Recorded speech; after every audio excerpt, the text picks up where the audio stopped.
You're a tiny little boy. Posting on Twitter. It's the gayest soy thing you can do. Shut the fuck up, you little tater tot bitch. We are 2 minutes and 35 seconds into this video. I'm Just as gay as the rest of us, motherfucker. Feels just the same. Another sunny day in LA. Everything is fucked, so they say. Wonder what the news is today. Cause I know that every day I'm at this fucking job. Hasan is streaming.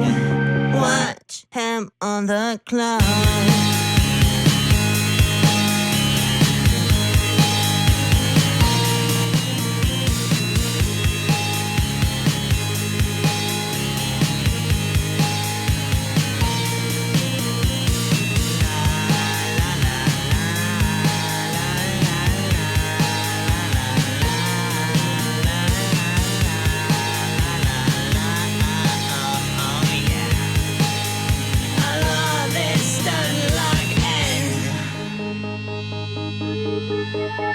Listen, bro, the Lyra does not need this. Trans people love playing Hearts of Iron. Eating pussy is the basic bare minimum thing you can do. Where did they find these people, dude? And women want to have sex. Your job is posting. You're gay. Okay. God, I hate women so much. But is he really a socialist? He's such a himbo, I can't handle it. He's got a car and a house and it's better than mine. How the fuck can I sit here like everything's fine? That's just me being a fucking hog.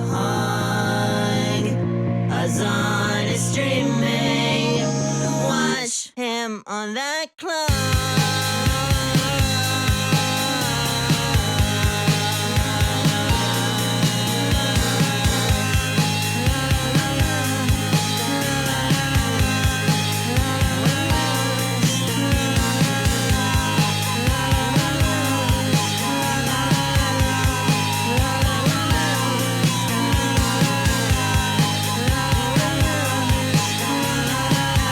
What's going on, everybody? I hope everyone's having a fantastic evening, a fantastic afternoon, a fantastic pre-noon.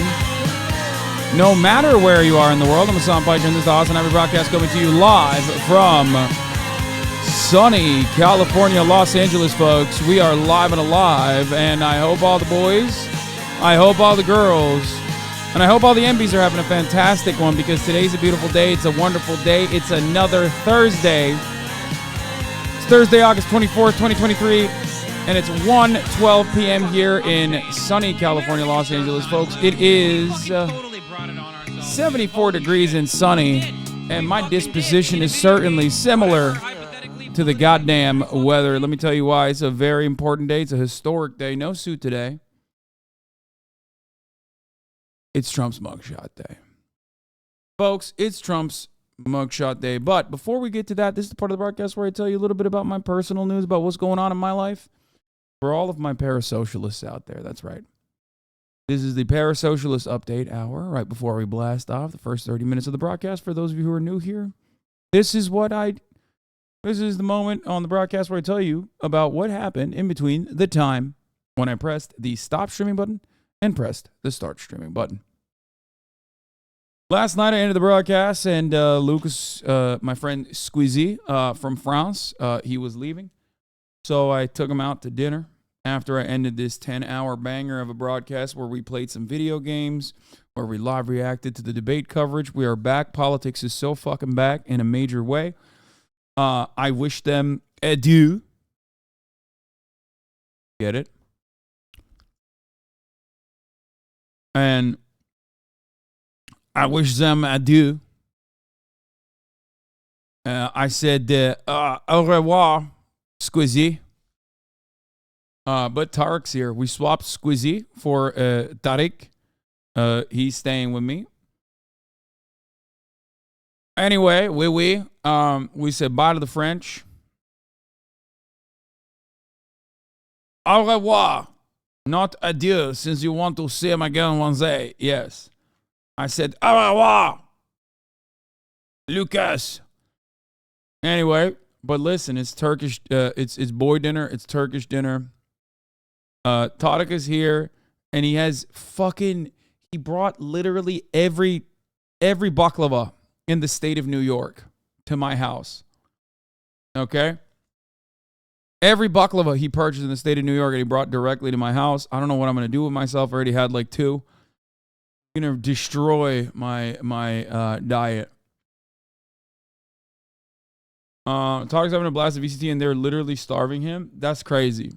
See, now, this doesn't happen. If he was reacting to the VCT from my house, this would not happen to him. I would never let him go starving. Ever. Anyway, yeah, I mean, there's not really too much going on. I'm excited for the fun stuff that Lucas is going to do. His Grand Prix is going to happen soon. I think it's September 10th or something.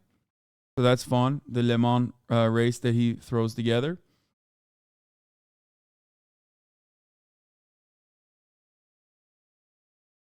We get it, you're a feeder? Yeah. Where'd you get your shirt from? P.O. Box.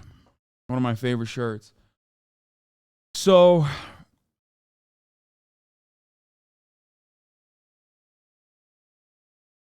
anyway, other than that, I did the leftovers thing earlier today. It was a skeleton budget, or skeleton crew rather. Sorry for the leftovers. Podcast because the H3 crew had a COVID scare, and in an effort to ensure that we kept.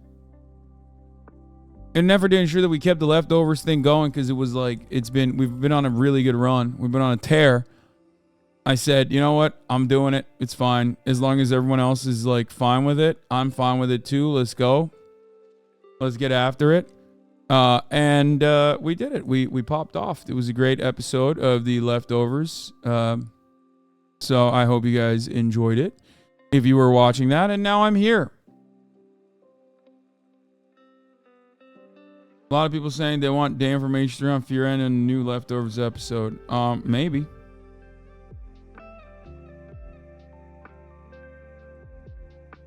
So,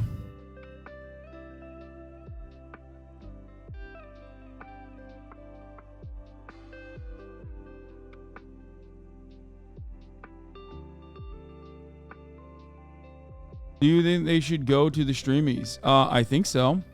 As long as they don't have COVID.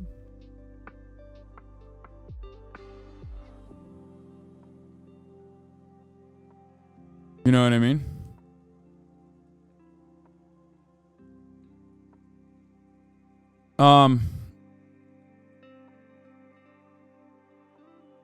Leftovers or Fear End had a COVID scare? No, Fear End has no COVID scare. Fear End is scared of nothing.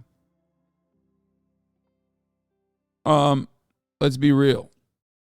Fear End is not afraid of anything. We're not scared of anything. We get COVID, we tank it. That's how we're supposed to do it. We're saying no to the lockdowns. We're saying no to the shutdowns at Fear End. Okay? I mean, I was literally dying on the last episode, so regardless, other than that, there isn't much going on in my life and in my personal news, I just realized. So we might as well just stop delaying the inevitable and blast the frick off. Trump mugshot day.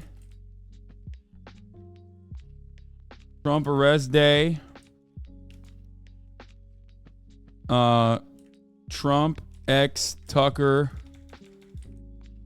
crossover, debate recap, and more.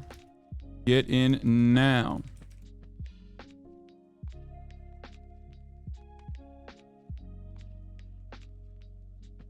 So, some people in the chat are saying that the mugshot will not be released tonight because Fulton County doesn't release the mugshots until later. And I don't know. I don't know if that's the case.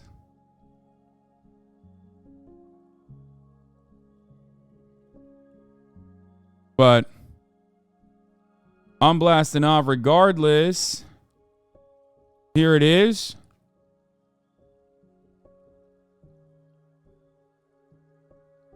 Let's go. Let's blast off. Let the people know. You know, politics is freaking back, baby. Let your friends know. Let your enemies know we're back. We're live. We're alive. Did you see Trump Elon bragging about the supposed 100 million views for his interview with Tucker? Definitely legit numbers. Yeah, that stuff is ridiculous. The entire reason why he like substituted out video views for video impressions is specifically so that he can lie and greatly inflate those impressions. I have given impressions to this by just doing this. This is not a real view, okay? And not only it doesn't matter. Like, it doesn't matter. X views are the most laughable fucking impressions on the entire planet. It's really stupid. We're going to watch it regardless. There's, I'm sure, a lot of eyeballs on it. But here, let me explain something to you. Okay?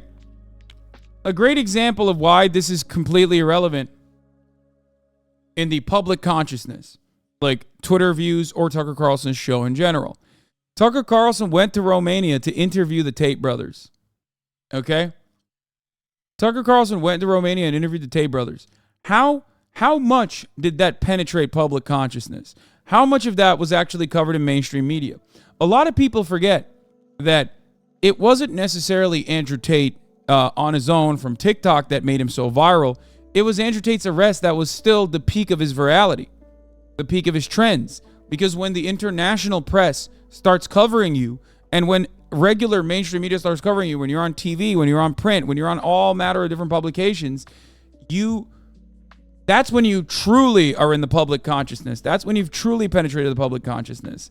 So as far as like the Tucker Carlson Trump collaboration being like a massive success or whatever, it wasn't. Obviously, it's a massive success for us, though, because we love Donald Trump. We love seeing Donald Trump. We love seeing our big, beautiful boy thrive. And for that reason, I'm excited to watch it.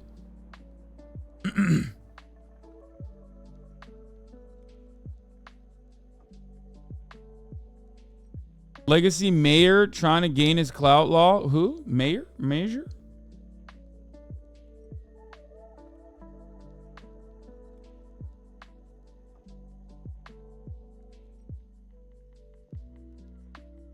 Like, if you think normal adults that are voters, for example, if you think that they are, check your mentions. No. Why would I ever do that? Whenever people say that to me, I'm like, dude, never ask me to do that. My mentions are riddled with like insane people demonstrating their mania. No suit today. Anyway, listen.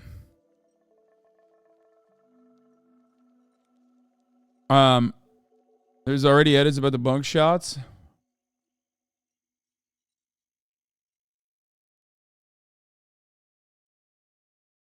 Okay, we'll take a look at it.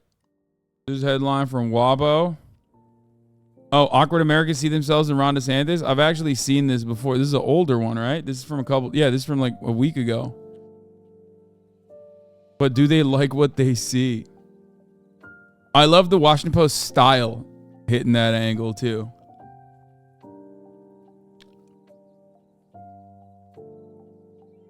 Anyway.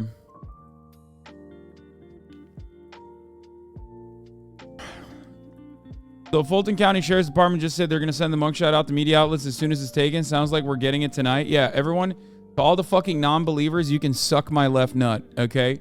The Fulton County is not going to release it until the next day. Like, you think they'll cuck the content like that? No shot, dude. Georgia is the content state. It's official. Do you understand?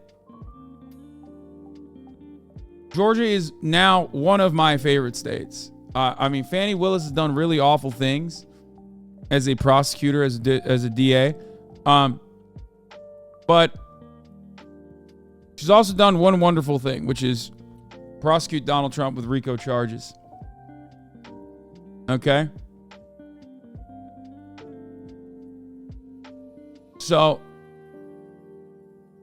did you really see this after you said you wanted to? It's got some really great moments. Oh, Dr. K talking to fucking Aiden Ross? Yeah, maybe.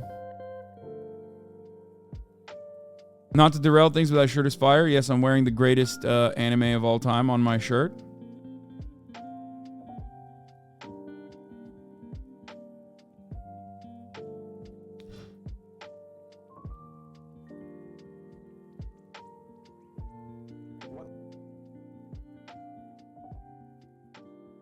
Luffy's live action actor meant Oda at his studio. That's incredible. Let's get into it. We already blasted off. It was debate night. We're going to go over some of the highlights. My video on the debate will probably be up, if it's not up already, on my YouTube, by the way, if you're wondering like what's going on with that. I believe it is slated to be released in a couple hours, if not up soon. But I live reacted to it with around 40,000 people who just sat there, where I assume like hundreds of thousands of random individuals happened to click to see what the fuck I was doing. And we're like, why is this guy reacting to a silent still screen? Not realizing what was going on and clicked away. But for those of you who were here, hopefully it was a good companion for your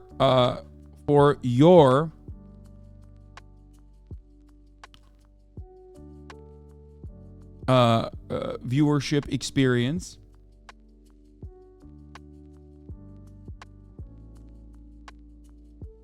RIP to the people who couldn't figure it out, but we'll figure it out. Fox News ratings just dropped. 12.8 million viewers across Fox News broadcast and Fox digital streams. This total far surpasses the network's expectations and suggests broad interest in Trump's challengers. I don't think it necessarily suggests broad interest in Trump's challengers. It just suggests that fucking politics is back, baby. This number is important, though, because this will get Trump to be interested in attending the debate. 12.8 million is really good by today's standards. I don't know how much of that is digital and how much of that is digital juicing those numbers, but it's really, really good. Politics is back.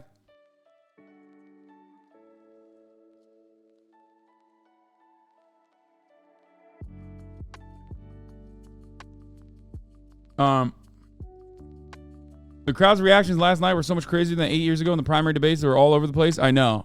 Some high notes, low notes, but before here's one of you guys. You made a little meme about the mugshots. Of a lovely lady who was bringing up three very lovely girls.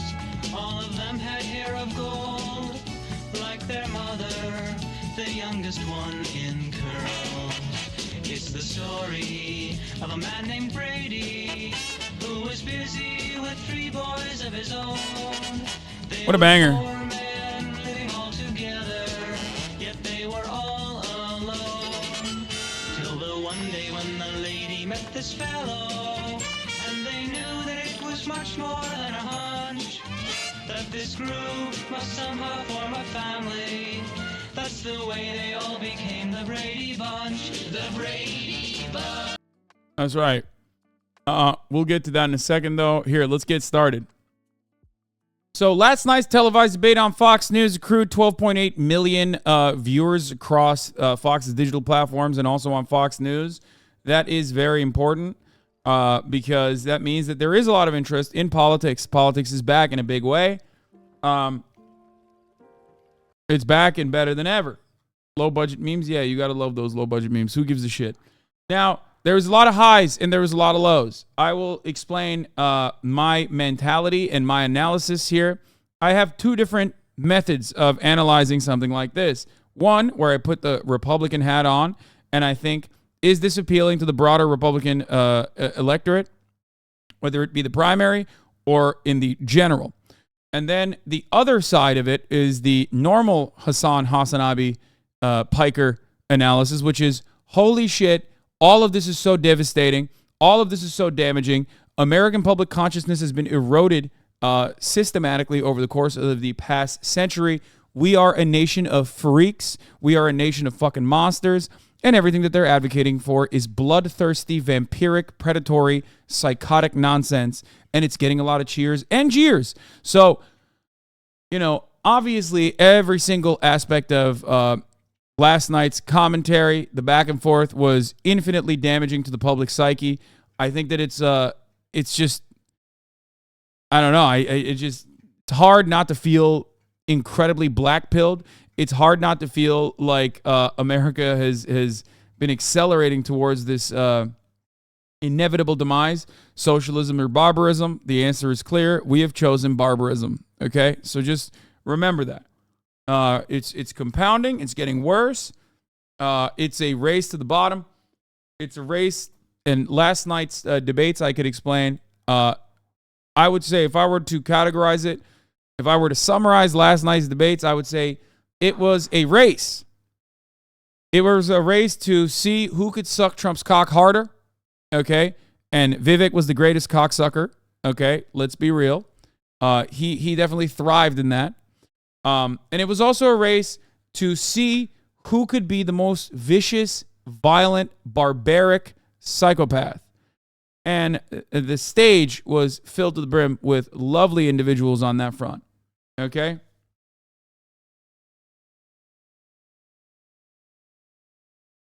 Your interpretation of Trump not attending the debate last night possibly has to ask for permission to avoid witness intimidation with Pence on stage was pretty crazy. I didn't realize that angle. Holy shit. I think that is the real reason why Trump did not attend that debate last night, because Trump is very good. Trump is very good at debates. He's very good. He's the best. He's very entertaining. He's very charismatic. He's very telegenic. He's very quick. He paces well. He drops bombs. Probably better than his appearances on rallies. Okay? So the fact that he was not attending the debate last night was silly, was awful, was bad for him, I would say. Ramaswamy didn't mention Biden. DeSantis did not mention Trump. Burgum actually addressed all the issues except Trump. Not that it fucking matters.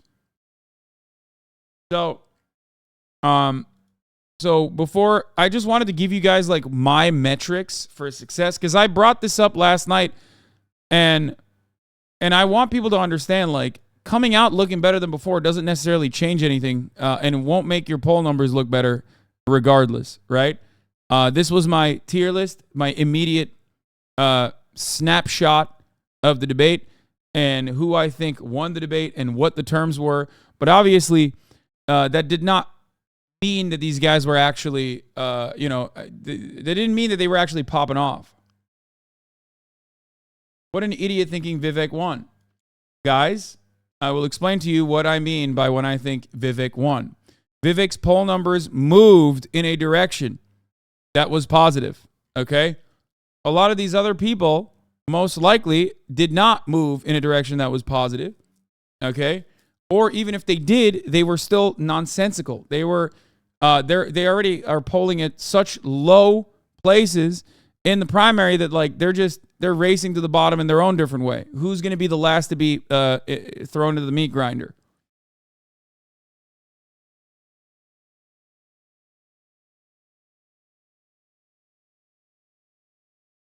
Okay.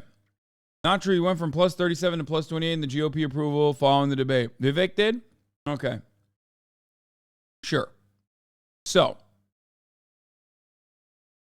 I don't know what poll you're looking at, but this is my assessment overall. Like, for example, Mike Pence came out looking better than before. Does that mean anything for his polls? Absolutely not. Okay? Absolutely not. But he was assertive. He had a lot of talking time, and it was like this different Mike Pence that you saw on stage. Does that mean anything? Absolutely not. He is very intensely disliked by the Republican Party. So, it's not happening for him. So,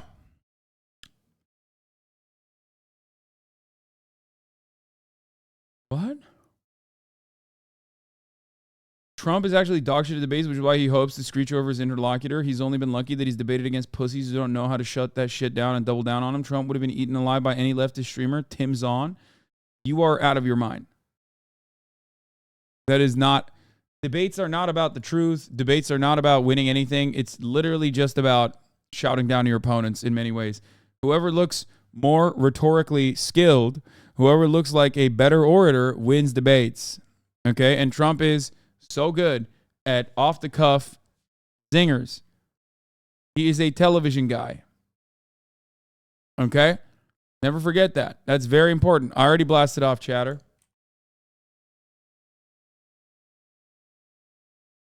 I think a lot of people forget that debates are part of the reason, and the nonstop media coverage was part of the reason why Trump even became the candidate for the Republican Party and squeezed out of those primaries in an incredibly unlikely way. Okay?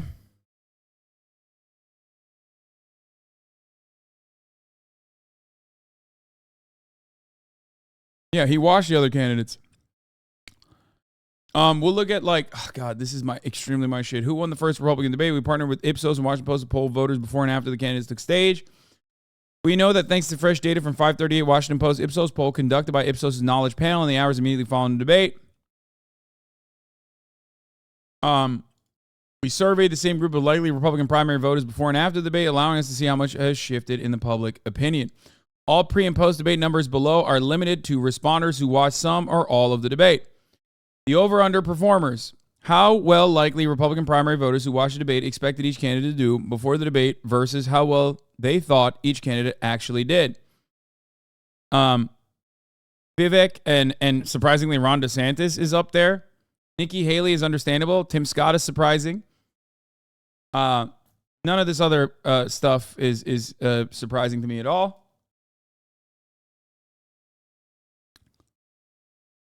Vivek was very tactical with everything and tried to implement things Trump and Obama have done in the past. Yes, but Vivek has some issues, okay? One, he is brown. He's brown in a confusing way that Americans are unfamiliar with, okay? He's an Indian man, and Americans are not really, they don't really know where to categorize Vivek. So that is always going to be an issue for him, okay? Especially for Republicans. Especially for Republicans. Bro, I am Indian. Please stop. Okay, go run for office in the Republican Party and see how well you are welcomed in right-wing, red-ass motherfucking states where you are campaigning. That's reductive. Republicans love race traitors.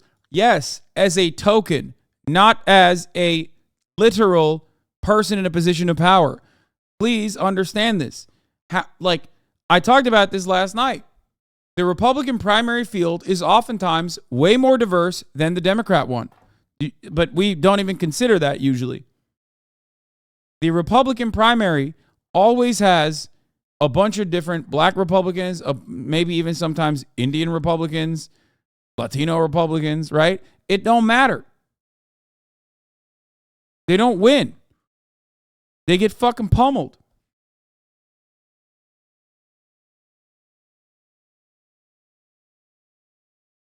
Anyway. Like you said, wait till the hogs ask him what God he's referring to. Exactly.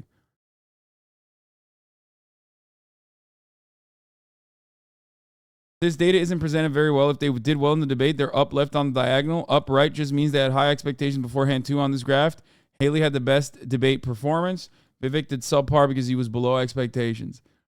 So this time might be an exception. Absolutely not. You are delusional. If you think that Vivek Ramaswamy, who got a George Soros Fellowship Scholarship when he was going to fucking college, who was on the board of WEF, I think, or not on the board, but he was like a World Economic Forum guy, who is also not even Christian. He claims monotheism, but he says he's a monotheistic Hindu, okay? If you think that guy is going to be the VP for Donald Trump or something, you are out of your fucking mind, okay? There's no shot. Evangelicals will look at him and go, oh, he's a Satanist. He's a fucking Satan worshiper, okay? No evangelical is going to look at someone like Vivek Ramaswamy and go, oh no, I his God is my God. Are you fucking kidding me? Evangelicals don't even like Catholics. Evangelicals literally think Catholics are devil worshipers. What the fuck are we talking about? And those guys are white as fuck. Joe Brandon is Catholic. There's only been 2 Catholic presidents in this country, Joe Brandon and JFK. Okay? And we saw what happened to the first one. Get the fuck out of here. This country is still very much run by White Anglo-Saxon Protestants. Okay? WASPs.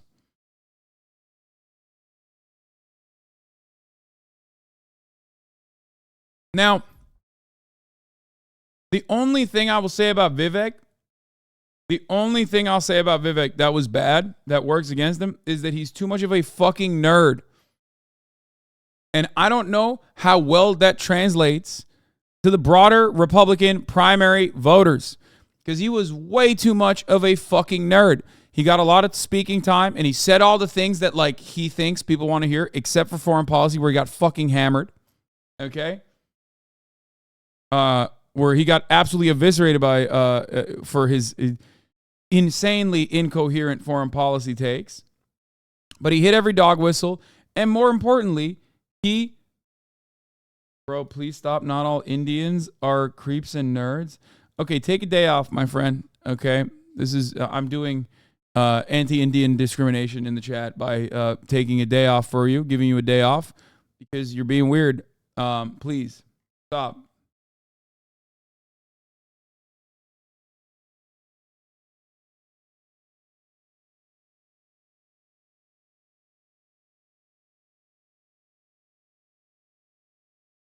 Anyway.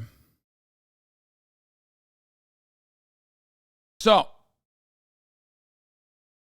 Vivek is basically right-wing Andrew Yang. I think he's more so like Pete Buttigieg, but more charismatic or more aware of like what the talking points are that he needs to hit. And also, there isn't like the Republican primaries and the Republican structure is a little bit different than the Democratic Party structure, both on the messaging front and also on who gets to win and for what reasons they win. On the messaging front, the greatest example I can give you is Democrats run away from their base of support and constantly fucking tell them, oh, good things are not possible, shut the fuck up, but you still have to vote for me because we're the most electable, because otherwise the other side is crazy. Right-wingers, on the other hand, run bouldering towards their audience and say, oh, you want the most insane shit? I will give it to you, king. As long as you go out and vote, I will give it to you. I don't give a fuck, okay? Republicans are not used to being told no for this reason, which is what Nikki Haley did. Something I discussed last night. Nikki Haley kept behaving like a Republican. So a lot of the media, of course, responded positively to this. And they were like, Nikki Haley is so smart. And she really had an incredible show. She really put on an incredible show, blah, blah, blah. Okay? Ultimately, Republican voters are not used to hearing, no, I can't give you what you want. Oh, did I say Nikki Haley ran like a Republican? She ran like a Democrat is what I meant. Sorry.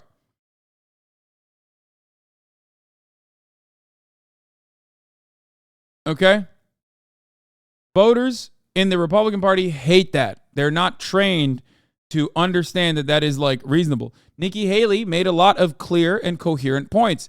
I've said this before. She understands the assignment, quote unquote, I guess. She understands the existential threat that the Republican Party faces. However, she's bad at communicating a positive way to get out of it, especially because it seems like she's speaking to a general electorate during the primaries, and the primaries are going to fucking clean her out. Okay? Republicans would rather be lied to if they like the lie. Abso-fucking-lutely.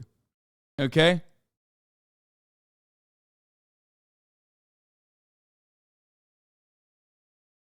Ultimately, you have to remember the debate-watching GOP electorate is not necessarily representative of the broader GOP electorate, which is why it seems DeSantis has done well.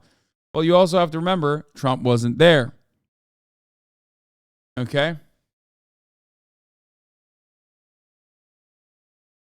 Other than saying she was pro-life, she was basically a Dem last night. She even called out Republicans for raising the debt. Yeah, she did a lot of stuff that was interesting, was unique. Does that translate to getting positive coverage from the Republican Party? I doubt it. Because, again, the very same issues that she very correctly identifies that are an ever-present existential threat to the Republican Party's viability in elections is the main reason why she will get fucking cleaned in the primaries like this. Because absolutely zero people have an appetite for that kind of thing in their Republican base. Okay? They do not have an appetite for someone who tells them, guys, we have to fucking figure out and retriangulate our messaging. What the fuck's going on? That stuff is supposed to be handled behind closed doors, okay, with those who are in positions of power in the Republican Party. And then all of those candidates are supposed to go on stage together and show, different kinds of seasoning around the same kind of messaging. But they're not doing that right now. Okay? They're not doing that. Anyway, Vivek made, you're right, Vivek is another Trump. His pitch is, I'm a self-made billionaire business guy, son of immigrants and political outsider that attacks other candidates well and treats incredibly complex geopolitics like it's simple shit. He's brown Trump with a hard-to-spell name, except he's not like Trump at all. Not only because he's brown, but also because he is actually an unknown entity. Due to him being an unknown entity, he will get a little bit of boost every single time he's on television like this, especially if he keeps riding the Trump line. Okay? Do you understand? However, here's the issue. Okay? Donald Trump isn't just a billionaire businessman that people were like, oh, I love that you're a businessman. You're so brilliant. Donald Trump played a businessman on television. If anything, Donald Trump was an incredibly unsuccessful businessman. He got bankrupt 7 fucking times. Okay? It's what the Americans perceived of him. He was a telegenic, charismatic TV con man. Okay? He was a businessman on television for decades. He had a tremendous amount of popularity that he could drive from. Someone like Vivek doesn't have that. He's a pharmaceutical CEO. Get the fuck out of here. He was a Silicon Valley tech guy. No shot does he get that same level of approach, same level of positivity that Donald Trump was able to tap into. Okay? So him trying to pull the Donald Trump shit is not going to work in the same way that it worked for Donald Trump. Okay? So always remember that. Okay? Always remember that. Americans don't give a fuck about like a wealthy businessman, especially if that wealthy businessman is successful at business. They care about the aesthetics of the wealthy businessman. Mitt Romney was a wealthy businessman, and he came across incredibly out of touch. They actually used his business prowess against him in the second term Obama, the second term Obama re-election campaign, where his business prowess was used against him. They portrayed him as an out-of-touch rich guy. They also very successfully said, you participated in mass layoffs, you're a fucking demon. Okay? Remember, the car elevators, the fact that he put his dog on top of his car, the fact that he had binders full of women, the fact that he was Bain Capital's very own. Like, all of these things actually hurt Mitt Romney.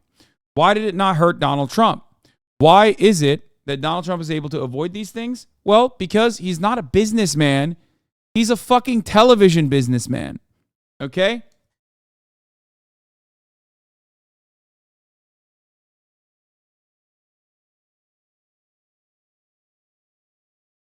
Vivek Ramaswamy is trying to do Trump just like Pete Buttigieg was trying to do Obama.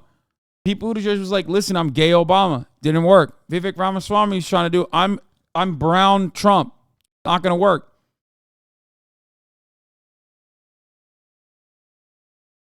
It will work in the short term, though, because Trump's base of support loves a guy who's playing the role of stand-in against other people. Right? Also ironic because gay Obama is Obama. Fucking got him, dude. Obama. Obama! Sorry.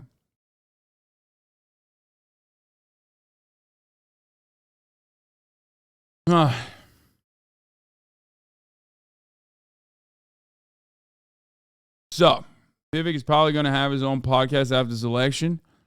Pretty much. I foresee that as well. So,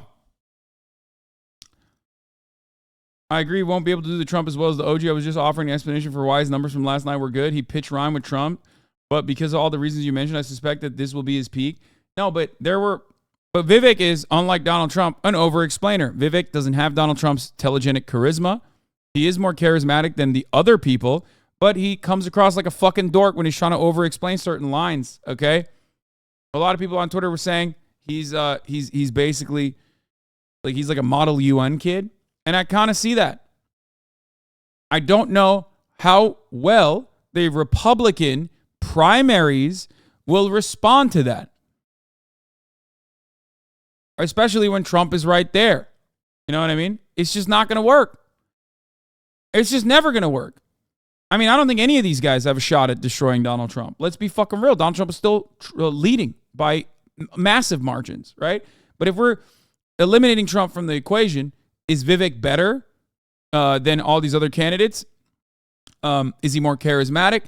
I don't think so. But the only thing he does well is he rides Trump's dick way harder than anybody else.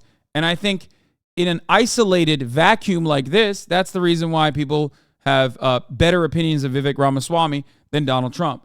Now, when people say he's going to become Trump's vice president, to them I say, abso-fucking-lutely not.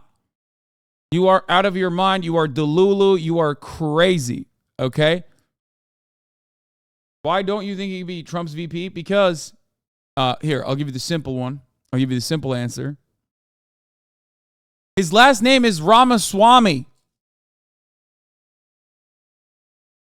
What your last name is important because that's going to come up next to Trump's last name on all the campaign merchandise. You think Ramaswamy is going to be Trump Ramaswamy, like vote for Trump Ramaswamy? Are you out of your fucking mind? Are you delusional? You think racist ass Republicans, especially the most important base of support for Republicans, the white evangelical Protestants, who are literally now the Westboro Baptist Church, by the way. They behave exactly like the Westboro Baptist Church. Like the people that you think of when you're like, oh, these guys have basically started hallucinating. That's their understanding of the world, is like an endless sequence of hallucinations that are tied together. Those guys are going to look at an Indian man with the last name Ramaswamy, who is like a WEF guy who is, who's gotten a George Soros grant, which people have been able to hand wave away so far. That's great, fine. But in the general, you think they're going to look at a guy like that and go, yeah, I guess we'll reluctantly vote for him because Trump thinks he's good? Fuck no. If there's one thing that Trump, I don't think, could overcome, it is the evangelical Protestants and their mania in thinking that anyone and everyone that is not an evangelical Protestant Christian is actually a Satan worshiper. Okay? These guys do not even fucking think Catholics are unironically writing for the same cause of Christianity, even though Catholics are fucking Christian. They think Catholics are devil worshipers. Oh, here's Nikki. Here's Ann Coulter saying Nikki and Vivek are involved in some Hindu business. It seems not our fight.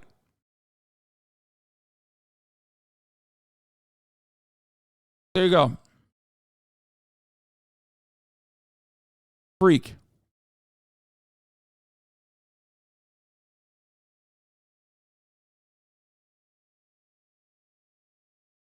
What is this? When Vivek Ramaswamy says he believes in God, he's talking about one of the 330 million of these. By the way, Americans can purchase Hindu god statues in many stores like Five Below. The Eastern pagan idolatry is more common than you might think. I stayed in VRBO earlier this year that had a little Buddha and Hindu god statue that's around. Yeah. Now, this is like not getting a lot of momentum because Vivek has been able to avoid further criticism on this by consistently saying, I believe in God, just like you do. I believe in God. I'm a God-fearing man. Because no one has asked them, what God do you believe? Yet, in a national stage. That motherfucker, if he became a threat, would be Donald Trump. Okay? If you think Donald Trump would not, on a debate stage, if Vivek actually was a threat, which he's not, and he never will be, but if he ever became a real threat, if you think that Donald Trump, or even Ron DeSantis, maybe even if he got bold enough, if you think that they wouldn't say, you keep saying, my God, what God are you talking about? Can you clarify for the American people you're running for president? Are you going to put your hand on the fucking Bible or not? If you think that question would not absolutely eviscerate Vivek, that they all are literally fucking holding, like that is basically in the chamber, okay? That's the bullet they have in the chamber for Vivek. If you think that that wouldn't say that and that wouldn't bang in the fucking, especially in the antebellum,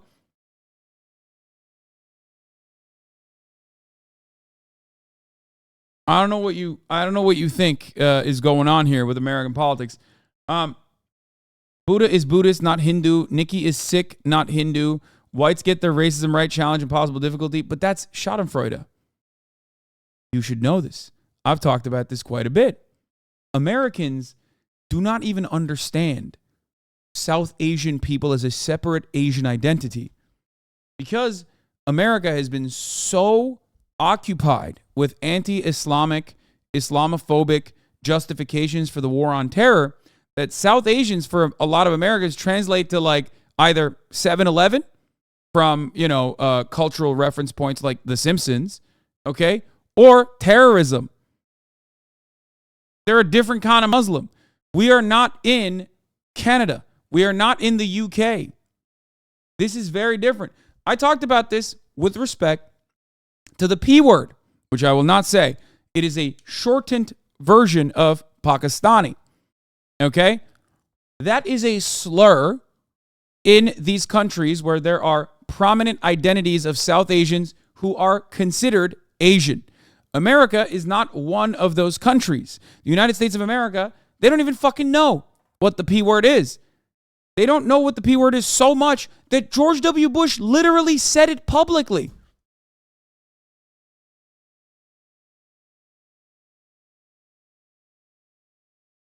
Like, think about that. It's the first half of Pakistani, chat. Okay? A lot of Americans in this chat probably first encountered the P word as a slur when I described it to them during the KSI saga. Okay? That's how far removed Americans are from understanding like what Indians are to like correctly categorize them and be racist. After all, never forget, the first victim of an Islamophobic hate crime in this country post 9/11 was a Sikh man. He was Sikh. Where some fucking psychopath walked to a text bar and shot a Sikh man in the fucking head and said, this is for 9/11 because he was wearing a turban and had a big beard.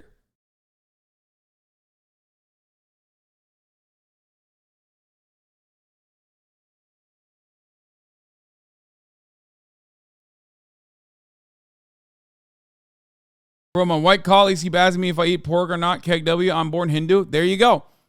Like, I think Indians living in America, Pakistanis living in America, well, Pakistan goes into a different category because they're Muslim, but Indians living in America know this already because they're like, the type of racism you experience is either, oh, you're, oh, do you have a dot on your head? Or do you fucking run a 7-Eleven? Does your dad run a 7-Eleven type shit? Or straight up just like fucking, oh, so you're a terrorist. Like, what's up?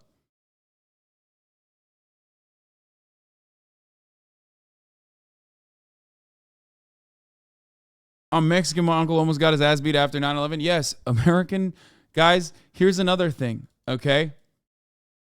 And this is a designated HasanAbi banger, okay? You can take that everywhere you want to go.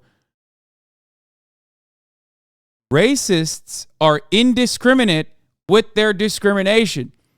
They do not care about the nuances. Only extra nerdy racists care about the nuances.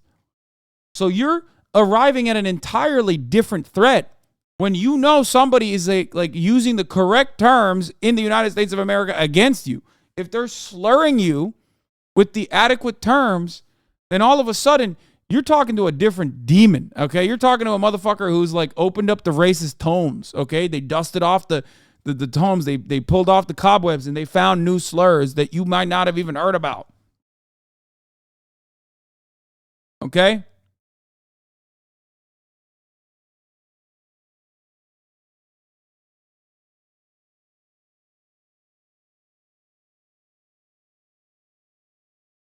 So,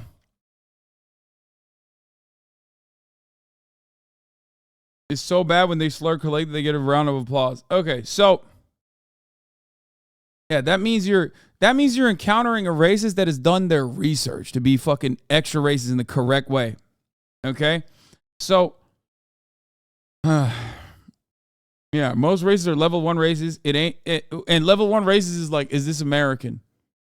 And by that I mean, is this a legacy American? By that I mean, is this like white or white passing enough?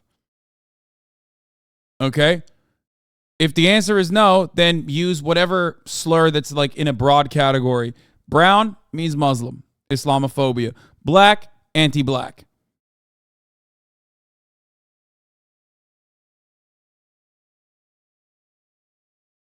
So, why did I talk about all of this? Well, because we were talking about Vivek Ramaswamy.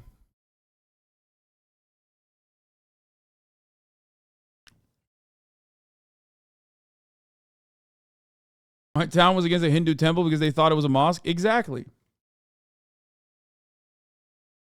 So, the guy you're afraid of? Wait, what? Your worldview is so fucking sad. Conversation is racism. That is not racism. Meta Gruffo says, your worldview is so fucking sad. The guy I'm afraid of. I never said I'm afraid of Ramaswamy at all. Quite the contrary. As a matter of fact, I'm unafraid of Ramaswamy. But I also don't know what you just said, conversation is racism. How can you be a 5-month subscriber to this broadcast and behave in identical ways that Republicans behave around crimes, for example? Like, yeah, all racist acts more broadly could be categorized as simple conversations. It's about the subject matter of the conversation that makes it fucking racist, idiot. It's like saying, I don't get it. Donald Trump conspiring to fucking overturn the results of a democratically elected, a democratic election? Sorry, I didn't realize conversations were illegal now. It's like, yeah, it's about what they're saying in the conversation, you fucking dumbass. Anyway, it's crazy.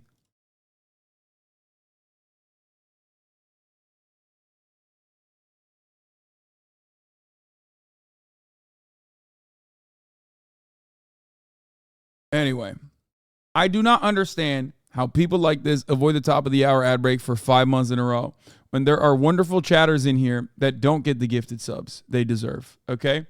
But of course, if you no longer want to see those ads at the top of the hour, because there is a 3-minute ad coming for you right now, all you need to do is subscribe for $5 or for free. Or you can get gifted a sub, of course, if you are lucky.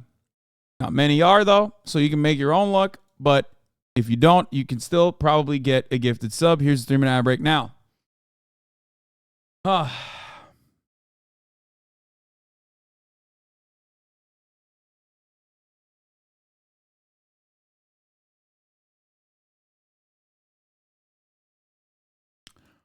It's honestly super weird. I'm seeing a lot of Vivek support online, and I can't figure out if it's being astroturfed or if he's actually resonating with the extremely online. Yes, he's resonating with the extremely online. You know why? Because a lot of extremely young people, a lot of the Gen Z Republicans and the and the millennial Republicans are insanely fascist, okay? Like they literally are just straight up fucking fascists. So those guys are incredibly fucking online.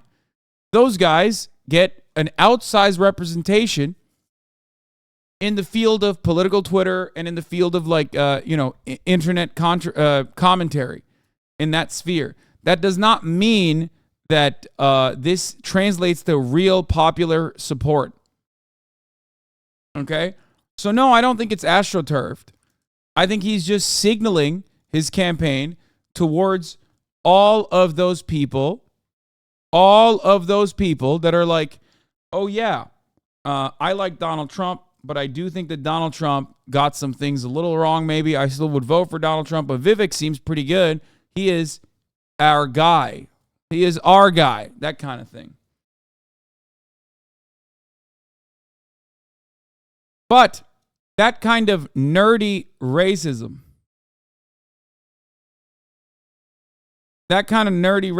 isn't necessarily a winner. Sada Plays says, How do you feel about the narrative of COVID coming back on the scene so they can rig the election again with postal votes? Also, do you ever talk about vaccine injuries and how Fauci, the FDA, and the CDC lied to us all? Love you for that incredible take. I don't know where to begin. Number one, mail-in ballots are not terrifying. There are plenty of Republican states that have universal mail-in ballot access, Utah being one of them. There's also the state of Florida. So Donald Trump is a mail-in ballot voter, for example. So the idea that this is a scary prospect is one that immediately identifies you as a mark to me, because you have just been fed a shit ton of propaganda that you have not recovered from because you seem incapable of exercising critical thought. So that's number one. Number two, rigging the election with postal votes. I already addressed this, right? So hopefully you get that part. Number two, do you ever talk about the vaccine injuries and how Fauci? I talk about vaccine injuries all the time. All the time. Perhaps not in the way that you think I talk about vaccine injuries. Okay? As far as the FDA and the CDC lying to us all, I do not know what you're talking about, but I'm sure you will enlighten me. I am excited to hear more from you, chatter. I'm going to put you in the back pocket here, and we're going to continue, okay? He's the guy Frankie on CPIN 1080p used to play Arma with. You are from the UK, motherfucker. You don't get a say in this election. British gaming streamer and YouTuber, head dinking, tea drinking, free thinking. Nice. Supposed free thinkers, yeah. What you think about Fauci? The Fauci ouchie, mate. Thank you. Thank you, lad. Sada plays. Go back to your own country. Okay, let's continue.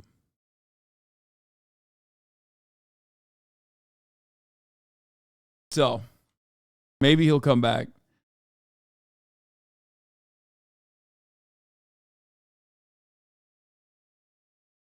Wait, what? Your insight into British culture and traditions are as bad as your British accent. Stick to virtue signaling to your brainwashed audience.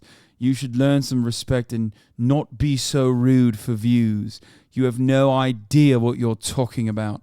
I'm a British guy who lives in Britain, not in a mansion. I'm very British. The Queen lived a life of serving her country. You have no idea as an American what that means. Hasan looks like a Hong Kong phony, non-tent reaction stream. Legit question. Do you ever look into the recent Australia Senate inquiry on the COVID vaccine? Yikes. Okay. Dude, I love that our brain rot is so powerful that it literally gets people that have such a quote unquote strong British identity. Okay? Such a strong British identity that they're writing for the fucking Queen in this community of all communities to come in and talk about Dr. Fauci. Brother, you're not British. You're just a cuck to America. You're a dog to American culture at that point. I hope you understand that. And like some of the worst aspects, not even like the cool and interesting aspects of American culture. There's plenty of international audience members in here, and they love watching this shit in the same way that I used to love watching this shit, both as a defensive posture, but also watching this shit because it's truly laughable and entertaining. But you didn't just watch it, you adopted the identity of an American hog living in a fucking West Virginian hovel. How the fuck did this happen to you?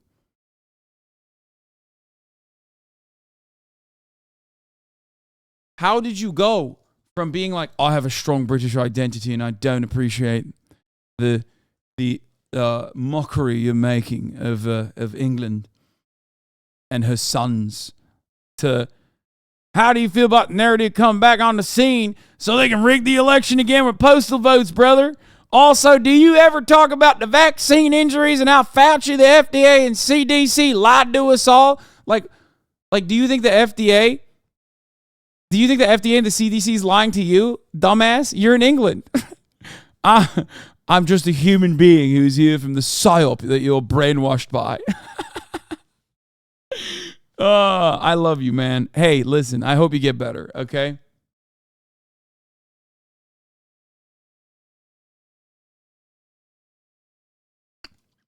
Yeah.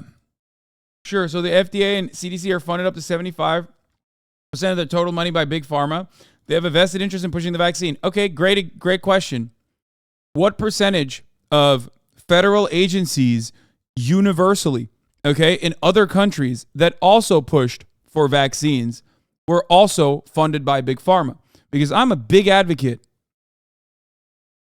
a major advocate for making sure that these federal agencies are autonomous, right? They are devoid of the corrupt influence of big, scary pharmaceutical corporations. So if a lot of those federal regulatory bodies are not owned by Big Pharma, why did they also take similar actions, if not more aggressive ones, in comparison to the United States of America? Okay? This kind of anti-corporatist messaging is not going to work in here because, unlike you, a person who has merely adopted the darkness, we were born into that. Okay? You're coming to me and trying to hit me with like Big Pharma's influence is corrosive. It's like, what the fuck are you talking about? You just learned about these words yesterday, okay? What do you think I've been writing for the past fucking 10 years, dumbass? Because the World Health Organization is corrupt and pushing a narrative for profit. Okay, got it. Doctors all around are in on a global conspiracy pushed for by a feckless, powerless agency, okay, that can merely try to get the entirety of epidemiologists to take action in a certain way, but it's simply an agency that has no punishment mechanism whatsoever, okay, and is simply there to tell you, hey guys, this shit's really fucked up. We need international cooperation. Also, the media is funded up to 70% by Big Pharma. I don't believe that that's correct. That number is not correct, but it doesn't matter. You're right. The media is absolutely filled to the brim with pharmaceutical ads in the United States of America. But you are not in the United States of America. You're in a country where, if I'm not mistaken, there is no fucking ads, like pharmaceutical ads. So what the fuck are you talking about?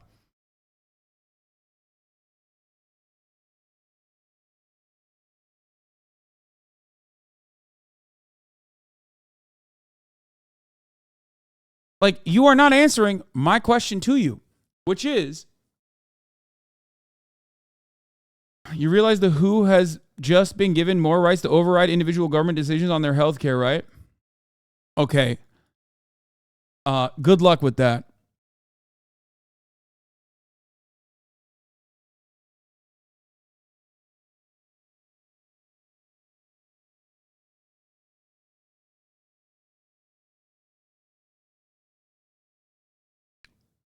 Yanis Varoufakis said lately that the UK or EU is not even a vassal state anymore. They're far less. When Macron said the same thing that Blinken said about Taiwan, but was immediately blasted by the State Department, the entire continent is at the mercy of the interests of the CIA military-industrial complex. Absolutely. Anyway, you are taking advantage of a national healthcare structure, okay, a system that exists in your country where healthcare is technically not supposed to be for profit. Now, that is also withering away due to dumbasses like you probably voting for Tories, who then end up implementing austerity measures for decades on end to cripple the NHS so they can have that American-style democratic market reforms on socialized medicine. Okay? What you are talking about is idiotic as far as the World Health Organization's genuine power to be able to change healthcare outcomes in other countries. They are simply an organization that is there to make guidance, like push for certain guidance, create international cooperation, and that's it. But once again, you are jumping from talking point to talking point. You never addressed the mail-in ballot situation that I explained to you, possibly because you are oblivious as a British person who does not understand the American electoral process. You just simply heard that from a person that you watch who you think has avoided the American psyop or whatever. And you're just in here repeating those talking points. And you can come back to me with like, massage narratives about the World Health Organization. I read an article is like actually killing, industry leaders or whatever, and they're working at the behest of the pharmaceutical industry or whatever the fuck. Okay, all of that stuff is completely nonsensical. At the end of the day, you're just repeating things that you've heard from someone else without investigating it yourself personally.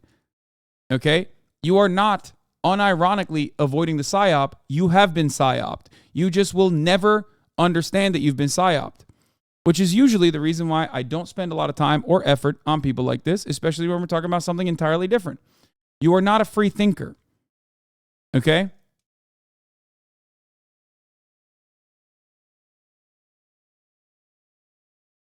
All facts may be uncomfortable for you, but we was all told with one shot we wouldn't transmit the virus. No, you weren't. That was 100% a lie because it was never tested to stop transmission. This was admitted by the CEO of Pfizer. So knowing that, why was it mandated?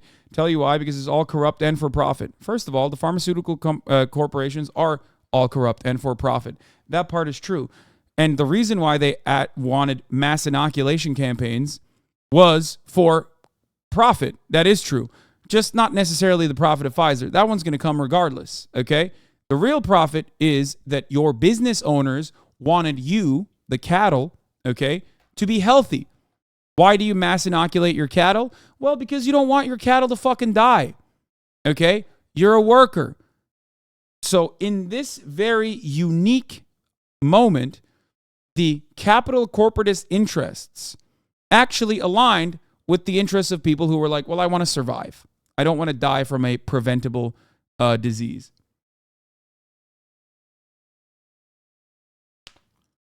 Your own president literally said one shot you won't get or transmit COVID. I do not care about one-offs or shit that was clipped out of context, okay? What I do care about is what the scientific community was communicating. And at the time, they did not say one shot and you won't get or transmit COVID, okay? The president might have said it in a certain point, but he's a fucking idiot. Who gives a shit? Also, the president was Donald Trump at the time. Or maybe you're talking about Joseph Robinette Biden. Also a dumbass, not exactly fond of either of those people if we're being serious. However, one thing you need to pay attention to is what they always said. The scientific community always said that, of course, it's not going to completely stop the transmission. It is going to lessen the worst impacts and avoid fatalities, which it did. It did do that. That's why when you looked at the numbers of people that died that were not inoculated versus the number of people that died that were, the number of people that were dying that weren't inoculated by any COVID vaccine was significantly fucking higher, disproportionately higher. This is just a fact. I do not know why we are still having this conversation at this stage.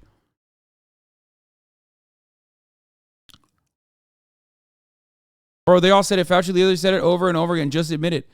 The only thing I will admit here is that you're a fucking dumbass. And for some weird reason, you could get bludgeoned in the head with facts, and you still will not comprehend what is being told to you.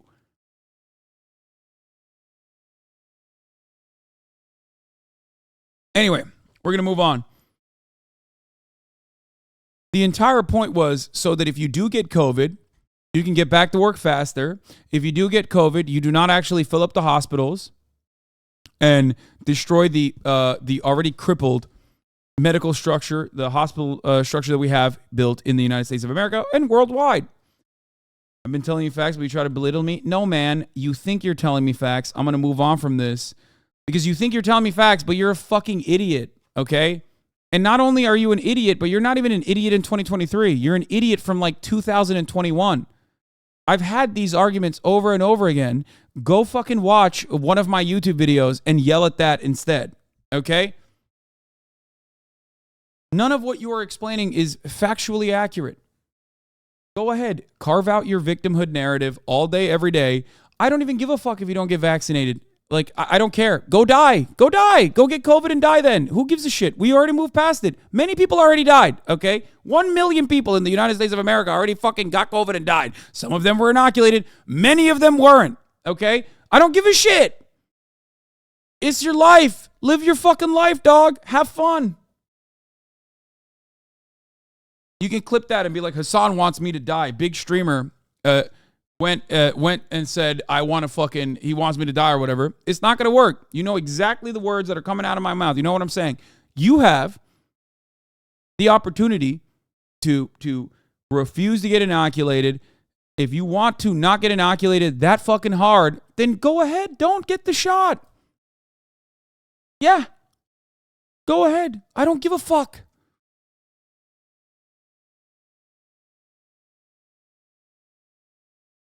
Anyway, let's get back.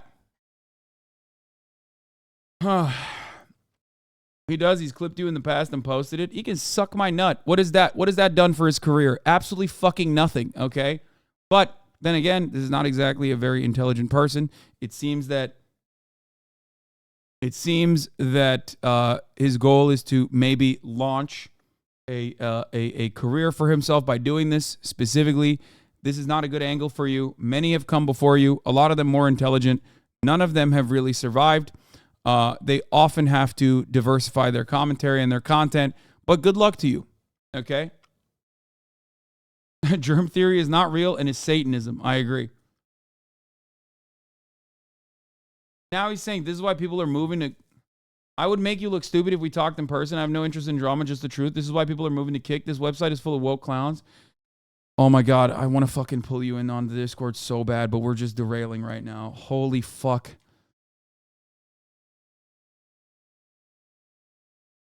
Oh God, I can't do that. We have to continue. There's a fucking debate.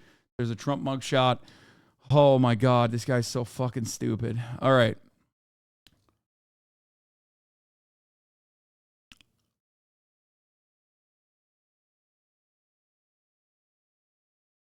All right, let's continue. I don't want to fucking talk to this cloud chaser. I want to, though. Okay, Trump's Georgia case will start in October this year. Court watch is so back. Yeah, according to the Fulton County DA, Fani Willis, the proposed, Fulton County DA Fani Willis's proposed October 23rd start for a trial against Trump and co-defendants. This was just the filing, though. We do not know if this will be, we don't know if this will be confirmed.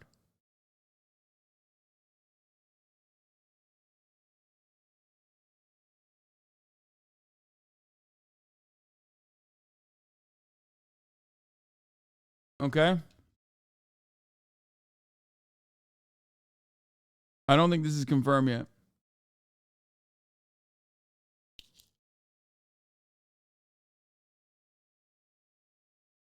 One derail a year, not bad. I think the last time you did it was 2 years ago. I was shocked. The guy was so scared he didn't speak. Yeah, I know. It's usually not a thing, not a real thing.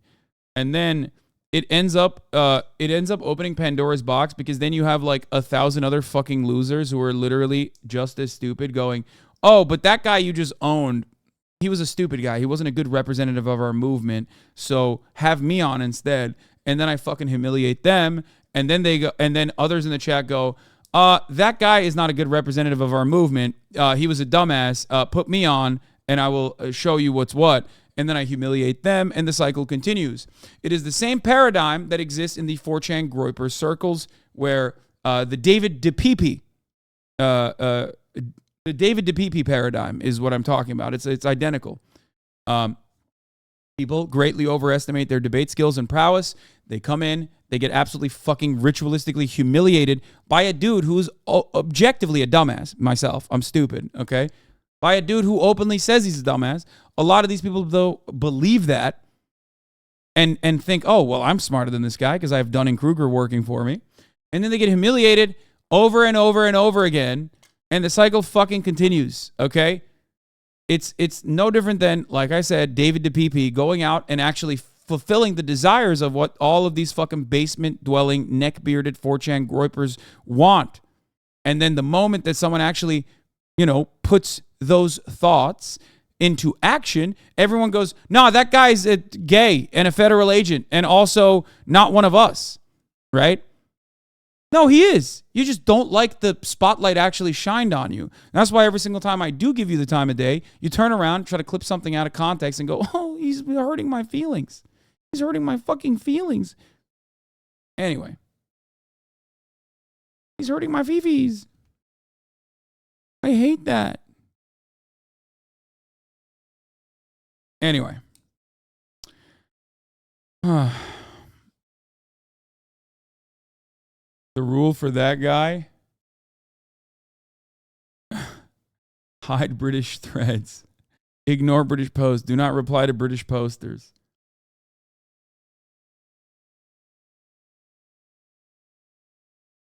I like that there's a CCTV in the apartment and it's raining. All right.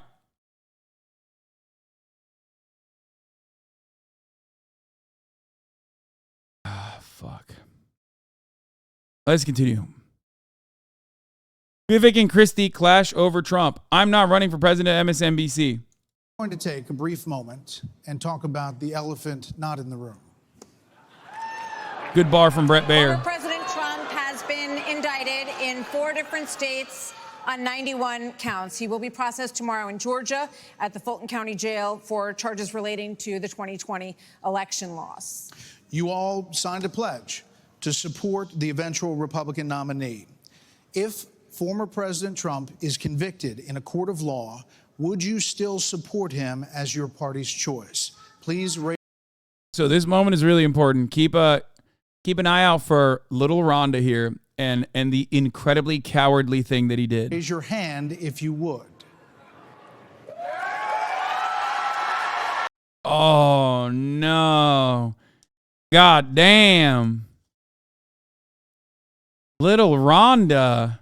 Oh no, he looks to his right, realizes everyone's raising their fucking hands. He's like, "Oh, time for me to raise my hand, I guess." Just hold on. So just to be clear, Governor Christie, you were kind of late to the game there, but you raised your hand? No, I'm doing this. Look, I'm doing this. And not I know this. you didn't. Whoa. No. What's the Look, here's Boom. the bottom line. Someone's got to stop normalizing this conduct. Okay? Okay, Democrat. Now, whether or not you believe that the criminal charges are right or wrong, the conduct is beneath the office of President of the United States.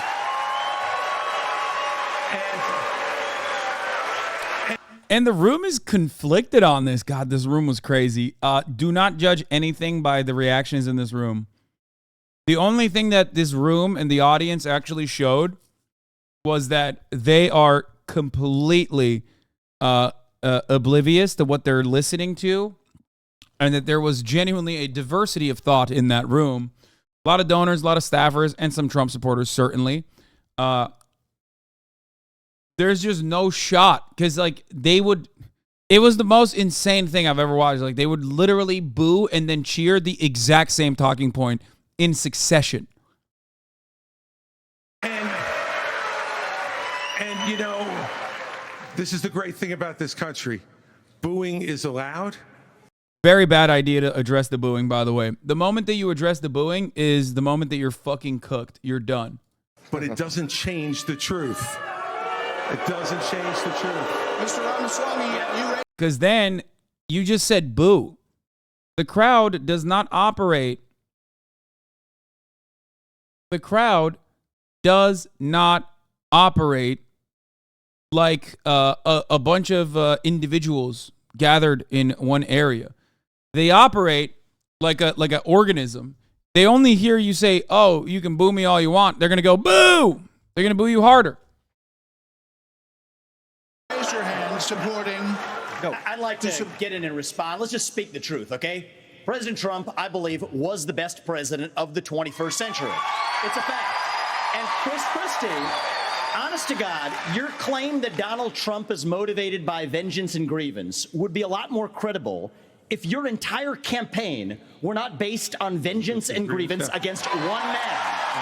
And if people at home want to see a bunch of people blindly bashing Donald Trump without an iota of vision for this country, they could just change the channel to MSNBC right now. But I'm not running for president of MSNBC. I am running for president of the United States. We're skating on thin ice, and we cannot set a precedent where the party in power uses police force to indict its political opponents. It is wrong. We have to end the weaponization of justice in this country. 30 seconds, Governor DeSantis. Let me take some. Look how many fucking cheers he got for this, dude. Twitch chat crowd, like when you say an emote, yeah. Sorry, 30 seconds, Governor You Christie. make me laugh because Goes both ways, brother. They're booing him because he said, "You make me laugh." They're like, "This is no laughing matter, Chris Christie." You sit here in an answer right. He's so fucking gross and does. I said this earlier on Leftovers. He gives. I have like a guttural, visceral reaction to his commentary. I hear what he's saying and it disgusts me, right? He's like, there's also something very slimy about him because he's such an obvious, like ladder climbing rat, right? Where he'll say anything and everything. Like he is a perfect grifter who recognizes that this is his avenue, right? And it's weird because he looks the most lobbyist out of all of them. And behaves the most lobbyist out of all of them. But he's saying all the things by opening up with the statement, the laughable statement that I am not bought and paid for by other people because he's trying to do a Donald Trump. Okay?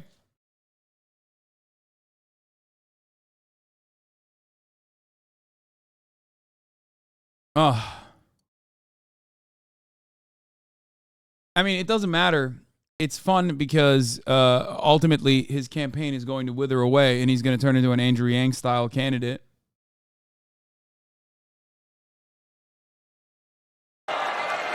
You sit here and answer. Go ahead, Governor Christie. Hold on, Governor Christie. Hold on. Oh, God, he's getting owned. So listen. I'm not going to lie. This was the moment that Chris Christie, like, died, okay? Like, I think he did not have enough momentum to begin with. He was already, like, deeply and undesirably unpopular. But I expected more from him because he's, like, at least, you know, he's a little bit quick-witted in comparison to others. He has lasered other candidates in the past, and I thought he would have a better performance. I quickly realized that that was wrong, and that was not going to happen because he was just getting fucking bouldered. Because his only difference on that stage, his only promise on that stage is that he's going to be different than everybody else. In what way? Well, he's not going to put up with Trump's shit.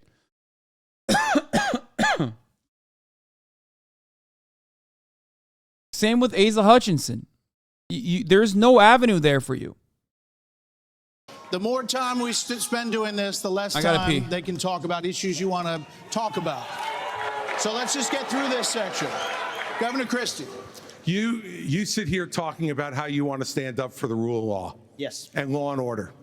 And the fact is that it can't be selective. In your book, you had much different things to say about Donald Trump than you're saying here tonight. That's not true. Well, it is very true. That is not true. It's very true. I read it, because and I there's know. a difference between bad behavior and illegal behavior, Chris. And you as a prosecutor should know better. Yeah, you know what? I know a lot better. There's a difference between bad behavior. And I know a lot better than you do. You've never done it like you've never done anything to try to advance the interests of this government except to put yourself forward as a candidate tonight. And here's the thing. We've stood up for law and order. I did it as U.S. attorney. I did it as governor. And I am not going to bow to anyone when we have a president of the United States who disrespects the Constitution. He said, Get your MSNBC contributor. he said, these are politicized indictments, and we have to call out the truth. Martha, it's important to say that the president said, Donald Trump said, it's okay to suspend the Constitution. Now, the oath you take is to preserve, protect, and defend, not suspend. I will always stand up for our Constitution, regardless of the political pressure. Hey, Sean Hannity here. Hey, click here to subscribe to God, I wish it was fuck. Oh, fuck. God damn it, Sean Hannity. You got me to accidentally click on that. I wish they showed the rest of that. I hate the way they cut this out. Yeah, first of all, the crowd's like, fuck the Constitution. But then they were like, actually, we do like the Constitution when Michael Pence was saying it. Why was DeSantis rated as winning on the chart we were looking at? He was extra unsettling with his forced smile, hardly commanded the stage, genuinely surprised at the positive reactions. So Ron DeSantis did something very interesting. He did not have a strong showing at all.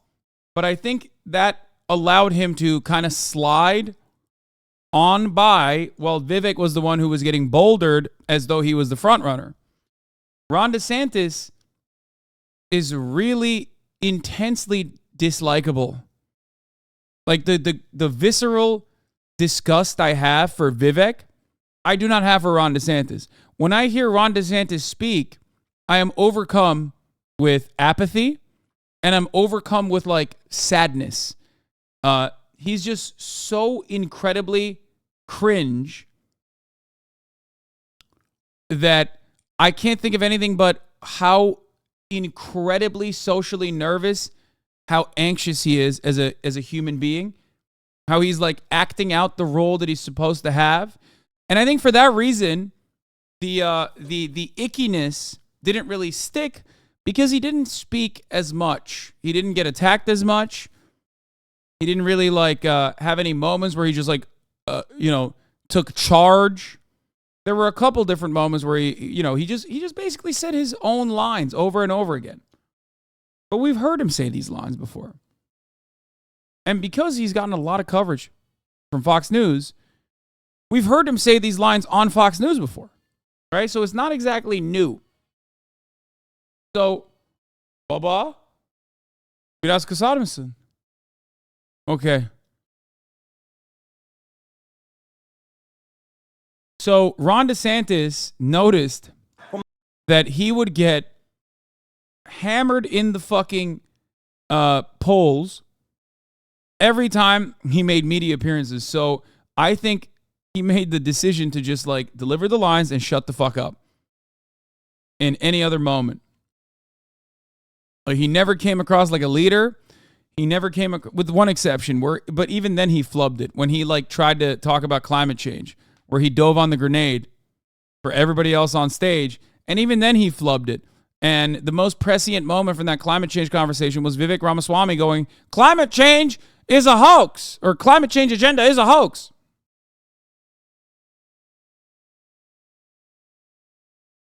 So I think he did decent by the standards. He did decent with what he's working with.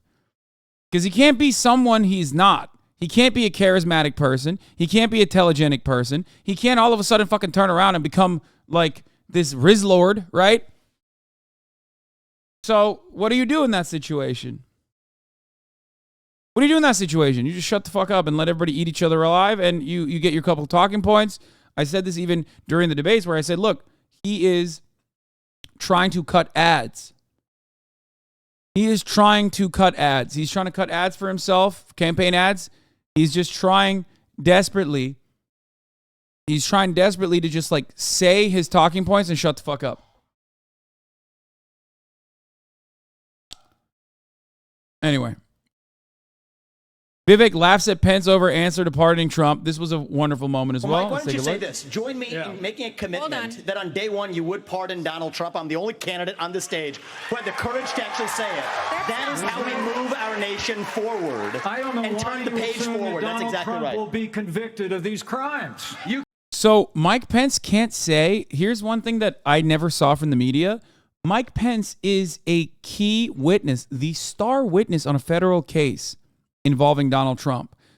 So this is actually a really scummy question to direct to Mike Pence, knowing full well that he can't fucking say he's going to pardon Trump. What are you, insane? He's the star witness. Like, yeah, no shit, he's not going to say anything. Which is why I think he did it, which was very clever.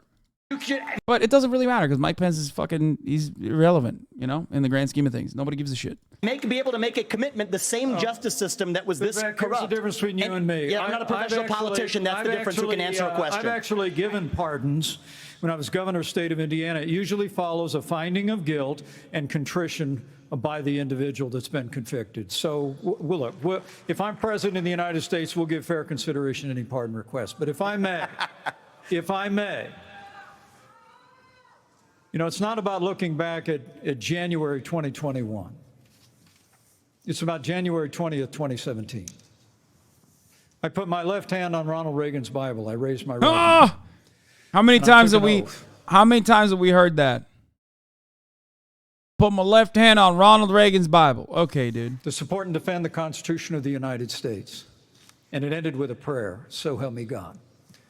It was a promise that I made to the American people, but I also made it to my Heavenly Father. Every day for 4 years, I sought to keep that oath. And everyone on this stage needs to make it clear whether or not they'll do the same if they earn this job and the confidence of the American people. Now, look, I've made it clear. I had hoped that the issues surrounding the 2020 election and the controversies around January 6th had not come to this, had not come to criminal proceedings. I would rather they had been resolved by the American people and the American people alone. But no one's above the law, and President Trump is entitled to the presumption of innocence that every American is entitled to, and we will make sure and extend that to him. But the American people deserve to know that the president asked me in his request that I reject or return votes unilaterally. By the way, they just let him ride. Like he's just talking. Fox News is totally letting him ride. You want to know why? Because the very same reason why he became Donald Trump's vice president. He was the Koch brother candidate. The reason why Donald Trump said yes to having Mike Pence as his VP was because he wanted to give assurances to the real mega donors of the Republican Party, to the institutional controllers of the Republican Party, that like, sure, I'll have Mike Pence by my side. That's the very same reason why Fox News is letting him fucking go on with this boring bullshit. Okay? That's why he was the VP, just like Joe Biden was the VP for Barack Obama, because they wanted to they wanted to at least like saturate the racial vote a little bit by saying, look, here's a guy who's like kind of racist and like a goofy ass white guy that you know, a goofy ass white boy that you know and trust. He's going to be the VP. Don't worry, he will keep the black Muslim Kenyan man in check. Okay.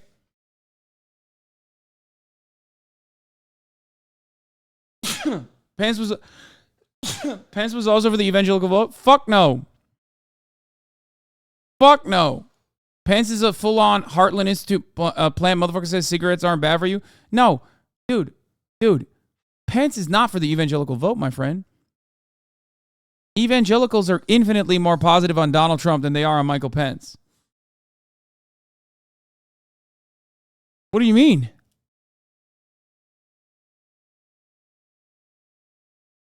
The evangelicals do not even consider another person other than Trump. Trump is Jesus. They're talking about back in 2016. No, even back then they loved Trump. Even back then they loved Trump. By the end of the election cycle, evangelicals were completely captivated by Donald Trump.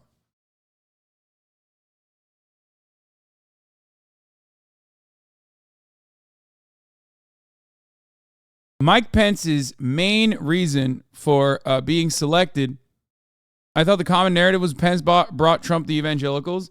No, the evangelicals already liked Donald Trump because they are not actual religious people. They are television watcher conspiracy theorists, okay? If anything, they probably brought more moderate evangelicals or more moderate Protestants on board. These guys are zealots. They're a political group. You guys are crazy. Evangelicals are an active voting bloc in the Republican Party. Okay? They were already absolutely captivated by Donald Trump. Yes, Jerry Falwell was probably a much more important figure in bringing over evangelical voters to Donald Trump than anyone else. So these guys aren't Christians. They don't operate like Christians. They will say fuck Jesus Christ if they have to. Okay? I don't care what the narrative was. I'm telling you what it actually is. Okay? I don't care what the mainstream media 2016 narrative was about Mike Pence and what his bona fides were. I'm telling you what the real reason why Trump brought Mike Pence on. Mike Pence is a fucking built in a laboratory Koch brothers guy. Donald Trump's main backers were a Mercer coalition and a bunch of other billionaires that did not actually fully agree with the rest of the Republican Party on certain issues. He was brought in specifically to capitulate to the Kochs and the other old school institutional Republican Party backers. Okay?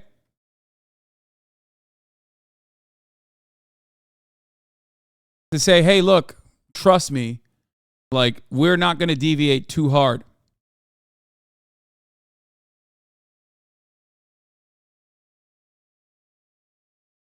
Same thing that Obama did with Biden to get the whites to vote. Exactly.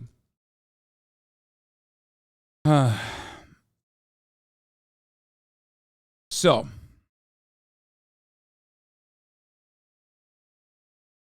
you needed to play a balancing act when you bring in a person like this. You need to cover for areas that your candidate is weak in. And a lot of people thought Donald Trump was volatile. Because listen, if Mike Pence was so strong in changing the hearts and minds of evangelicals, you would see that in his fucking poll numbers. Evangelicals prefer Donald Trump to Mike Pence every single day of the fucking week.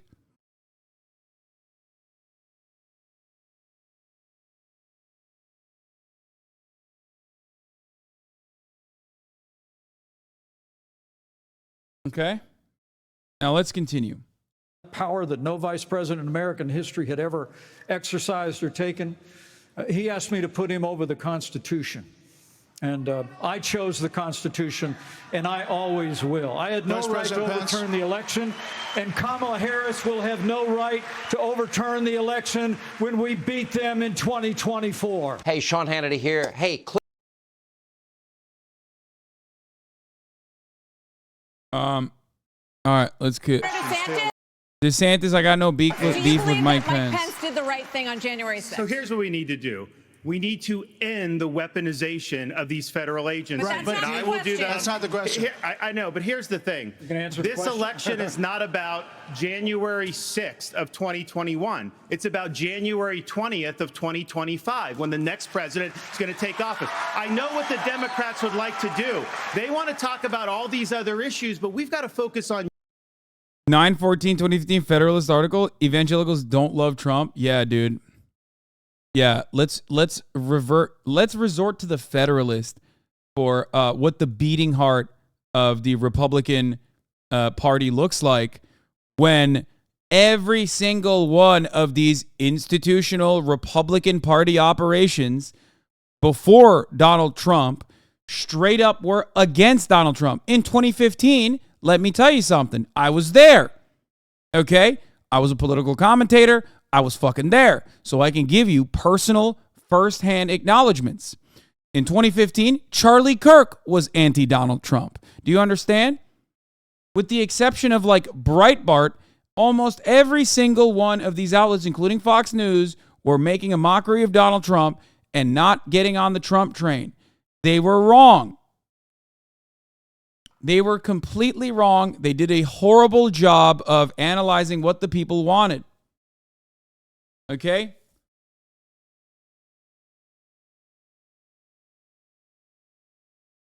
Evangelicals love Trump now because of Roe? Absolutely not. You are so wrong. You are so wrong if you think evangelical support came for Trump because of Roe. Oh my God, that is delusional. What are you saying? Oh God, I'm losing my mind. Please let me do the political analysis. Please, please, please. I promise you, you're just absolutely, like, unimaginably incorrect. Trump has polled incredibly positively with evangelicals across the board, even with polling errors leading up to Donald Trump's incredible popularity. Evangelicals are not real Christians, so much so that they were consistently met with the juxtaposition of Donald Trump, the person, the womanizer, the adulterer, okay, the New York guy, and every single person was like, why the fuck are these guys so incredibly on board? Why are these evangelicals who are supposed to be religious so on board with this guy who is not a zealot at all? Because evangelicals care more about exercising their political mania than they are about, like, being godly. They don't give a shit.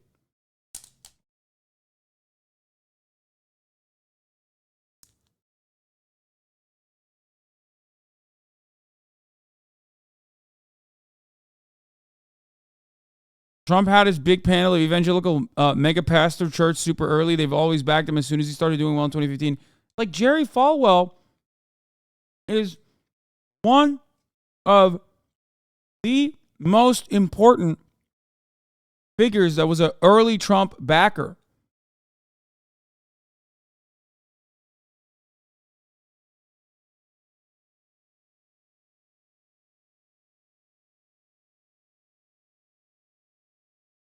HasanAbi is right, but chatters are also right that there were a lot of politicos trying to justify the Pence pick at the time as shoring up the evangelical vote. Yeah. If anything, it was the Indiana vote. Okay, that's it. Not the evangelical vote. Maybe the evangelicals in Indiana.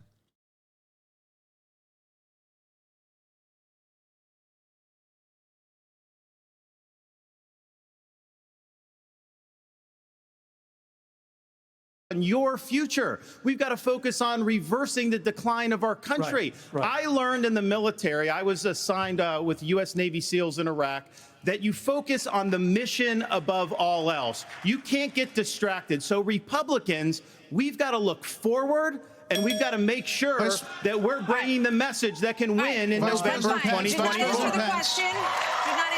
Vice President Pence, what do you think, Vice President? Is to support and defend the Constitution of the United States. I think the American people deserve to know whether everyone on this stage agrees that I kept my oath to the Constitution that day. There's no more important duty. So answer the question. I've answered this before. So yes. Why are we? Mike did his duty. I got no beef with him. But here's the thing: is this what we're going to be focusing on I'm relieved. going forward? Bobblehead motherfucker. The rehashing of this, I'll tell you, Governor the DeSantis, Democrats would love that, and they will win if we let them get away with it. I'm not letting Biden hang out in the basement this time. We're going to run him ragged around this country, and we're going to hold him accountable. Hey, Sean Hannity here. Hey. God, he's so fucking whiny. So But, like, not whiny in a cool way. Like, when Trump is whiny, it's, like, sexy. When Ron is whiny, it's in, like, a weak way. You know what I mean? And I think Americans see a lot of themselves in Trump. But I don't think they see themselves in Ron. They see their worst aspects in Ron. You know what I mean? Just like a socially anxious weirdo. So let me just finish addressing that slogan, because I don't know what that slogan means. We need to shut down the administrative state. That's actually how we translate it. Crime has been on the rise in Florida, Governor DeSantis. How do you stop crime? Well, actually, crime's at a 50-year low in Florida. Not in Miami. We're happy with that. Once again, crime is at a 50-year low everywhere. Okay. Well, the statewide, it's a 50-year low. And so here's the thing. These hollowed out cities, this is a symptom of America's decline. And one of the biggest reasons is because you have George Soros funding these radical left-wing district attorneys. They get into office and they say they're not going to prosecute crimes they disagree with. The inmates start running the asylum. There's one guy in this entire country that's ever done anything about that. Me. When we had two of these district attorneys in Florida elected with Soros funding who said they wouldn't do their job, I removed them from their posts. They are gone. And as president, As president, we are going to go after all of these people because they are hurting the quality of life and they are victimizing innocent people in every corner of this country, and it will stop when I get into office. Okay, one more here before the break, Governor Bergen. Brett and Martha, I just thought it was interesting. You asked your question about the problems we're having in big cities. Boo, shut up. What was his name again? Doug?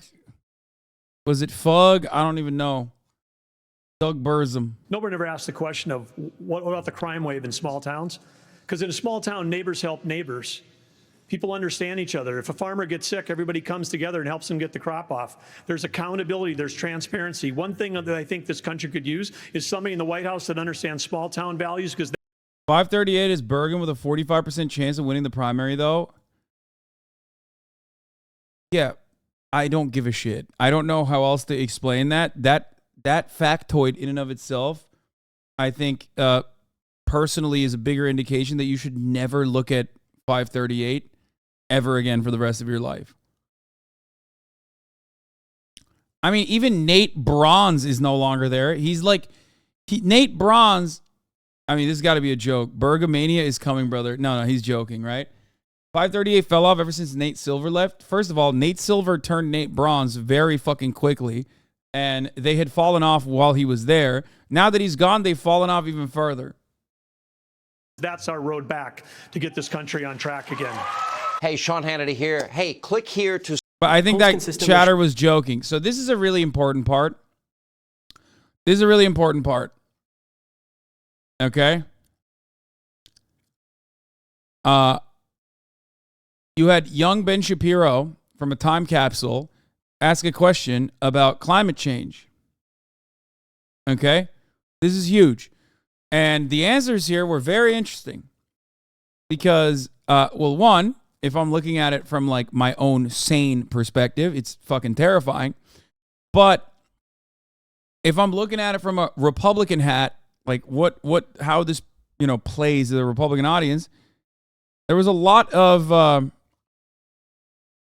there was a lot to be said here with the responses. Let's take a look. Number one issue is climate change. How will you, as both President of the United States and leader of the Republican Party, calm their fears that the Republican Party doesn't care about climate change? So we want to start on this with a show of hands. Do you believe in human behavior is causing climate change? Raise your hand. So Ron DeSantis jumps on this grenade. It's a live grenade, right? In some ways, it's a live grenade. Look at Ron just fucking taking the initiative and just jumping on it. If you do. Look, we're not school children. Let's have the debate. I mean, I'm happy to take it to start. Alexander? So do you want to raise your hand or not? I don't think that's the way to do. So let me just say to Alexander this. First of all, one of the reasons our country's decline is because of the way the corporate media treats Republicans versus Democrats. Biden was on the beach while those people were suffering. He was asked about it. He said, no comment. Are you kidding me? As somebody that's handled disasters in Florida, you got to be activated. You've got to be there. You've got to be present. Yeah, why are those disasters happening in Florida with like much greater frequency? I wonder.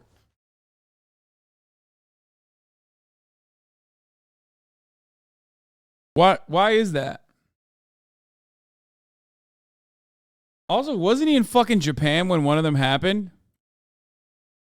Like one of those disasters literally happened? Am I crazy? I might be misremembering. But what's up with that? I mean, if you're the governor of Florida, just fucking talking about climate change like this is so funny because it's like, dude, your state currently cannot get any housing insurance. Like, you can't. Because it's always underwater. There's no insurance policy that will insure houses in your fucking state due to climate change. Present. You got to be helping people who are doing this. And here's the deal. Let's just answer the question. So is that a yes? Or is that a yes? Is that a hand raise? You do not. I think it was a hand raise for him, and it's my hands are in my pockets. No, because no, the I didn't climate change raise agenda is a a hoax. hand. Let us be honest. I think that was a hand raise for him. My hands were in my pockets. Okay, dude, you are such a fucking brown-nosing teacher's pet motherfucker. Oh, my God. Like, the more I went back to this debate, the more I started to get annoying with fucking Vivek. One, because like everything he said was really, really annoying. But two, I feel like he's just trying too hard. He's too much of a fucking tryhard, man.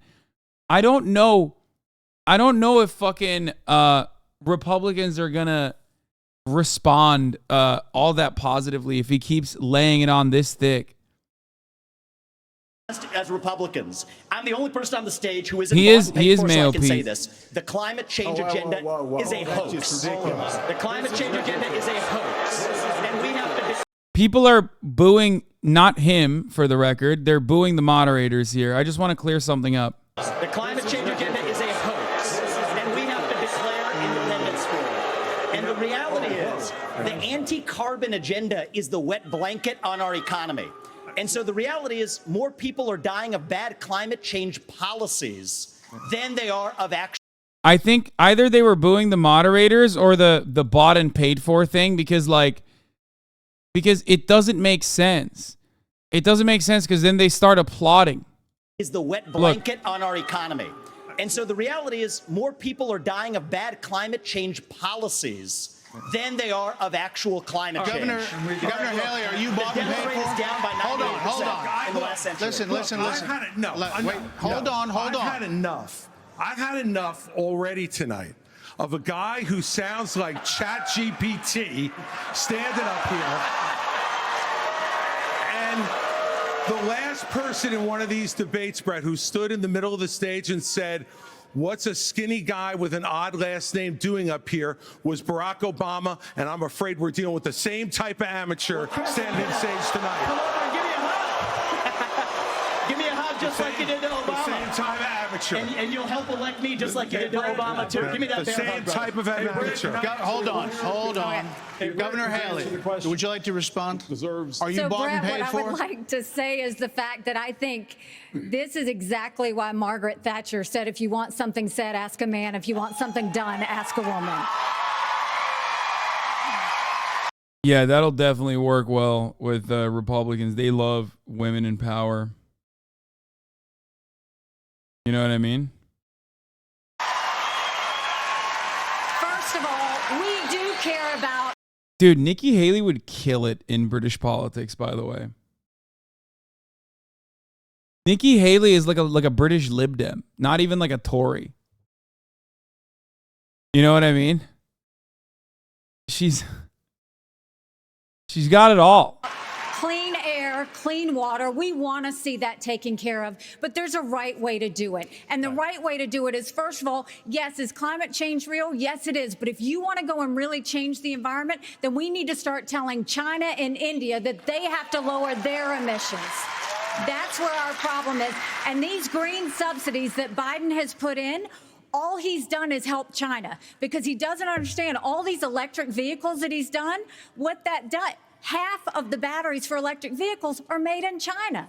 And so that's not helping the environment. You're putting money in China's pocket, and Biden did that. So let's talk about this, okay? Climate change, or at least the externalities due to climate change, extreme weather conditions becoming the norm, is tangible, is unavoidable, like the top of the hour ad break, unless you're subscribed to avoid the top of the hour ad break, of course, by subscribing for $5 or for free with the Twitch Prime. Okay? Let's make one thing clear. We have the highest per capita emissions and we don't even have a manufacturing economy anymore. Yeah, also, who the fuck is China manufacturing for? Like, whenever people say, oh, China and India, like, they are the highest carbon polluters, I'm like, okay, who are they polluting for? The fuck do you mean? And even then, one, they have better climate policies. They have to fucking do that because their air is not breathable. And two, two, they have a lower per capita carbon emission than we do. Of course they have a lower per capita carbon emission than we do.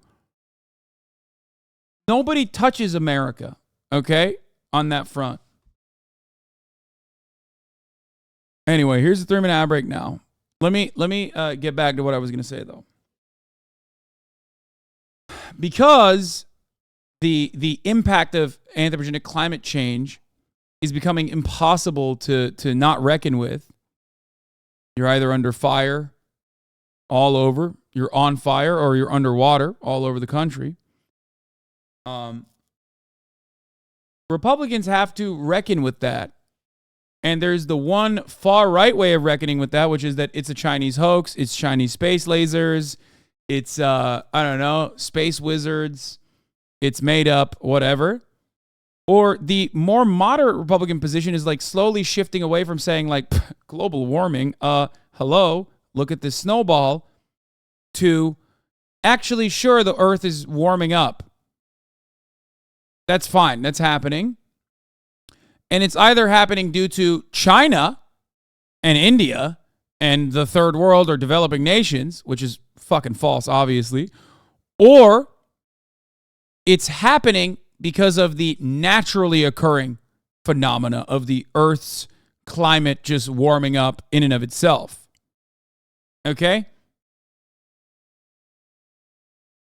That's it. It's like a normal, natural cycle. There's also some other interesting points. That they engage with from time to time, such as we actually can't do anything about it, or we mustn't do anything about it. If we do anything about it, then it's actually going to harm us. The cure can't be worse than the poison, right? Similar to COVID. So they're hitting all of those different talking points right now. They're addressing pretty much all of those different talking points. So, first of all, I think we need to acknowledge the truth, which is these subsidies are not working. We also need to take on the international world and say, okay, India and China, you've got to stop polluting, and that's when we'll start to deal with Senator Scott, are you like, it's pretty funny to say, yeah, in order to stop climate change, like, Nikki Haley is so funny because, like, she's saying climate change is real. Anthropogenic climate change is real, okay? But it's not the man-made climate change that is in America that is causing this. It's carbon pollution, sure, it's emissions. It's the Chinese emitting, right? And that's such a fucking idiotic take because then you just undermine your own perspective. Then America can do something and should do something about it, right? You can and should do something about it if it's real. Arrest is live. Is it? Someone link me. Someone link me. We'll continue with this portion of the broadcast in a little bit. I would like to see the live arrest. EV chatter here. Biden's IRA literally incentivized domestic U.S. battery production. There are like 10 battery factories opening up in the U.S. because of Biden. She's literally straight up lying. That is true. There's also EV car manufacturer factories opening up as well.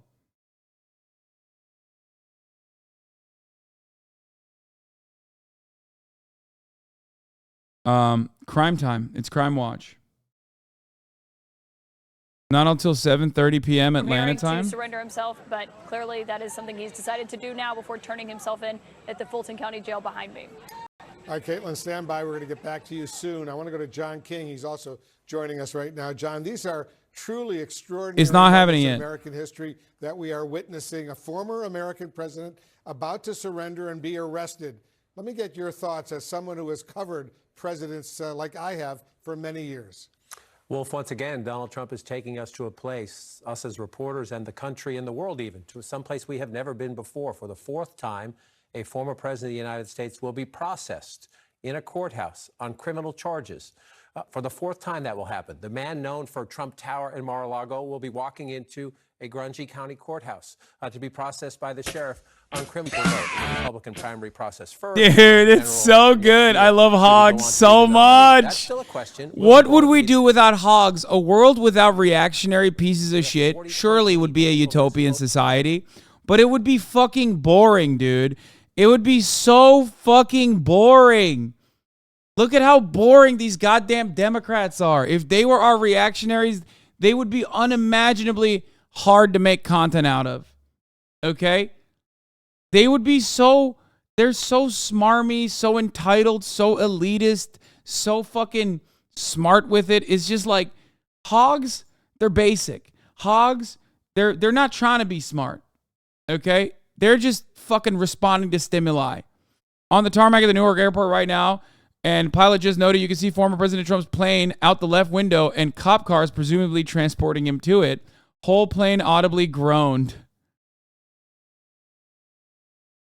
If Trump loses, he will flee the country? No, he won't. Dude, what? No. No.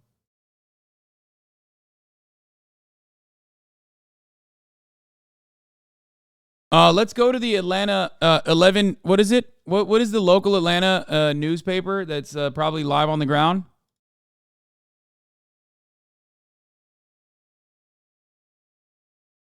News 18.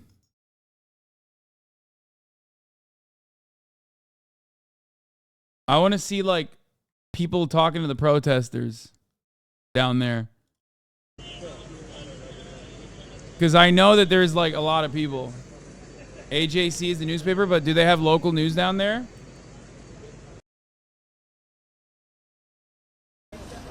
None of these cowards are showing the actual people.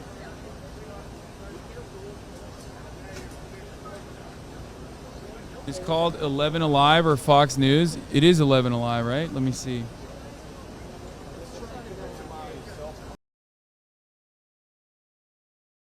Let's go. Nope, that's not right. Yeah, this one sucks. What is this? This is like a still image, dude.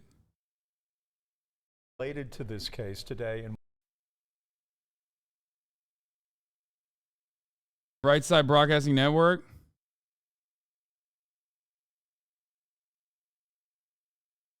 Wait, there's got to be a YouTube on this. Give me the RSBN YouTube page.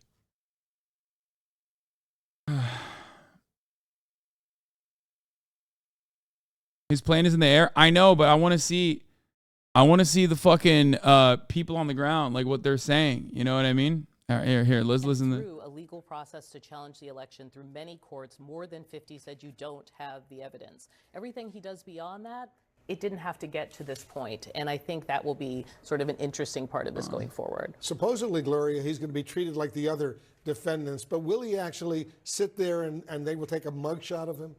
Well, we really don't know the answer to that yet. He hasn't had to do it before, but the bottom line, does have to take someone's got they're not going to give him a to ring stop light, normalizing this with it. Oh, Fox is not even talking about that. Fox is just talking about they're not made other to look shit. Pretty. Laura and I were Hold on, I'll be back in a second. 1 second. Earlier, and I think, look, already you have pro-Trump groups using fake mugshots on campaign paraphernalia that they're already distributing. So while I think he's going to find it humiliating if they decide to do that, he will turn it in to some kind of a campaign theme, which is, you know, they did this mugshot for me, but they can do this to any of you. And so he's going to, you know, he's going to use the victim theme again. So, you know, personally, I don't know why they would have to mugshot Donald Trump. His face is probably among the best known in the world, but if they do it, he'll turn it into a campaign tactic. We'll see if that happens, and we should know fairly soon. You know, Adam Kinzinger is with us as well, former member of the January 6th Select Committee. Mark Meadows, the Trump White House Chief of Staff, he was arrested as well and sat for a mugshot. Did you ever think in your life you'd be seeing what you're seeing right now unfold? No, it feels normal now, which is it's talking about how bad this is in the first place. It feels like, oh, it's just another day where people are getting arrested because they tried to overthrow the government. You know, Mark Meadows, particularly, I knew him in the House. When you served in the House, and he served I served in the House with him. And, you know, he was kind of one of those guys you always had to kind of watch your back around. But when he went to the former president's cabinet, became the chief of staff, and then basically was doing everything to do Donald Trump's bidding, he set his own, talking about the course you set in motion. He set it that way. And I will tell you, what still constantly strikes me, he was actually the MVP on the January 6th committee because his early text actually opened up a lot of information to us about links that we didn't necessarily know yet existed, and then he quit cooperating with us. If he's actually going to be cooperating with the feds, which my guess is he probably will be, I think there's a lot more information that can come of this, but You know, I mean, every day I'm saddened by this, but I'm also glad to see justice work and to see that there is nobody that's too powerful for justice. What about this October 23rd date that is now being proposed for the start of all of these trials in Georgia? Is that realistic? I mean, it's very ambitious, but remember, Georgia has a specific Speedy Trial Right Act that gives the requirement that you have to do it within a certain amount of time. But that also belongs to the defendant. And they're trying to essentially say, look, prosecutors, every time you guys call ready and you say you're ready to go with this trial, you actually better be ready to do so. An important caveat, though, it only has to be set. It has to start within that speedy trial period. You know how long it's going to take to do jury selection in a case like this? If all 19 are together, it's not going to be October 23rd. It might be months and months and months.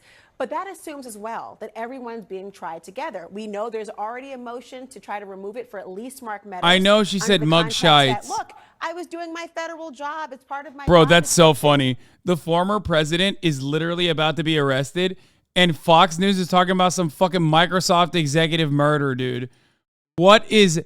Dude, they are so fucked. That is so funny, dude. Oh my Lord, holy moly. Shit's looking great. It's We're live outside the Atlanta airport at a private airspace. Hey, that's Marjorie Taylor Greene's boyfriend. Georgia at 6:40-ish. We'll bring that to you live as it happens. Good afternoon, everybody. Brian Glenn. All right, we'll get back to all this shit in a little bit. Let's keep talking about the debate, though, because it seems like chatters, once again, pulled the trigger incredibly fast. And we're like, oh, dude, Trump is arrested right now. And it's like at least 45 more minutes until he gets fucking actually any action. And there's a lot going on here that we still haven't covered because politics is back, like I said, and better than ever. Let's continue. Bought and paid for? Absolutely. Are you bought and paid for? I'm sorry? Are you bought and paid Absolutely not. I mean, here's what the American people deserve is a debate about the issues that affect their lives. Going back and forth, being childish is not helpful to the American people to decide on the next leader of our country. Number one, wait a second. And number two, as a kid who grew up in a single-parent household mired in poverty, I wondered, was the American dream real for kids who were devastated by poverty, devastated by the challenges of life? I came to the conclusion that America can do for anyone what she's done for me if we focus on restoring hope, creating opportunities, and protecting America.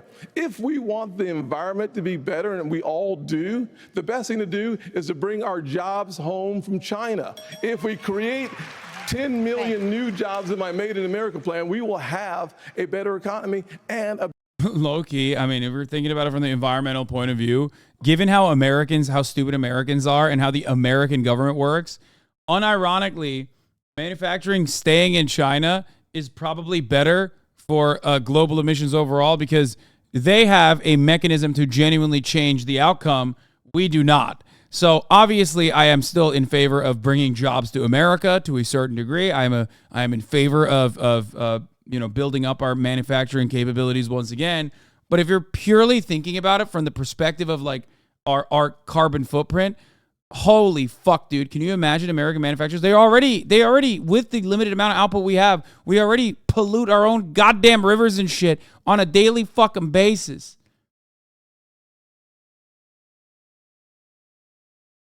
a better environment. Let me tell you why I say that, Brett. America. Do it quickly. America has cut. I'm a Southern boy. I talk slow. So America. That was quick. America has cut our carbon footprint in half in the last 25 years. The places where. Like, look at this. Guys, you have to understand something. This is really interesting. And it completely deviates away from what Trump has said about climate change. Trump says climate change is a hoax. It's a Chi-Com conspiracy. You have pretty much every Republican on stage right now saying, well, no, we have done actually a lot to reduce our carbon footprint. All of which comes with the admission that anthropogenic climate change is very real and it's an ever-present danger to American futures and the American present. Now, that is very, very interesting. It is a change of pace. The last time I heard Republicans openly talking about this, okay? The last time I heard Americans openly talking about this, no, it's not hype. It's devastating. It's devastation. Oh, you're talking about hype train. I thought you were hyped up that Republicans are recognizing climate change. Now, let me tell you something. Let me explain something to you. They aren't talking about carbon at all, dude. That's false. They just say climate change. Listen. I'm old. When Barack Obama was going against the maverick John McCain was seen as like a conservative who cared about the environment. John McCain had pushed for a carbon emission reductions, capping, not a green energy initiative, a green energy carbon renewal, but cap and trade. Only after going up against Barack Obama did he change his mentality on it. Okay? So Republicans, while still always advocating for the hoax of climate change and saying that climate change is a hoax, whatnot, we're still cognizant of like certain initiatives quietly that could maybe, not in a super meaningful way, but marginally reduce carbon emissions. It's also really interesting considering that like yesterday's Republican initiatives become today's Democratic Party policies. Okay? It's yet another indication of the ever-changing rightward shift in the Overton window. It's crazy. But now that push has come to shove and we are experiencing some of the worst aspects of anthropogenic climate change, which things are only slated to get worse, it seems like they're at least recognizing it and fucking making up really stupid excuses rather than just like outright denying it, even though they probably will outright deny it in other circumstances. And on the policy front, it's basically an outright refusal. The only person who just like clapped on it was Vivek.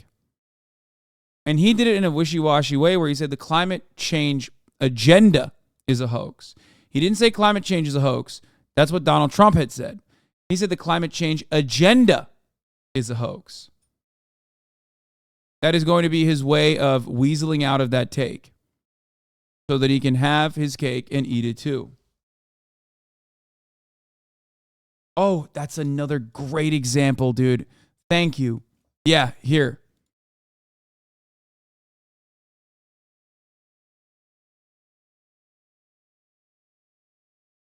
Here, let me show you something.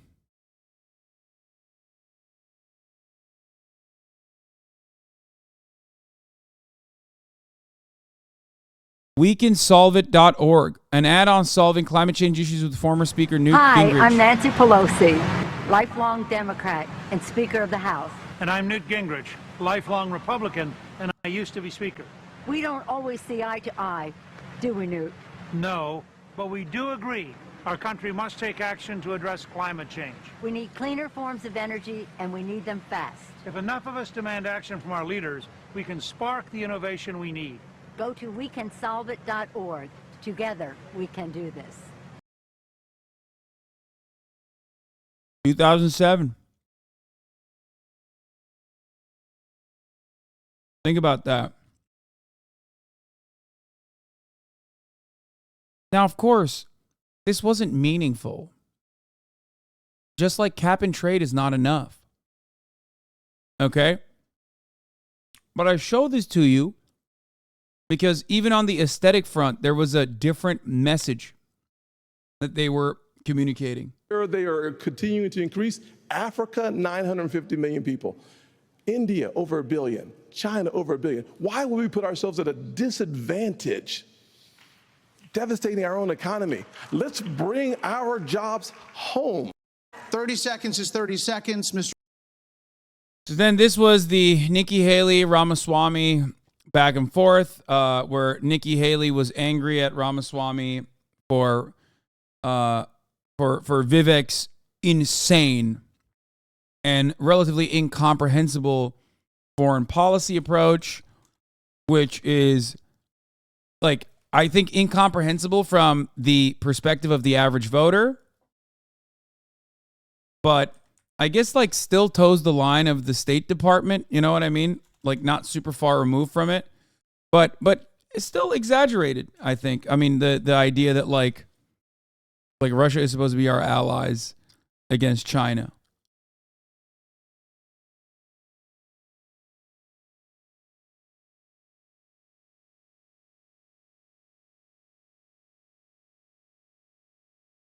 Like, if you think that he is a fucking anything but like a non-neocon or whatever, here's Gumby for Christ. To state, as Vivek does here, that he's a non-neocon for ostensibly opposing the Ukraine war while screeching that China is the real threat we face today is laughable. This is the exact line of the U.S. intelligence community. Here it is. The latest national intelligence strategy was just released, and it makes very explicit that China, much more than Russia or terrorism, is the U.S.'s primary target. You know who else says that? A lot of Republicans. Position for the IC for intensifying strategic competition. Strategic competition from powers that layer authoritarian governance with a revisionist foreign policy is a principal challenge to a free, open, secure, prosperous world. Obviously, those words mean nothing when it's coming from the American intelligence community, but here's the important part. The PRC is the only U.S. competitor with both the intent to reshape the international order and, increasingly, the economic, diplomatic, military, and technological power to do so. Russia poses an immediate and ongoing threat to the regional security order in Europe and Eurasia and is a source of disruption and instability globally, but it lacks the across-the-spectrum capabilities of the PRC.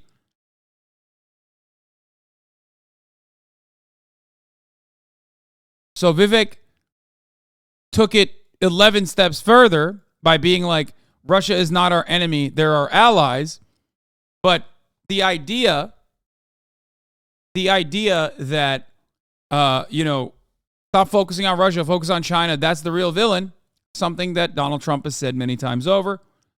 But it is absolutely not a peaceful dove approach whatsoever. It is a warmonger's approach.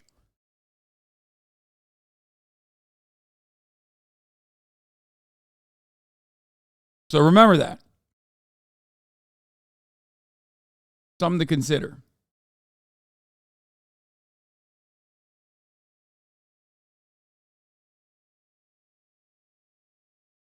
Mr. Ramaswamy, you were mentioned. You get 30 seconds. So the reality is that today, Ukraine is not a priority for the United States of America.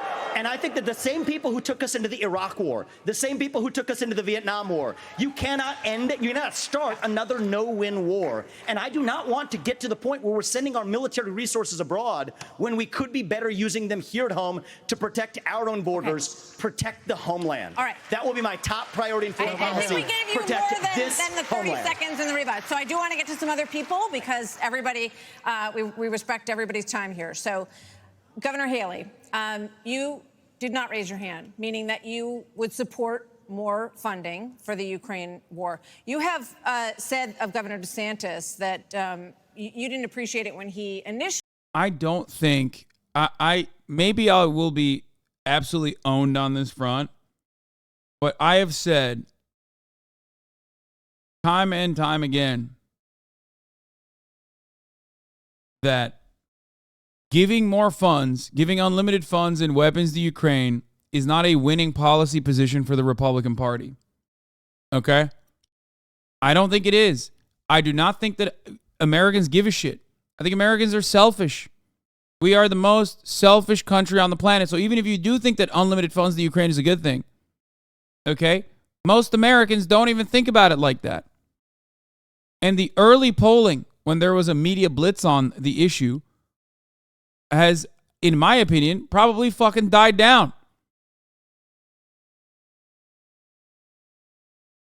Okay? Conditional arms is the Progressive Caucus's policy position or policy change that they literally brought forward for 3.5 seconds and immediately had to like go back on, which was smart. But if we're talking about it from the Republican perspective, I don't think they give a shit. I don't think they care. Sure, Ukraine is white, but they don't give a fuck. So if you are a Republican, how do you message out of this? Because you want to say, in my opinion, if you're a Republican, and I look to Donald Trump for this kind of thing, because he reads the room better than anybody else. I think if you're a Republican, you're supposed to say, fuck Russia, I hate Russia. Because obviously, plenty of the boomers who still think the USSR is alive and well also hate Russia. Right? You're also then supposed to say, I'm fine with agitating against Russia, okay? And that's good. However, I'm sick and tired of the Biden administration giving unlimited funds to Ukraine, funds that should be going back to the American border. And there are funds out there that are supposedly unlimited. They're in Europe. Something close to what Ron DeSantis tried to say. That I'm sick and tired of how much money we're giving to Ukraine right now. When we have a crisis in our border in Mexico, we need to start invading Mexico. Instead, we should take some of those funds away and invade Mexico with our funds and our weapons and build a border wall and get Europe to play their part in arming the Ukrainians. That is, in my opinion, the best way to message for the Republican Party, especially in the primary. Invade Mexico for what? Guys, we're invading Mexico, okay? We're saying we're invading Mexico, okay? Just, are you serious? Were you guys there? Did you hear what they were saying? I mean, I'm half joking when I say invade Mexico, but like, I don't know if you watched the same debate that I did, where I think Vivek straight up said we need to invade Mexico. Okay, so that's number one. And two, even if we don't invade Mexico, the solutions are a bunch of candidates talking about how many Mexicans they will kill. Like, my administration will kill the most Mexicans crossing the border. Like, that was basically what was going on the debate stage with the most moderate position coming from Christopher Christie, who said, no, we should immediately put them in concentration camps and then deport them. That was the most moderate position. Asylum seekers, concentration camp, and then subsequent deportation. That was the most tolerant, the most moderate position on stage on their immigration policy. The rest of it was, how many Mexicans can you kill if you become president? Actually called it a territorial dispute. Why? First of all, the American president needs to have moral clarity. They need to know the difference between right and wrong. They need to know the difference between good and evil. Right. When you look at the situation with Russia and Ukraine, here you have a pro-American country that was invaded by a thug. So when you want to talk about what has been given to Ukraine, less than 3.5% of our defense budget has been given to Ukraine. If you look at the percentages per GDP, 11 of the European countries have given more than the U.S. But what's really important is go back to when China and Russia held hands, shook hands before the Olympics, and named themselves unlimited partners. A win for Russia is a win for China. We have to know that. Ukraine is the first line of defense for us. And the problem that Vivek doesn't understand is he wants to hand Ukraine to Russia. He wants to let China eat Taiwan. He wants to go and stop funding Israel. You don't do that to friends. The worst part about this that it devolved into was when Nikki Haley was just like when the conversation turned into like funding Israel, which blew my fucking mind. But of course, like, it's expected. The idea that like we have to keep giving unlimited funds to other countries is so crazy. And there is no other country where you can make that argument. You know what I mean? And I said this last night, like, we need to keep funding Estonia is a ridiculous take. If someone said that at the fucking Republican primary, and I'm some, like, Arkansas HVAC specialist, okay, a business owner, and I hear that, I'm like, what the fuck are you saying? Estonia? The hell is Estonia? Hey, it's Dick Rider Machine Hasan. Give us some bold announcements. No, don't ban him. God damn it. I was ready for it. We need some pets, man. We need some pets every now and then. We gotta pet them a little bit.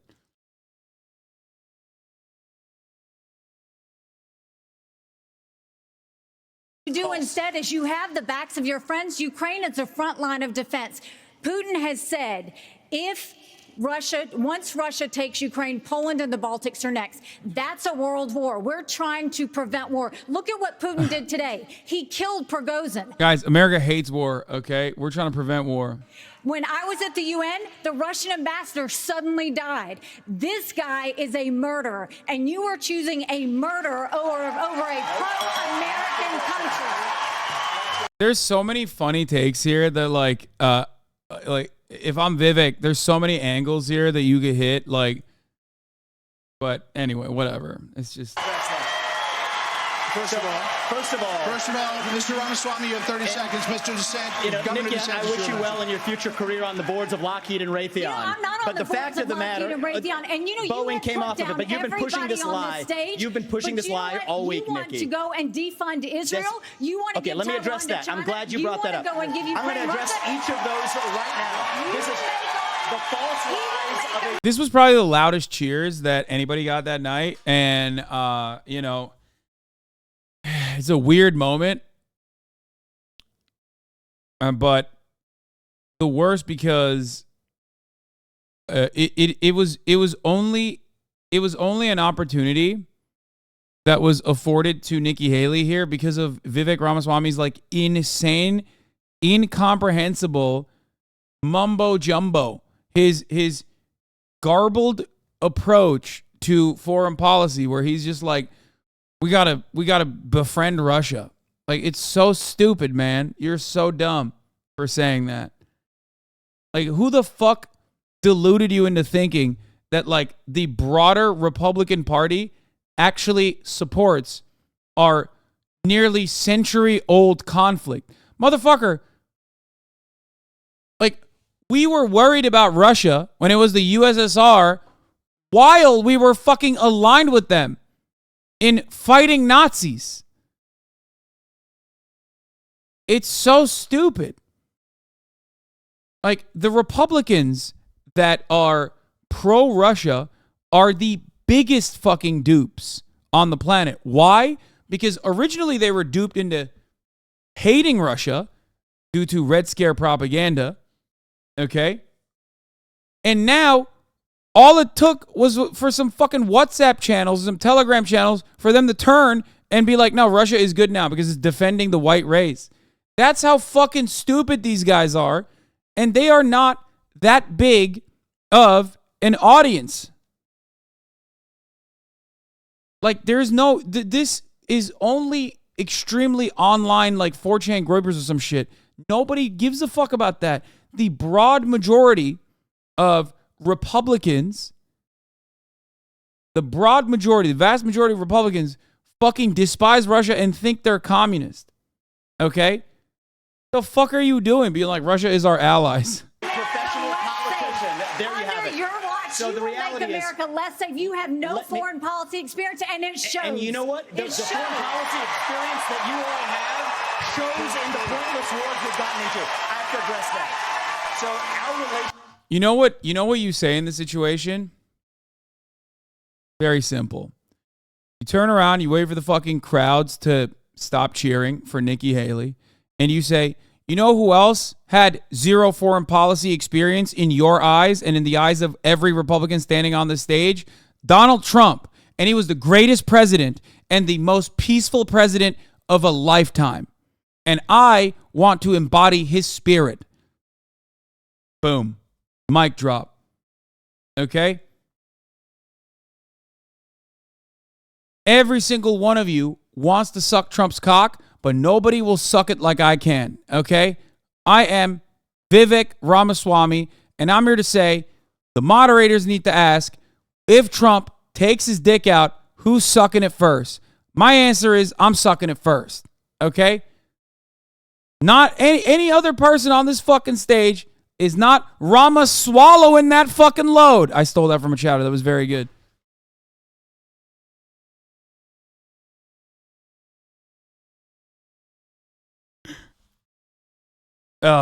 Anyway.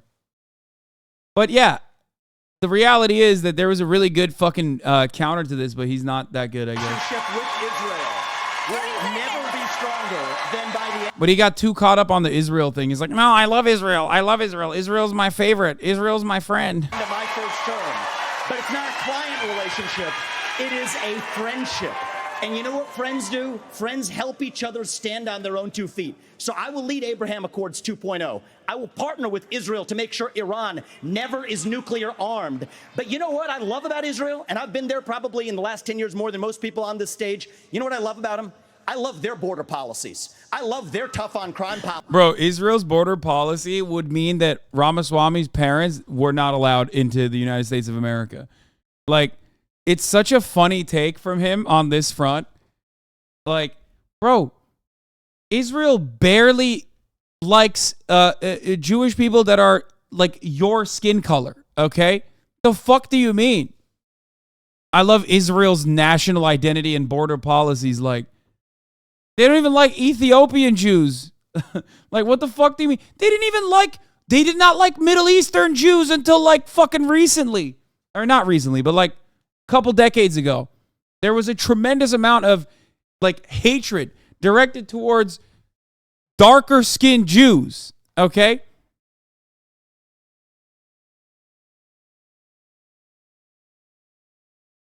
You talk based off of no facts?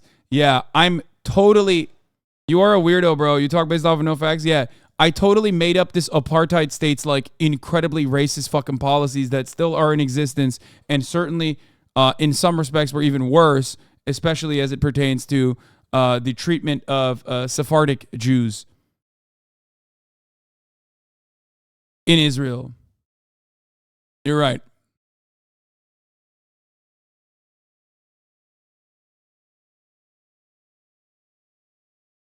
Some of which have become the most dogged supporters of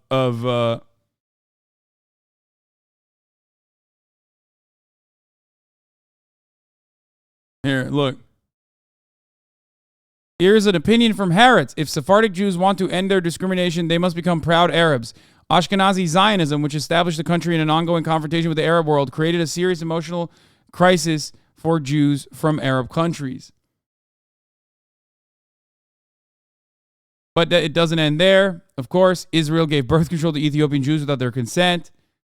It wasn't towards you. You are a weirdo. You talk based off no facts. Who are you talking to then? Fuck.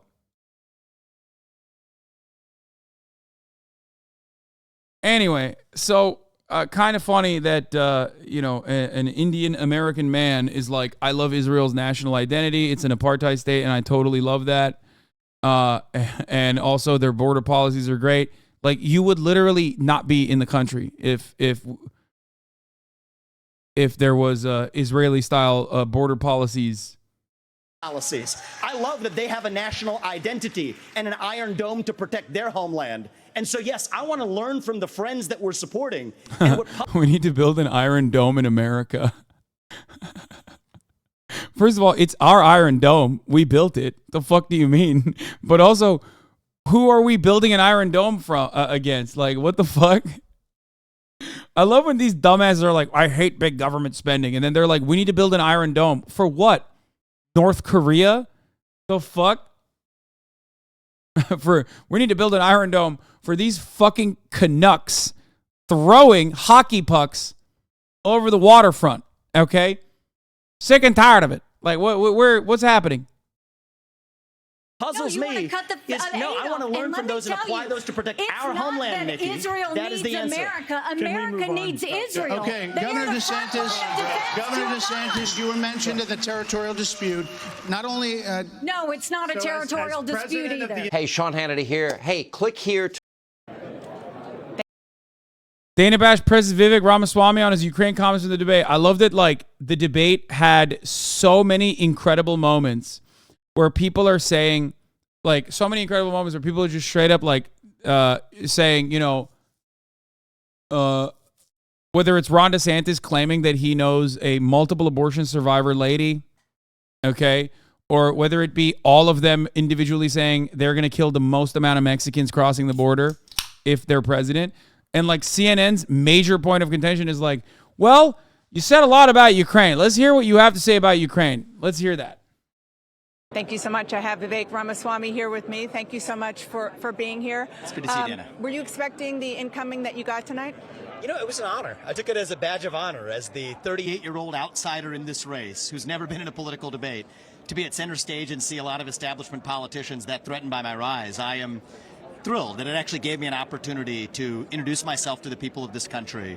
We're just getting warmed up, and I'm really thrilled with how it went. I want to play for our viewers a moment that you had with Nikki Haley about foreign policy. Got it. You are choosing a murder over a pro-American country. Okay, we already just watched this back and forth. Let's hear what the...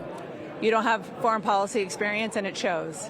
Well, the reality is the people who have foreign policy experience, it shows what a disaster it's been from the Iraq war on down to other pointless wars, no-win wars that these administrations from foreign policy establishments in both parties having led us into. I think the results speak for themselves. They've been disastrous. And so I do think that I am the only person bringing clear strategic vision.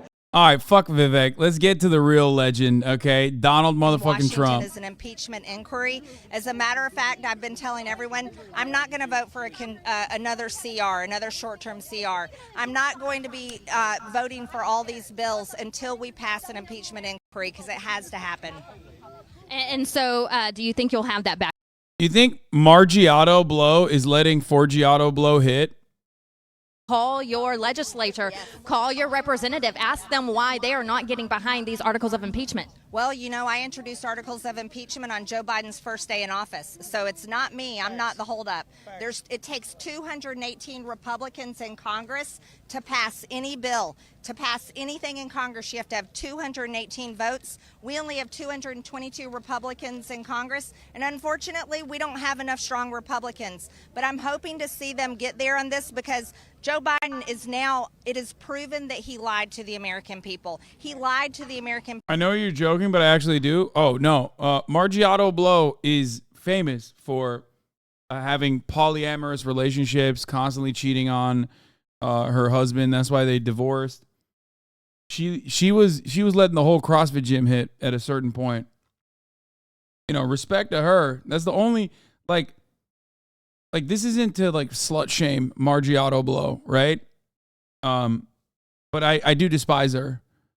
You know, that's the only good thing that she's done in her life that is like objectively not bad.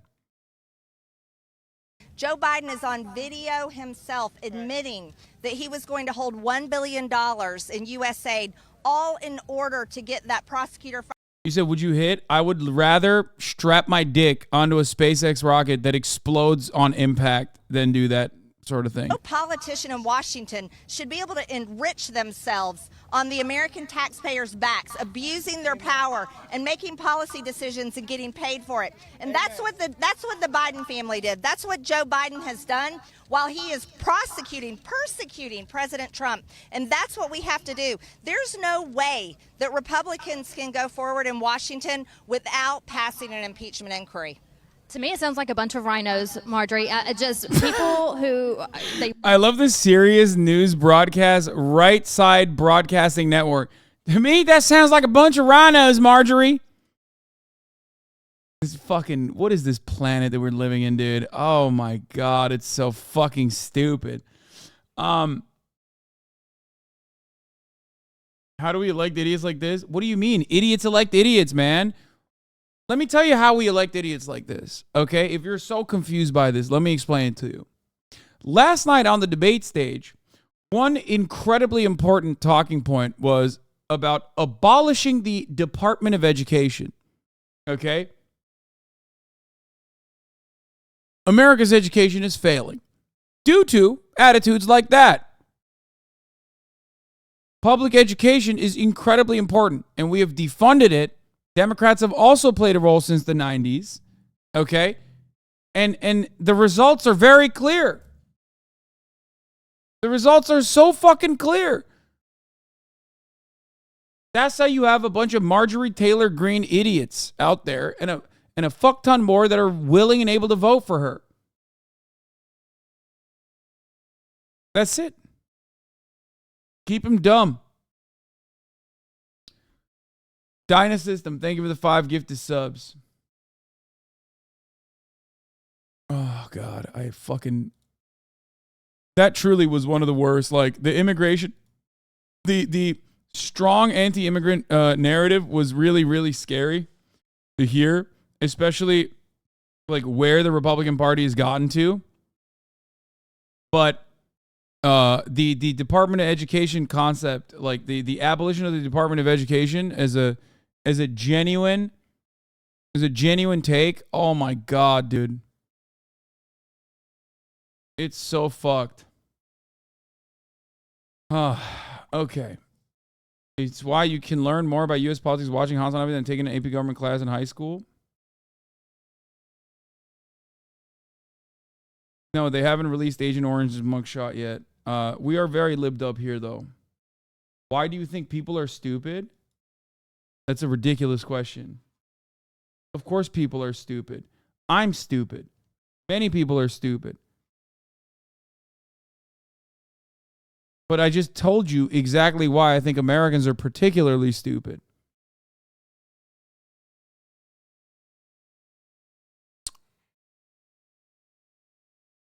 CNN says Trump used a bail bondsman to $200K. He paid 10% and the rest was covered by Foster Bail Bonds LLC. Broke bitch. Oh my God. If Trump used a bail bondsman and he's notorious, if Trump used a bail bondsman and he's fucking notorious for not paying, there is a very real world where there's a bail hunt going on, Dog the Bounty Hunter style. Oh, that would be incredible. I will become a bounty hunter for this.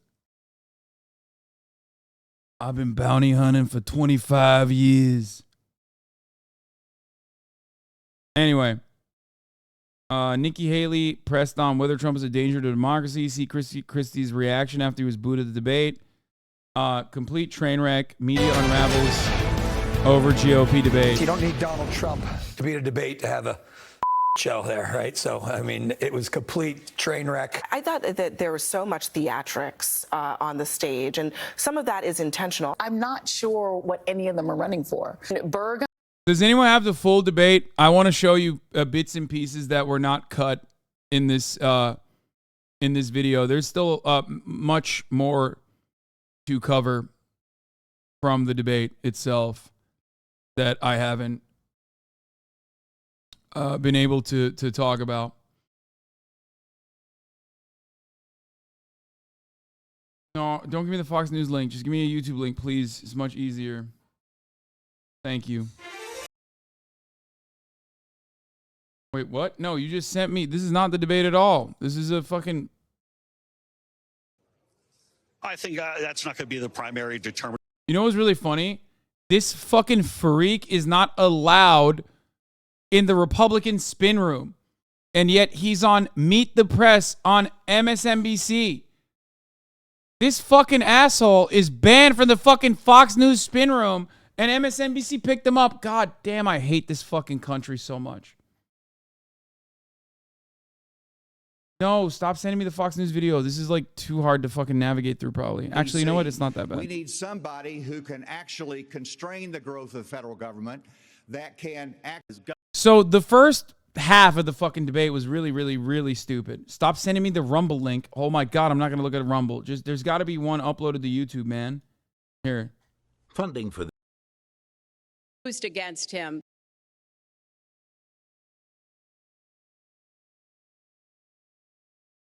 That's my fault for clicking on it. Like, actually, so take a day off. I would have banned you, but.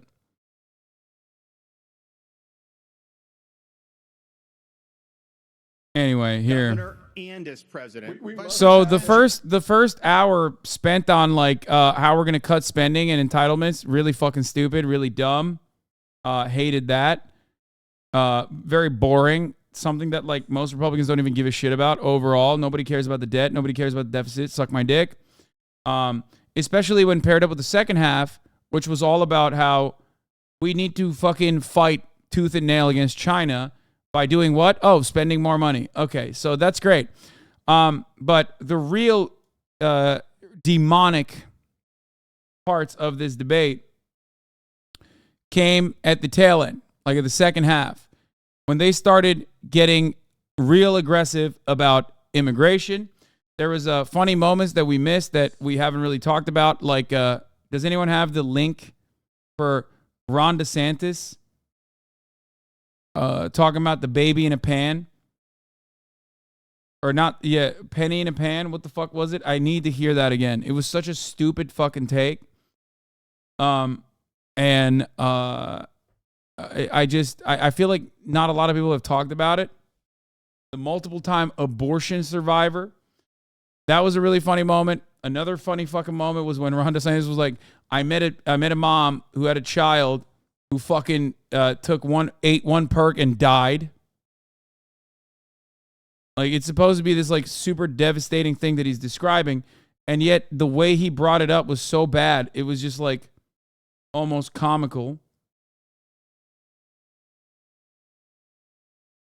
Oh, here. Well, I would say we sold the biggest election landslide victory in the history of the Republican Party in the state of Florida in 2022. That's what I did.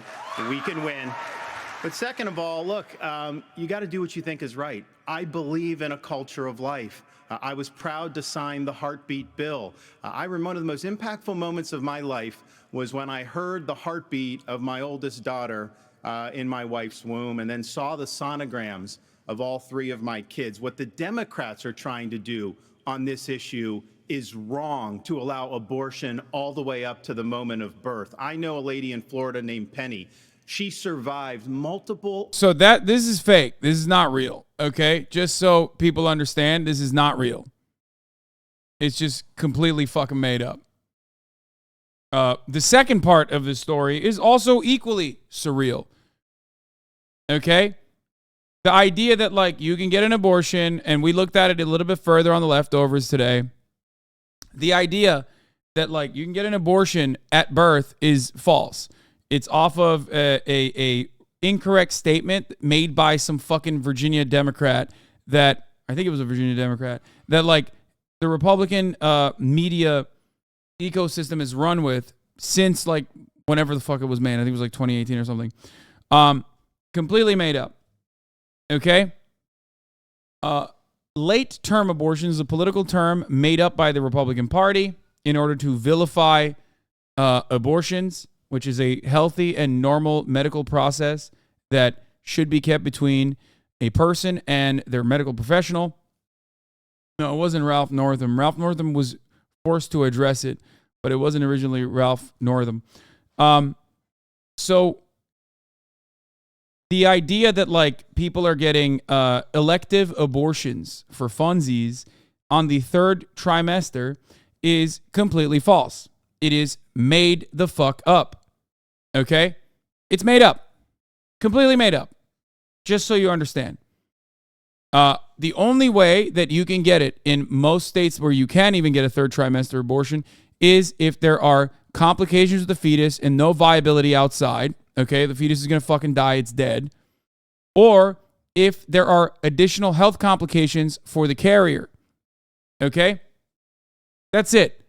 The way that they have massaged this narrative is by pure grift and pure lies, where they claim that, one, you can get a fucking abortion after birth, which is not an abortion, that's murder, okay? Just so everybody understands.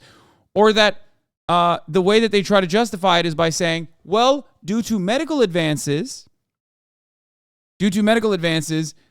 viability outside of the womb is actually before the third trimester in many cases, which is why you shouldn't be able to get it on the third trimester across the board, which is fucking insane. Okay? That's it. That is the reason. They talk about the gestation period and talk about how viability outside of the womb is like basically before 7 months. And therefore, anything past that point should be a forcible cesarean section and a removal of the baby. Like a forcible carrying of pregnancy to term. Okay? Which is unimaginably nutty. Okay? Unimaginably nutty. Youngest baby to survive came out at 21 weeks. Yeah. What are they going to do? Take the fetus out, Lamau? Yes. No, literally. Yes. That's what they want.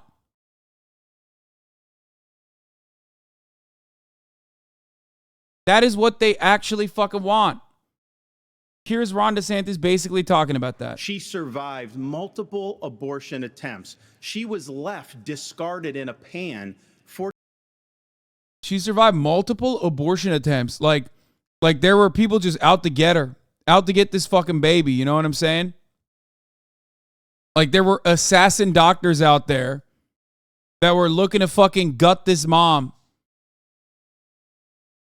Like they were like, we got to get to this fetus, man. This fetus is a fucking threat to the future generations. We got to fucking deal with it. Fortunately, her grandmother saved her and brought her to a different hospital. She was left discarded on a pan. We're better than what the Democrats are selling. We are not going to allow abortion all the way up till birth, and we will hold them accountable for their extremism. But just to be clear, Governor, would you sign a 6-week ban federally? I'm going to stand on the side of life. Look, I understand Wisconsin is going to do it different than Texas. I understand Iowa and New... Pussies.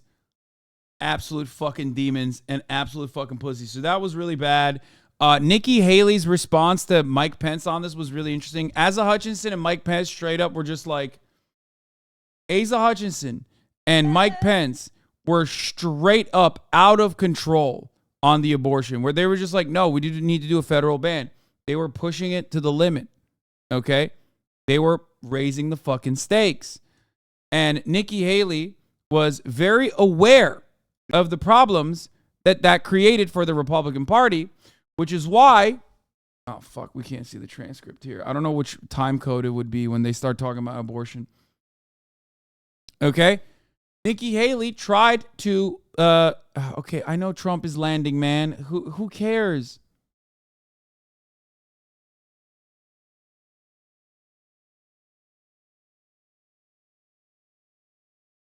Here. Like, here you go. Here you go, chat. The fuck? Well, much looking there at a live shot of Hartsfield-Jackson International Airport in Atlanta, where the 45th President of the United States is expected to arrive any moment on his way to surrender for the 4th time this year on felony criminal charges. Good evening, I'm Anderson Cooper here in New York, where he too is charged with felonies, 34 counts. Jake Tapper is in Washington, where the former president faces federal counts, as well as in Florida. CNN's Caitlin Collins is outside the Fulton County Jail in Atlanta, where he'll be booked tonight. Anderson, after landing, we expect that Donald Trump will ride in from the Atlanta airport with his new lawyer, Stephen Sadow, who replaced his former top Georgia attorney, Drew Feinling, earlier today. And Jake, of course, when he gets here to the jail that you can see over my shoulder, the question is still, will he have his mugshot taken the way his former chief of staff, Mark Meadows, Rudy Giuliani, and all the other defendants certainly have? His own team says that has not yet been decided, certainly as of a little bit earlier today, despite the Fulton County Sheriff's earlier statement that they will all get the same treatment. Of course, if that turns out to be the case, we will see another first tonight, a first sitting or former president with a mugshot. That's in addition to something we learned today. Also, he is the first to engage the services of a bail bondsman. That said, Mr. Trump is Pretty not funny the first president to that see he his had former chief of staff's mugshot on the front page. President Richard Nixon did beat him to it. His chief of staff, HR, also known. What's up with this fucking music, CNN? Let me do the soundtrack, okay? Fucking assholes. Watergate-related charges, nor is Rudy Giuliani the first New York mayor to so sully his reputation. He is, however, the first former U.S. attorney to dismantle the mob using the RICO statute, only to later be charged, as he has been, with a RICO violation. One note about perhaps the least known of the 19 defendants, Harrison Floyd, Damn, they're just owning director of Black Voices for Trump. He either could not or would not reach a bond agreement, and as of right now, that is insane that out of all the co-conspirators, the Georgia County still was like, yeah, the black guy, no, he's not. We're not letting him out on bail. That, oh my God, I have never seen someone hoisted on their own fucking petard so hard. Like, my man created a reactionary movement as a black man for Donald Trump and is getting ass blasted by the very same criminal justice system that is treating him differently. Oh my God. Oh my God. That's crazy, bro. Atlanta said no bail for the black guy. Every other fucking co-conspirator that's white is fine. Which is, as he approaches, those are going to be blocked to traffic. So it's going to be very similar to the ride he would take when he was president of the United States, with basically a frozen route from the airport to the jail. Is that because of security concerns? Because we haven't seen that in the last time he was. So we haven't, and it is a security concern. I think it's also about waiting till this late at night to get in quickly, get out quickly, avoid, making the rush hour worse. I think from Donald Trump's standpoint and his aides, there's probably some aspect of doing this during primetime television to catch up on exposure that he would have missed last night. But I also, the plan is when they get to the jail, there's a sally port. So they drive in the Rice Street side or the Jefferson Street side. They go into the sally port.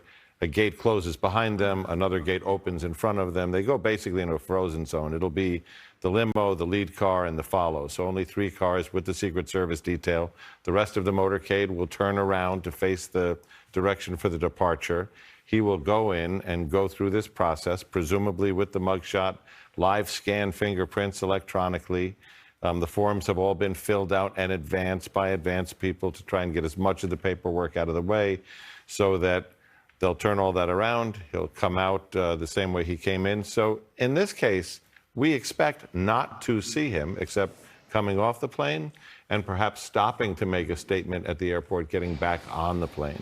Go ahead. So what's worth remarking on here is this one is different than the ones we've seen in the past because the prior 3 cases, the surrender and the processing happened inside a courthouse. Now we're in Fulton County. This will happen inside a county jail.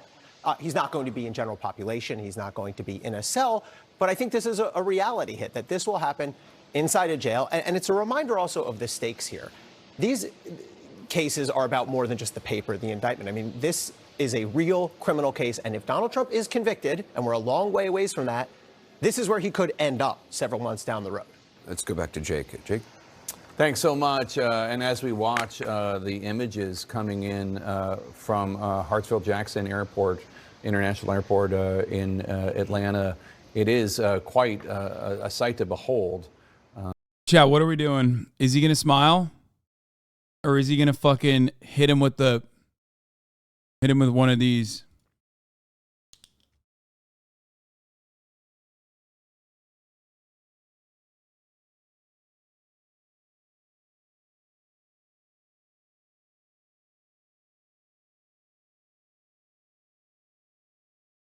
That's what I think he's going to do.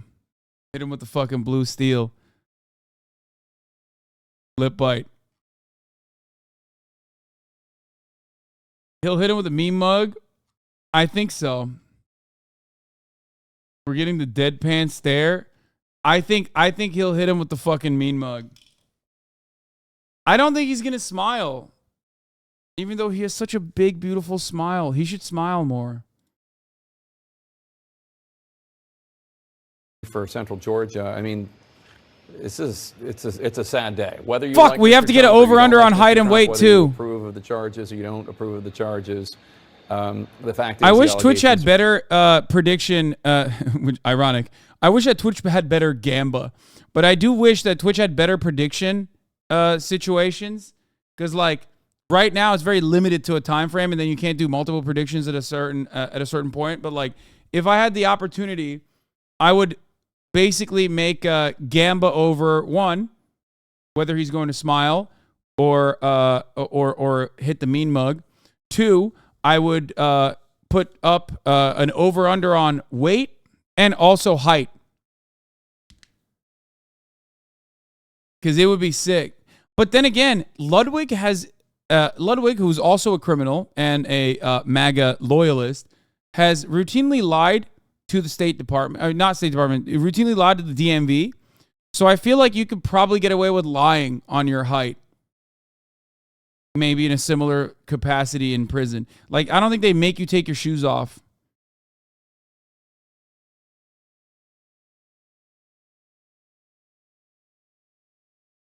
You know what I mean? So this is a different proceeding. It's a different venue. The rules in a state setting like this are going to be very different for Trump.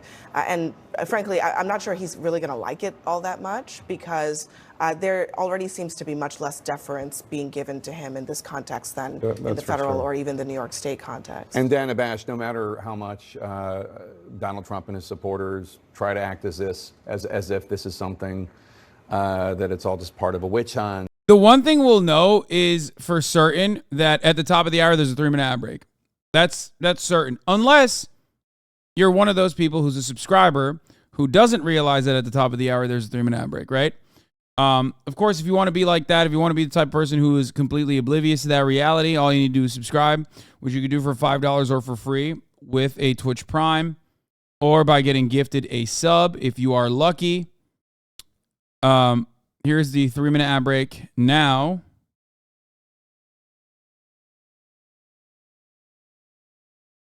I forgot what I was going to say. I had a really banger take, but I totally forgot. God damn it.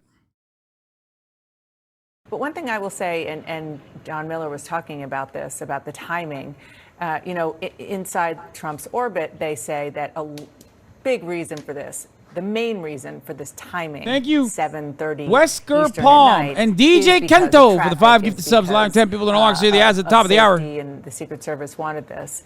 But there is no question, no one denies the fact that Trump, as a showman, having this primetime moment, as bad as it is for him legally, it is very, very beneficial, he believes. Am I feeling better, brother? Yeah, we had Chatter, are you kidding me? How can I not feel fucking spectacular on this beautiful, glorious day? Politics is back. Donald Trump's getting fucking arrested. There's a mugshot coming out. My dick's hard right now, okay? This is the moment. I have every single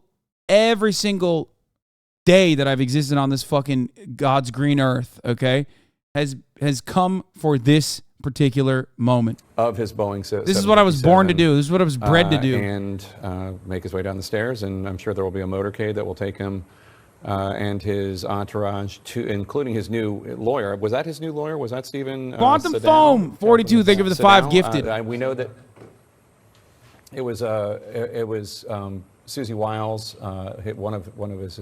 I want that slick back evil Trump hair. Ooh, that's a good Trump. That's a rare Trump. I think is Stephen Sedano, his new attorney. Andy, go ahead, James. Just one quick note. I mean, just as we're looking at these pictures here of Trump coming down, there are a lot of the trappings of the presidency, most notably the Secret Service, that he still maintains. But as any ex-president does. As a former president. Yeah. But the reason that we are here is because he is not the president anymore, despite what he wants to believe. He likes people to call him Mr. President, all of that. He's not. And he's facing charges because he doesn't have that umbrella of protection anymore that he enjoyed when he was the president of the United States. That, too, I think, is very jarring for Trump in a moment like this, as he does this now for the 4th time. And Andy McCabe, one of the points we were talking about earlier, we were talking about of the 19 defendants, including Mr. Trump, Harrison Floyd, the former head of Black Voices for Trump, who has been indicted and turned himself into authorities having to do with his alleged harassment of Fulton County election official Ruby Freeman. He did not negotiate his bond agreement, so he may end up spending tonight in the Fulton County jail, a notorious jail. Trump and his allies like to talk about a two-tier system of justice. They think Republicans get overly prosecuted as opposed to Democrats. But that's really an example of the two-tier system of justice. You were making the point. Yeah, it really is, Jake. I think it stands out in particularly stark relief in these circumstances because you have 18 other defendants in the same case, all of whom are the mostly male, all white, wealthy, professional people, political people, attorneys. At least have access to wealth, if not their own. Yeah. That's right. Have the financial ability to hire attorneys who are going in and negotiating these deals so that their time in the jailhouse will be as short as possible. And then on the other hand, you have this Floyd. Gentleman, Harrison Floyd, who was charged about a week or so ago, as we understand, for an altercation he got in with FBI agents who were trying to serve a subpoena on him in conjunction with Jack Smith's federal investigation of election. Boring. Shut up. Let's hear what the content creators are saying. Having a right to an attorney. These are attacks on constitutional freedoms and rights that we have, and that is the point. It does also clarify what the next election is about and how important it is for everyone who cares about the country to be united on standing up against this. This is like how you lose a republic, and so it clarifies all the issues. People are surprised that Donald Trump is doing well in the polls each time he gets indicted. This is for the survival of Trump or the country? It seems like the survival of the country. It's clearly the country and what we believe. If we sit back and allow this to happen, do you think they're going to stop doing this? No, this is the way politics will be run for the rest of time. That's why the hesitation on that panel last night about pardoning Trump or looking around. What? We need leaders, not followers. Exactly. And it reminds me of what happens on a schoolyard when there's a bully and everybody thinks if they just go along with the bully that it won't go away, and you actually have to stand up and fight and you have to stop these things. Yeah, well, Charlie, there's President Trump exiting his plane. This is a somber moment for the country and an infuriating moment for the Trump base. Beautiful. I think a lot of independents, historic moment. Are watching this spectacle unfold and thinking, he might be getting happy. He might be giving happy. Third world, maybe Central America, Chat, we might South be seeing America, a happy obviously. We see what Putin does to his critics, from Alexander Navalny to the vicious Prigozhin. But they don't allow them to have their say, and they certainly don't allow any groundswell of support to develop around a political opponent. And he'll take this short drive to the Fulton County courthouse. I should say, Charlie, the left is ramping up their fear-mongering as this is all going on, because this is their moment of great celebration.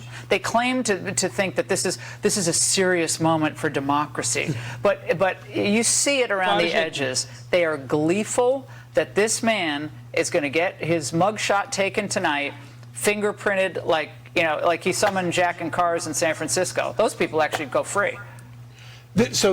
Wait, but Trump is going to go free. What do you mean? They have nothing left. It's not like Trump is going to jail permanently. He did a crime, and they're releasing him. Really frustrating. They need to stop releasing these fucking thugs back on the streets, okay? Let me tell you something. Law and order, okay? Stop releasing these thugs back on to the fucking streets, brother. Do you feel me? Okay?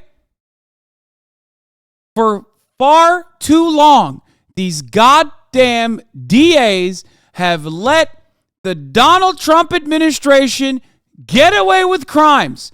I'm sick and tired of it. These fucking thuglikins need to go to prison. Perma jail.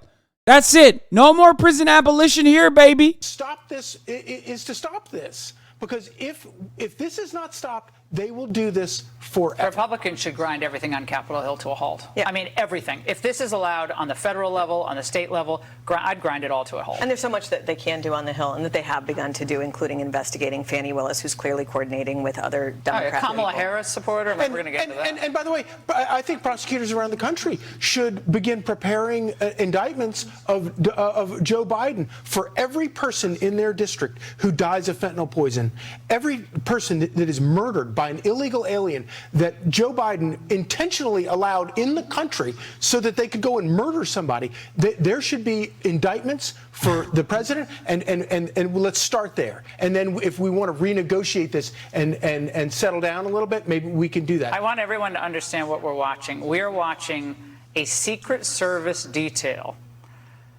accompany the former president of the United States, leading significantly by 30, 40, in some cases 50 points in the Republican primary. Yeah, we should throw the rest of the Republican Party in jail for wanting to vote for a thug. Okay? That's all you're telling me, Laura. Laura, what you're telling me right now is that you are a thug yourself, okay? And you are telling me, oh, my criminal is very popular. Sorry, you're going to jail too for defending crimes and for defending criminals. Lock them up. Law and order. Joe Biden Law spent 50 and years order. in public service, and his family all has bank accounts where they take money from foreign people. They go to public service and they come out much better. You have with President Trump one of the first and only people to actually stand up against that corrupt regime, seeing the persecution that comes associated with it. I am unironically so libbed up. Like, I'm sure people will take stuff like this that I'm saying sarcastically seriously. You know what I mean? But there is an element of me actually fucking being genuinely libbed up on this beautiful day. You know what I mean? It's fun. It's fun to have fun. Okay? We need to let ourselves have some fun because you rarely ever get good things. Okay? So you might as well, let your nuts hang a little bit. Okay? They were opposing a corrupt regime. How does this affect, Charlie, this Republican primary? It's a good day. I mean, we saw this last night where, as I said in the angle, the two men on stage who most closely align with Trump on the policies and clearly were the most charitable toward him. Obviously, Vivek is the most, but DeSantis as well, although he tried to stay above the fray. Oh my God, they're saying Vivek's name correctly. That's how you know, dude. There have bigger poll numbers.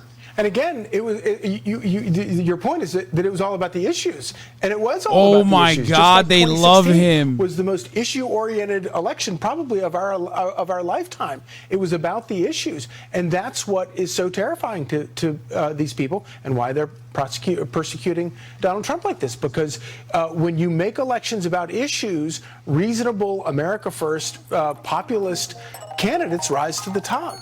And you're exactly right. You've got it's crime time. They have completely taken over the Republican Party. These people have been knocked out of power, and they're coming for the Democrat Party.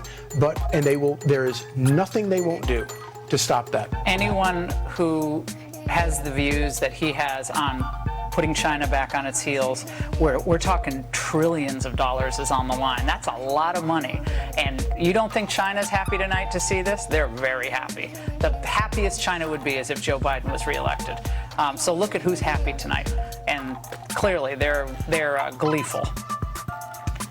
It's true yeah, that right. The enemies of America look at this and they see it for sort of the laughing stock that it is. They see how Yeah, they never laughed at America when Trump was president, famously.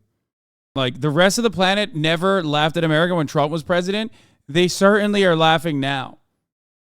Like, this is the laughable moment. In this way, it is actually America that is being laid low. Well, yeah, because the totalitarian regimes, what are they going to say? You guys are... Bro, it's so fucking funny. First of all, totalitarian regimes lock up their former leaders all the time. What do you mean? Like, the fuck are you saying? Like, yeah, if anything, you'd be like, oh, nice, America, welcome to the fold, okay? Welcome to the fray. But having said all that, the fact that they're so dramatic, like, they're babying him so hard. Oh, my God, they're fucking babying him like, it's crazy. No self-reflection whatsoever. Zero self-awareness. It's like, how could they do this to our big, beautiful president? That America should be the world's policemen who are selling out all of our credibility in order to have a political win here. And Molly, you sense in some of the comments on the other networks that they're really building this. It's a security risk, like security around the courthouse. So we want everyone to be safe no matter what's happening in our country, obviously. But just like Nancy Pelosi created that atmosphere after January 6th, you had to have the barbed wire, you had to have the perimeter. You get the sense that they're going to keep this going through the next election, which maybe that'll affect how people vote. Maybe it'll be used in other ways to kind of clamp down on speech. But you get that sense that the security threat is used as part of their choreography here. Absolutely. And you look at what, the First Amendment, freedom of speech, freedom of the press, the right to petition your government for a redress of grievances. All of these things are things that the left does not want us to have. And it's terrifying to actually live through. It's very tyrannical, authoritarian, but it's all related. It's misinformation with disinformation. They're the same thing they threw out during COVID. They're going to throw it again. Panel is going to stay with me. I want to bring in 2024 Republican presidential candidate. He had a busy day, busy night. Vivek Ramaswamy. Vivek, thanks for joining us. As you see the scene right now, the fact that they're hitting his name correctly, like Laura Ingraham is such a fucking relentless piece of shit and such an overt racist. The fact that they're saying this man's name correctly, which is how you're supposed to say Vivek, when like they've never gotten Kamala Harris's name right, tells you everything you need to know about how much they love him, okay? I think this is shameful, Laura. This is an indictment not of Donald Trump, but of our national civic health, that we have gotten to a place where we have a party in power that will use any charge in any jurisdiction four at the same time in the middle of an election designed, mark my words, to stop their lead political rival currently from running. And I'm saying this coming out of a debate last night that went really well in many national polls. I'm now in second. It would be easier for me if my competitor in this primary, Donald Trump, were eliminated from competition. But that is not how I want to win. That is not grounded in principle. We are skating on thin ice as a country right now, Laura. And I think this takes us one step further in the wrong direction. We have to stand on the side of principle, not politics. That goes for everybody in this GOP primary, and I've been vocal for a reason. Vivek, you said you're one of the candidates who would support Trump as the nominee if he wins the nomination, but if he's convicted of a crime. Here's how former governor of Maryland, Larry Hogan, reacted to this. Watch. That was the low light of the entire debate. I mean, I was embarrassed and disgusted by it. For, 6 people to raise their hand and say, I would put a convicted felon in the White House, it's just beyond comprehension. I mean, in most states, convicted felons don't even have the right to vote. They're not registered voters, but we would put them in the White House. Wait, that's crazy. Okay, fuck you, man. Like, oh God, leave it up to the Democrats to be like, to make me not feel happy about this. Okay, leave it up to the goddamn Democrats. It's like, oh, in most states, convicted felons can't even fucking vote. It's like, it's disgraceful. First of all, convicted felons should be able to vote, okay? Fuck you. What the fuck do you mean? I know he's a Republican, but he's a woke Republican. That's why they're fucking shitting on him. The person who leads this country next should be the person who the citizens of this nation actually choose. I think that's not a radical He's a rhino. idea, yet it seems radical to the likes of not only Joe Biden, but look at our own party. Liz Cheney to Chris Christie to Asa Hutchinson to Larry Hogan or whoever else you're going to play from the traditional Republican establishment echoing the same talking points. And that's why, Laura, I think the divide in this country goes even deeper than just traditional Republicans and Democrats. I think the real divide is, do we believe in the founding ideal of this country, of the American Revolution, that the people can be trusted to self-govern? Or do we actually believe that the people can't be trusted and it has to be a small group of self-appointed quasi-monarchs in the back of palace halls in old world England and the old world, but in the administrative state as it goes? Dog, what is he talking about? I thought we were not a direct democracy, but a constitutional republic, and therefore, wait, what? This guy can't be oblivious, right? This is messaging, right? Because like the notion that America was founded by people that wanted anything but a electoral college and a very small group of people, white land-owning men, to be able to vote and have all the power is so silly. Well, what the fuck is he saying? In my view, excellent on China. You've been very tough on China in your campaign. But when I think it was back in 2018, you were CEO, you gave a keynote remarks at some biotech conference in China. I know you've done business in China and you've partnered with various companies that have ties to China. Do you have is there a transcript of those remarks that you gave at that biotech conference? Would you release the video of the speech there? Absolutely. Absolutely. In fact, there's nothing to hide. Far from it. I write about that experience in Woke Inc., my first book, Laura. And the fact is, I probably know more about the modern Chinese state than probably everybody else on that debate stage yesterday. Because, yes, I have done deals around the world, developing medicines in many jurisdictions, not just China. But here's what I know through my own experience. China is different. The CCP does not allow you to do business in China unless you effectively meet their demands. And that's why they turn American CEOs from Jamie Dimon to Tim Cook to Larry Fink. Wait, does that mean he was cucked by China? The reason I am so vocal against actually our need for economic independence from China, Laura, is based on my own views as some. Does that mean he's shilled for the CCP then? Because he said he did business there. And Big Pharma? Hello? Vaccine question mark?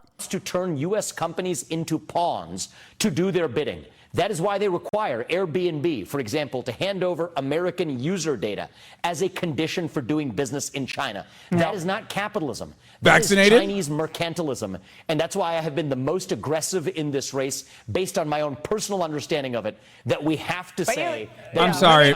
There is literally nothing funnier than a guy who got a George Soros scholarship to go to college, who is a Silicon Valley tech CEO billionaire, who also did pharmaceuticals and work with China. And these fucking dumbass hogs are like, we love him, brother. He's great. God damn, dude. That is so funny. If this dude was a Democrat, if he said the same shit, but he was a Democrat, Republicans would assassinate him. Okay? They'd be like, that's it. That's the CCP agent. What do you mean? He's brown. Look at him. Yeah, George Soros funded, worked with the World Economic Forum, Silicon Valley tech CEO, pharmaceutical CEO, billionaire, worked with China. I love Clear this. up the Soros scholarship you got. I don't know, that was way back in 2011, but you did get some scholarship that was sponsored by the Soros Foundation, and because you needed the money. Or what was that? It's all come about? up a million times. Yeah, so when I was 24, I applied for a generic scholarship that hundreds of people win. 24 years old to go to law school, graduate student applications, generic scholarship from not George Soros. And this is the common misconception. It is a family member of George Soros who is long dead at the age of 24 to pay for law school. I'll tell you this, Laura, anybody who would have turned that scholarship down at the age of 24, if they're the same person today, should get nowhere near the White House doing trade deals on behalf of this country. And so the reality is they probably aren't very happy with what I say today, but no tie to George Soros other than condemning him. And let's just be really honest. I mean, Donald Trump, who I love and respect, had a $160 million loan from George Soros. That's not disqualifying. Ron DeSantis has been complimented by George Soros countless times in this campaign. Investment partners hosting fundraisers for DeSantis. I don't think that's disqualifying either. But I do think it's good people are asking questions. That's what a primary process is all about, and I embrace it. Look, Vivek, nobody knows who you were 5 minutes ago. I knew you just because of your book, and we've done so many interviews over the years, so I've known you, but our viewers are still getting to know you, and yet you're number 2 or number 3 in these polls. Washington Post put you at finishing second behind DeSantis last night, but you and DeSantis combined are 55%. All 6 of the other candidates on stage together combined didn't beat you and DeSantis. That's pretty stunning. Well, I think the debate was really useful last night because it smokes out some real ideological differences in the GOP, and that's going to make the party stronger. That's going to make the country stronger. And so I think that was a successful evening. And the reality... Yeah, he was already a millionaire when he applied for the scholarship, yeah. He reported $2.2 million income during the same year he accepted the Soros scholarship. Dude, he's got so much oppo on him, dude. So much oppo. Oh. It's great. Love him. He's a fucking leaky faucet with opposition. Where the left feeds our vacuum of purpose with race, gender, sexuality, climate. And I do think we as conservatives need to now level up. Say we're not just criticizing that agenda, but offer an actual vision of our own, individual, family, nation, God. I'm leading the way on that, but I'm going to need the other people on that stage to play their part in our revival too. Vivek, we got to get back to the Trump chase here, but thank you for joining us. All right, joining us now is former Deputy Independent Counsel, Fox News contributor Saul Weisenberg, and President and founder of the Article 3 Project, Mike Davis. We have our political panel also standing by. Mike, Trump's arriving at the jail at any moment, but earlier today, he got a brand new attorney. Actually, we're going to go to Saul on this question. Saul, he got a brand new attorney. I know you know him well. What can you tell us about Steven Sadow, who will be with him tonight as he gets processed? I wouldn't say I know him well, but I know him, and he's an outstanding criminal defense attorney. Is he Gucci Mane's attorney? A trial advocate, great cross-examiner. So I think it's a great choice. Drew Feinling, his current lead counsel down there, is also an outstanding attorney. So I don't know what the issue was, but he really has picked somebody who's outstanding and is kind of a real fighter in the Trump mold. Oh, Gunners? The motorcade is arriving right at the courthouse, and they're going through the gates at this moment, and there'll be some perfunctory details they have to get through as they walk through. I wonder if the president's going to have to go through the magnetometer. I guess he will with the Secret Service. The whole thing is just ridiculous. Mike, your reaction to these pictures we're seeing? I mean, this has never happened in the history of the United States. A presidential motorcade going to take a former president to be processed, booked, and the left hopes humiliated. But I think the country is going to have something to say about this. Mike. Yeah, this is outrageous. Here we have another Democrat prosecutor and another Democrat hellhole dragging a former president and a leading presidential candidate in to indict him and book him and to take a mugshot for the non-crime of objecting to a presidential election, which is allowed by the Electoral Count Act of 1887. Twisting political arms is allowed by the First Amendment. To charge racketeering here is laughable. Again, this is not a Democratic hellhole, because if Trump was right and the election was stolen from him, then the Patriots outnumber the Democratic rats. Okay? So you can't have it both ways. You can't say it's a Democratic shithole while also the entire fucking point that Trump is trying to make hinges on his true belief that this is not a Democratic shithole. It's a Republican shithole, but the Democrats stole it.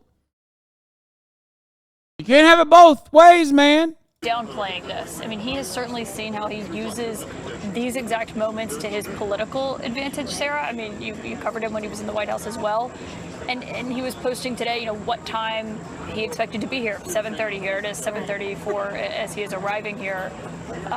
We love some timely guidance, I guess. Yeah, but he does use these. I mean, he uses these for fundraising. He uses these to rally his base. I mean, that's one of the questions about this sort of value of a mugshot in this case, right? It's treating Donald Trump, if he does get one, the same as any other defendant, but you're also giving him a photo that there's no doubt that he's going to use on promotional material, he's going to use on fundraising material.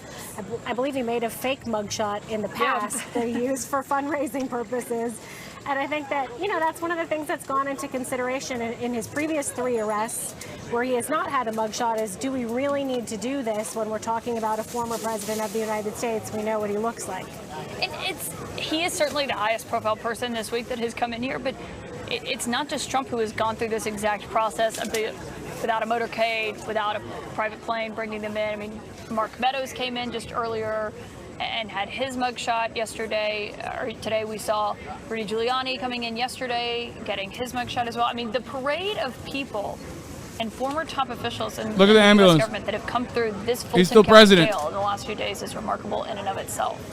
Oh, absolutely. It's unprecedented. It's nothing like I think any jail has ever seen, and certainly I know Atlanta and the Rice Street has never seen. Wait, what? I know a lot of work, effort has gone into making sure it goes through without a Okay. hitch. But If it'll be it's interesting to see self-reported. what happens inside that jail, because again, it is the Fulton County Jail. And you know this jail well, but for people. It's self-reported. It's either fake. It's either fake or it's self-reported. There is no fucking shot. Oh, he's been booked. 6'3", 2015, 215, blonde or strawberry blue. Oh, blue eyes, blonde or strawberry. Nah, he's not 215. This is abso-fucking-lutely.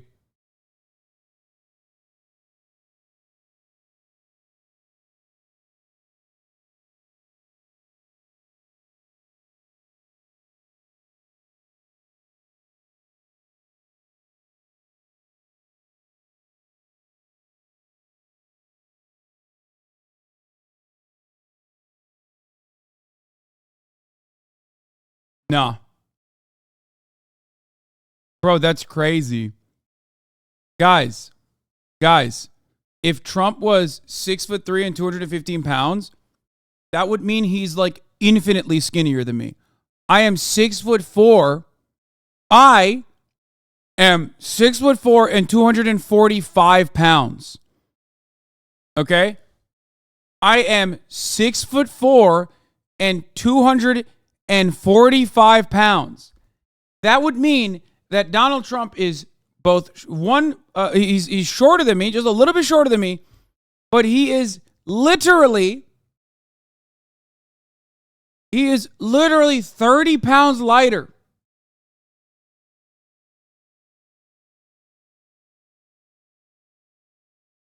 There is no shot. Jealousy is a disease, love. Hope you get better. No, it's self-reported.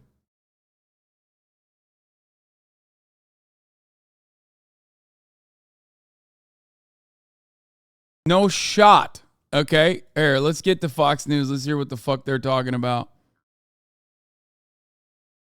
Okay, let me close some of these dumbass tabs.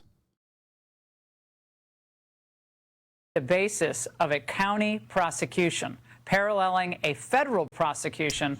Paint the picture. Well, you have to keep in mind both this prosecutor in Fulton County and the prosecutor in Manhattan, they basically campaigned on going after Donald Trump. And you have to ask yourself, like Charlie Hurt was saying earlier, no matter what party you're in, do you want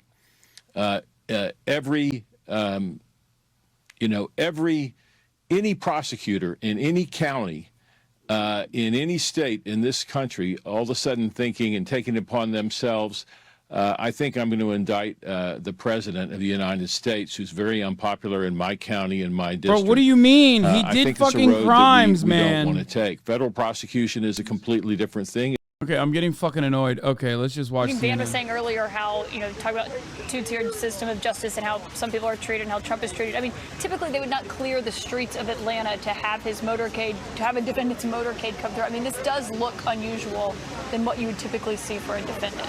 You're right. I mean, the streets would not be closed. I will say that when they do transport inmates from the jail to the Fulton County Courthouse, which is about, a 7-minute ride, that happens a few times a day, and they do have an escort, obviously for safety purposes, with the sheriff's office and the buses that go that way to make sure there are no issues. Fulton County is the home of one of the most dangerous shootings at the courthouse in 2005 with Brian Nichols, and so security has been elevated here since then, more probably than anywhere else in a county courthouse in our state. So security is number one here in Fulton County because of that. And Trump has officially gone into the jail. We were told that his aides that are with him are sitting in the vehicles that you can see. Obviously, the Secret Service goes in with him. They did that in Washington. You had just a remarkable security scene-wise because it was Secret Service. But One person who is sitting in those cars right there that the people at home will now know is Walt Nauta, his co-defendant in the documents case, just to speak to the bizarre level of what we're watching. Yeah, it does sort of, you were talking about Susie Wiles earlier, and it sort of makes you wonder to the, back to the beginning when Susie Wiles started working for Trump and some of these aides started working for Trump, how different it is, how different this experience of working for, again, the front runner for the Republican nomination for president is from what they anticipated, organizing lawyers, sitting in a motorcade outside of a jail while you're, the person you're working for is preparing to be arrested or is under arrest for the fourth time. Sorry, I'm tweeting. I mean, it's just an incredible thing to see. Yeah, Jake, I mean, you've covered a lot of campaigns, covered the White House. Safe to say that is not typically what senior advisors on campaigns are tasked with doing, making sure that you have the right attorneys for your indictments. No, it's certainly not less 4 indictments, including, or 1. We should note, just to update you on some of the pictures we saw when Mr. Trump's plane landed, his 757, landed at Hartsfield Airport in Atlanta. That was, in fact, his new attorney, Stephen Sadow, who got onto the private plane to talk to him, along with his aide, Susie Wiles. We saw her. And then for those actually of you 20 keeping track pounds at home, Walt Nauta, who is his co-defendant in the special counsel's classified document case, is also traveling with him. Donald Trump, as we understand it, is right now being placed under arrest and surrendering to law enforcement. One thing that's interesting about this case, and I'd love to get our lawyers here to weigh in. Chat. Donald Trump, 215, 6'3". I am 225 pounds here. Maybe 235 actually pounds here. And 6'4". It is nutty. Okay? It is unimaginable that this man had the gall, the fucking audacity to literally say that he's 215 pounds. Get the fuck out of here. It's not the point, but it's fake as fuck. Who's wealthy, they'll make a deposit. And it's only 10% that you have to put up, right? $20,000? They'll get the money back. That's got to be like in his sofa change for Donald Trump. So this is or in the change of his unusual. giant plane that he right. just Right, It costs exactly. more than that to come out. So it is unusual to see that. Some people put up a property bond if they live in the state or in the county where the jail is, but here, this is to have him use a bail bondsman is different. Why would he do such a thing? I feel like I'm watching really a campaign trip as opposed to a court trip. And so for everything from the number of the cars in the Secret Service detail. Betting agencies at 273.5 pounds. Coming in and the big production. And I'm not sure that it doesn't play into the narrative of me as the victim and I'm being victimized and so I'm doing this. That's the only thing I can come up with. It would make sense to do it because it's just a financial. We're going to put you on our political panels. Yeah, it's not a bad idea. You just nailed it. Like you remember the back of the shirts for the Bad News Bears. They were sponsored by a bail bondsman. I agree that was the sponsor. I mean, maybe he just didn't want to hand over his own money to 20 grand. But you're paying $2,000 fee for sometimes you pay more than that. Sometimes you pay 10% of the bond amount. Yeah. It's a hefty fee. But even to your point about the getting off the first plane and year seeing that all the Fannie press. Willis became DA, she had 204 people murdered in Fulton County. 284 women were raped. Over 1,000 robberies. That's a 60% jump in murders in her first year. What does she do? What does she devote her first year to in She wants office? to kill the political future of Donald Trump. She wants to go after Donald Trump. Yeah. And it's so interesting. So she spends all this security on Donald Trump.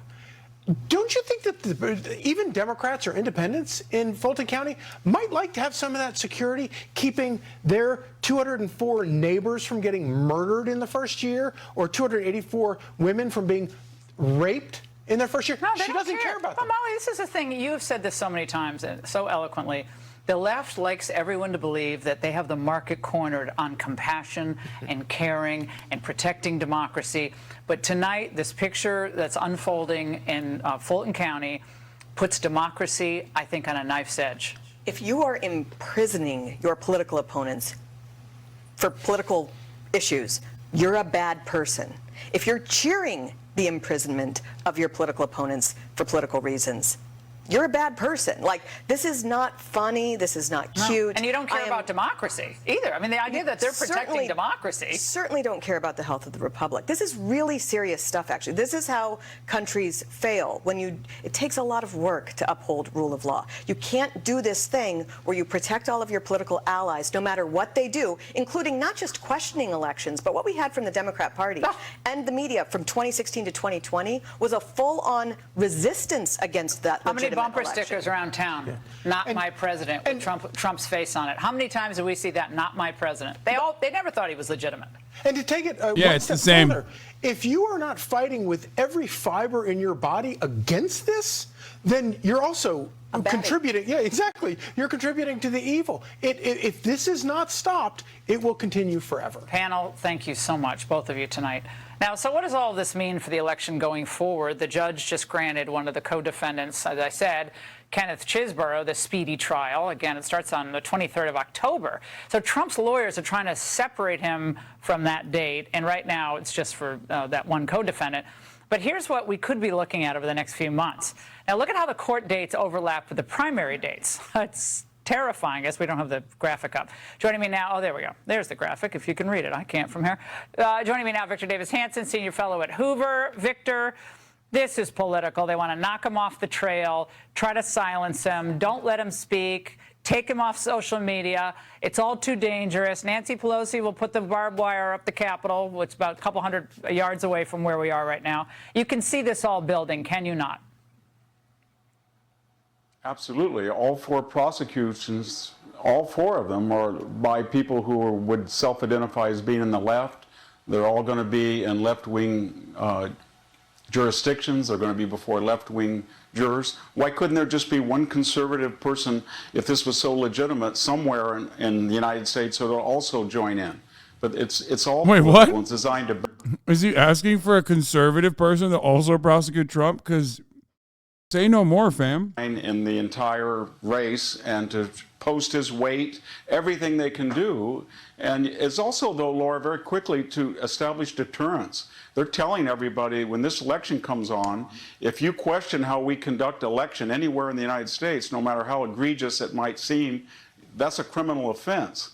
And that's a deterrent. Bro, Trump could not have done this crime in a right-wing jurisdiction. The crime itself, quite literally, involves him trying to change the Democratic outcome of an election that went for the Democrats. Okay? So, like, you literally can't have this happen, this particular thing, happen in a right-wing jurisdiction because he won those. Those are legitimate, right? In his eyes. It's so stupid. CNN is clowning on his weight. I mean, it's a lie. Okay, I've never seen strawberry as an option on any form. Not that I would be looking for it anyway, but it certainly is an unusual. So yes, white male, 6'3", 215 pounds, blonde or strawberry with blue eyes. And then, of course, of much more importance, the charges. Violation of the Georgia Racketeer Influenced and Corrupt Organizations, or RICO Act, and on and on. Wait, the and mugshot on. is out? Or is it fake? Charges, is it? He and Rudy Giuliani tied for most charges. Is this Michael Moore, a former U.S. attorney for Georgia? Actually, does that look familiar to you? Yeah, this looks like the screenshot you would see outlining actually, the charges, and it identifies the it's bond got to be that's assigned fake. to each one. So, as opposed to giving a mass bond to cover It's the gotta entire be fake. indictment, they broke it down to a certain amount per charge, and that would be normal. Is it normal to self-report your height and weight? Is that also something? Well, again, I mean, I think this is probably different, and he's being treated different.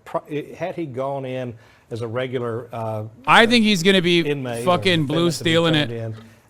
They would have done a processing. They typically would weigh and do a pat down, those kinds of things. This looks like he was probably filled. So, Andy McCabe, let's go. The fuck? God damn it! I hate when this happens. Come on.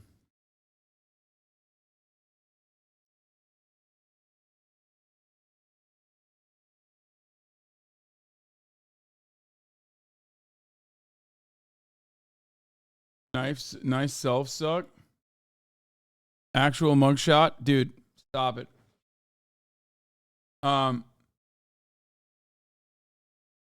Okay. Update your Chrome, bro. No, this is the website pooping. It happens sometimes. It's normal. America can't handle unless they the have these truth. institutional levers and gears that they can gin up support for, either by intimidation or using the law as lawfare or whatever the institution is, the FBI, weaponize the DOJ. And at some point, we're going to reach a critical mass where people either are going to say, if we don't stop it, we don't have a country. And I think we're getting very close to that right now. Well, people talk about, the election was rigged. You're seeing election interference right now. This could be the long... Guys, everyone's posting fakes. Please stop. Everyone's posting fucking fakes. We'll know when it comes. It will come from legitimate outlets. The National Archives. You have conspiracy to commit false statements in writings. There's just all the documents and saying in which he was claiming voter fraud that did not exist, including swearing in notarized documents or sworn testimony about these things that he had been told by his lawyers and his attorney general and the White House counsel, et cetera, were not true. That's right. And that's also statements by people like Rudy Giuliani acting on his behalf, testifying to the Georgia State Senate and making false statements in that testimony. Likely. Even though he wasn't sworn in, it was still an official proceeding or... Correct. So filing false documents. Oh, I'm sorry, false statements in writings. Yeah, conspiracy to commit false statements in writings. And Donald Trump's record, it now says that he has been released on bond. We should just note as part of this process, thanks to the bail bondsman, Foster Bail Bonds, LLC, and Charles Shaw, who put the $20,000 up, 10% of the $200,000 bond. I guess, but for their intervention, he'd be staying the night. Well, I'm guessing that he... Everybody stop saying -5 when there's a $5 donation, when you could also avoid the top of the hour ad break by donating $5 in the form of a subscription or a free one in the form of a Twitch Prime, because at the top of the hour, there is a 3-minute ad break. Cap Calloway, thank you for the 5 gifted subs, allowing 5 people to no longer see the ads at the top of the hour. In order to avoid it, you already know, you can connect your Amazon Prime account to your Twitch account and get 1 free Prime subscription a month. Jail, they don't want. Or you can get gifted a sub. Situation if you are lucky. Here's a 3-minute ad break now. Right.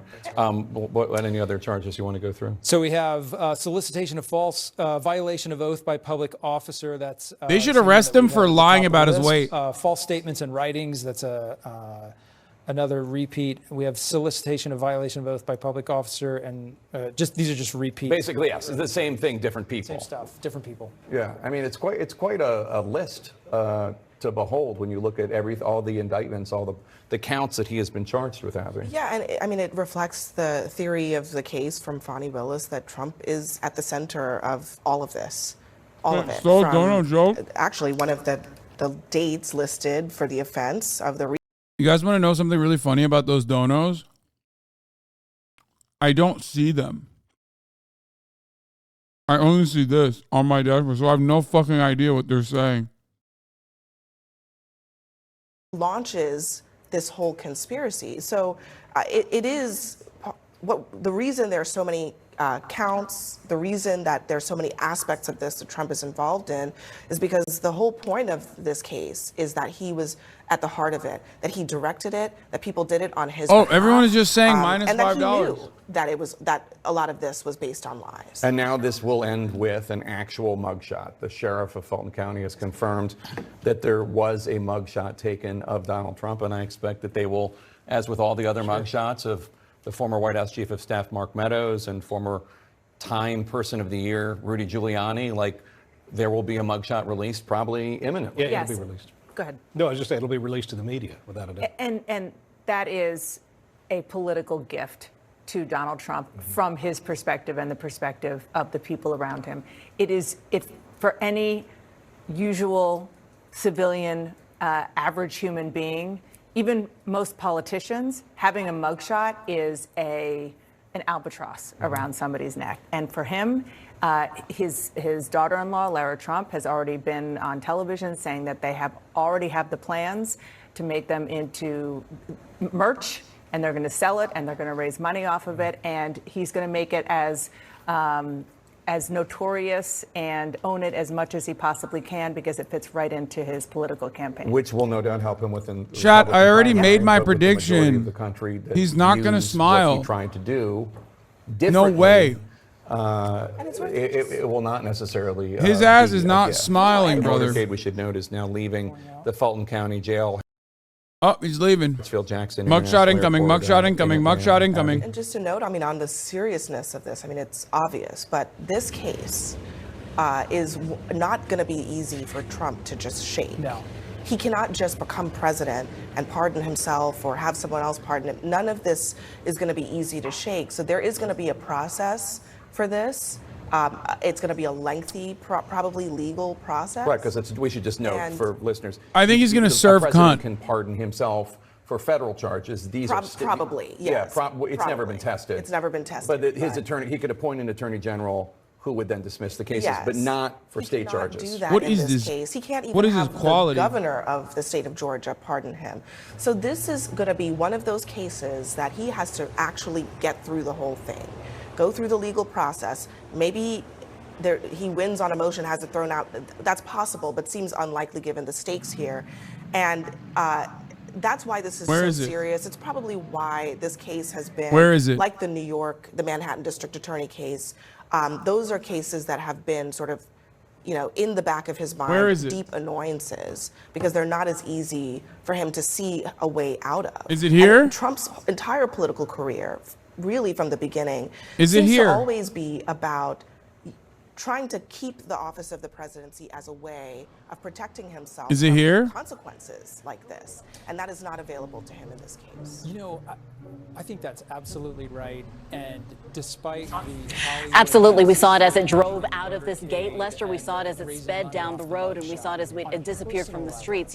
I want to weigh in on that mugshot conversation too. This is a decision that I know was not taken lightly. In fact, I understand that there were discussions and considerations as to whether or not this would happen, whether or not a mugshot would actually be taken. They keep saying mugshot. Today. So there was certainly a lot of weight behind this decision to take a mugshot. We understand that there were conversations, perhaps some who were pushing back on it. So certainly very interesting to see that it actually has materialized. Now, as for here outside of the jail, I want to just kind of how quickly that happened. He drove in and drove out. That motorcade left within 22 minutes. That is a stunningly fast amount of time when you talk about the fact that he was able to get inside, get fingerprinted, mugshot booked, and then leave the jail in that same motorcade. Again, some inmates, some people who come in here just on a normal day, if you or I were to come in here, it could take upwards of 12 hours to do the exact same process that we just saw unfold here.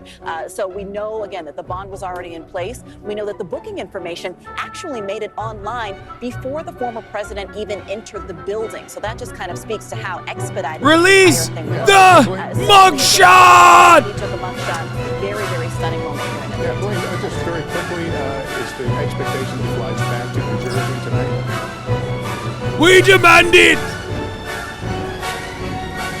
All right, well, we continue to watch that motorcade lose the signal. The former president, again, has been processed, formally booked, and you just heard we confirmed that a mugshot was taken, which we presume will be released for the public at some point in the not distant future. That concludes this NBC News special report. We'll continue coverage on our streaming network, NBC News Now.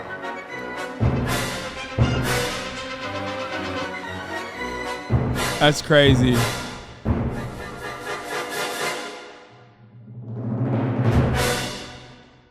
We didn't get the shot. He's not a mugshot yet. Trump is now heading back to the Atlanta airport after getting booked now for the fourth time in 5 months. Chatters are so funny. You're getting duped so many times, dude, by every some of the worst posters on Twitter, like John Cooper tweets, all these other fucking people. That is the media pool. We are actually live inside that motorcade. Yeah, you got to see that red tie, baby. All those other mugshots are fake. Will board his private plane and head back to New Jersey. On the right hand of your screen are the highways and the roads of Atlanta as this process continues on. This is after, of course, you know what's crazy? That Fulton. What if Trump just like changed his outfit in the car and he just has a silly outfit? He's just looking real silly. Just saying, he just looks silly, like a silly Billy.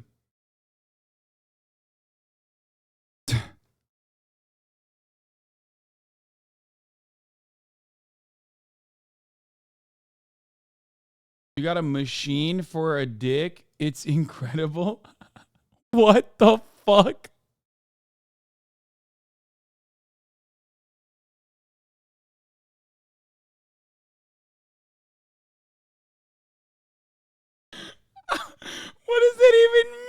dude. I've never heard that.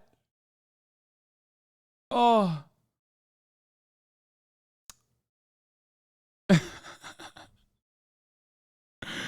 What the fuck? All right, let's look at Right Side Michelle Broadcasting. Donaldson from Covington, Georgia. Lee Donaldson from Covington, Georgia. Good to see you. Some Georgia folks here. So how does it feel knowing that this is taking place in your state? It makes me very sad to know that this can happen to a former president, and I call it a witch hunt too. So I know why you're here today, to support the president, but what is the feeling like for you? It's a historic day. It is, but it's a sad day. That's all I can say. It's a sad day, and that's how I feel. And how do you feel about, President Trump? You're obviously a huge fan of the president, and to see that he's going through this again and again, yet another indictment. I'm just glad he has thick skin, because I don't, and he has to have thick skin to go through what he's gone through. Did you watch the debates last night? I did not. No. Did you watch the interview with Tucker? Yes. Okay, you're one of about two. Last I checked, not even 24 hours of it being posted, over 230 million people watched it. So tell me some of your takeaways from that interview. Michelle? Well, he was answering the questions really tough, but he wasn't giving everybody the answers, and that's what I like about Trump. You have to try to figure out him, but he's for our country. And I like that we were talking on the way up here, that he won the poll and he wasn't even at the the debate last night. Yeah. So, but he's for our country, and that's what, and when Tucker asked him, are they out to kill you? And I was like, oh my, that's a tough question to even answer, so. Absolutely. And so I've thought about that before, too. I think a lot of Americans have. What's next for the president? They're trying to bring him down any way they can. And when Tucker asked him that, he just said they're savage. They're evil people. Do you agree with that? Well, our country was founded by God. And I think we have come so far away from him. And I know it saddens him. So, and Trump wants to bring him. Trump is so sad. Into our country, and our children and our grandchildren. Trump wants to bring God back to our country. Really our grandchildren now, because our children are grown. But our They're so crazy, brother. They're so insane. This is what the real right wing is like, by the way. The America that we all know and love. So out here today, you'd see a lot of Trump supporters. There are a few people out here protesting Trump. What has been the mood like for you in your eyes? Everybody has free speech, so. That's the country we live in, and so the best thing for us to do is all get along. And that's what's most important, and I'm glad you said that, because we do have some people behind you who may disagree with your views, but everybody's peaceful and getting along. At the end of the day, we're all American. That's right. You're right about that. So, and the thing is I told someone that our homeless people and our veterans were already having a hard time, and with our economy the way it is now, it's even harder, and more people are becoming homeless. And that's what's sad for our country. It is. You look at these big cities and these they call them tent cities, where the homeless are just taking shelter because they have nowhere to go. They don't have any jobs. They don't have food. They don't have water. And so they just converge and all over the country and these cities. And it's really sad to see. Businesses are locking up. Small businesses are shutting down. What do you? I mean, he lied here too. Former President Donald Trump told police he weighs 240 pounds and stands at 6 feet 2 inches. I think he's probably 6'1", maybe 6'2", and he abso-fucking-lutely is like 200 and at minimum 265 pounds. More than that. He's like 280.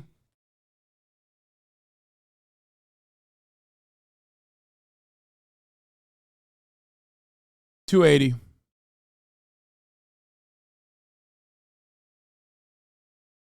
Like, There's just no fucking way. Oh, what are they doing? Sure that you're aware that crime occurs everywhere in the It does, and small cities as well, and in the rural country. So it would have been nice if you said crime across America in the rural and in the. I was talking about tent cities where we see those in California, all over California, which is a Democrat state. You see it in New York. You see it. You probably see it here in Atlanta. Do you not? We also see tent cities in the rural countries of Georgia We do. and Macon. Did you want to say about that? We see do. tent cities in Oklahoma. Okay, and then we also have high crime here in Atlanta. Do you think that some of these murderers that should be locked up as well as President Trump, or you think that President Trump should just be locked up and not the murderers? How do you feel about that? I feel like everyone who's committed a crime should be locked up, including those people who committed the crime on January 6th, if you'll allow me to continue to speak. Yes, and I'm letting you speak. And so whenever those murders are solved and She's so bad at and doing the this. law enforcement does their jobs, are you going to be standing out here with a sign like you are with President Trump that Atlanta equals justice?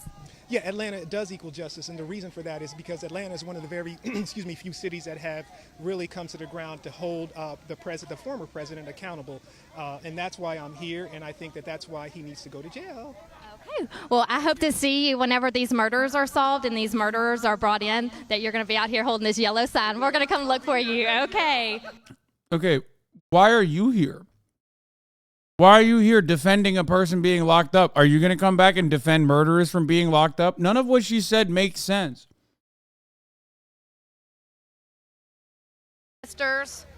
So as the night wears on, they're getting louder. She said, you care about this crime? How about name every crime? God, these people are so fucking stupid! Why? Why are they allowed to be this stupid? Why? High crime rates in Atlanta, in cities in California, and you see homeless populations, and you see small businesses shutting down. You see big box stores shutting down because these criminals are going in and just. Is it out?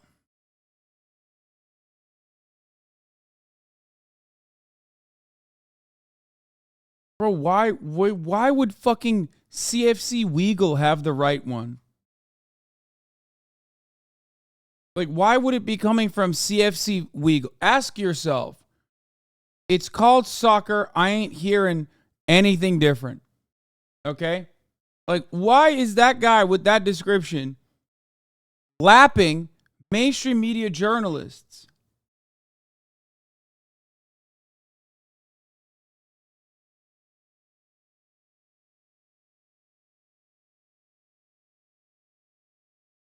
Like, it makes no goddamn sense, man. Stop linking even me. John Cooper tweets is not fucking credible either.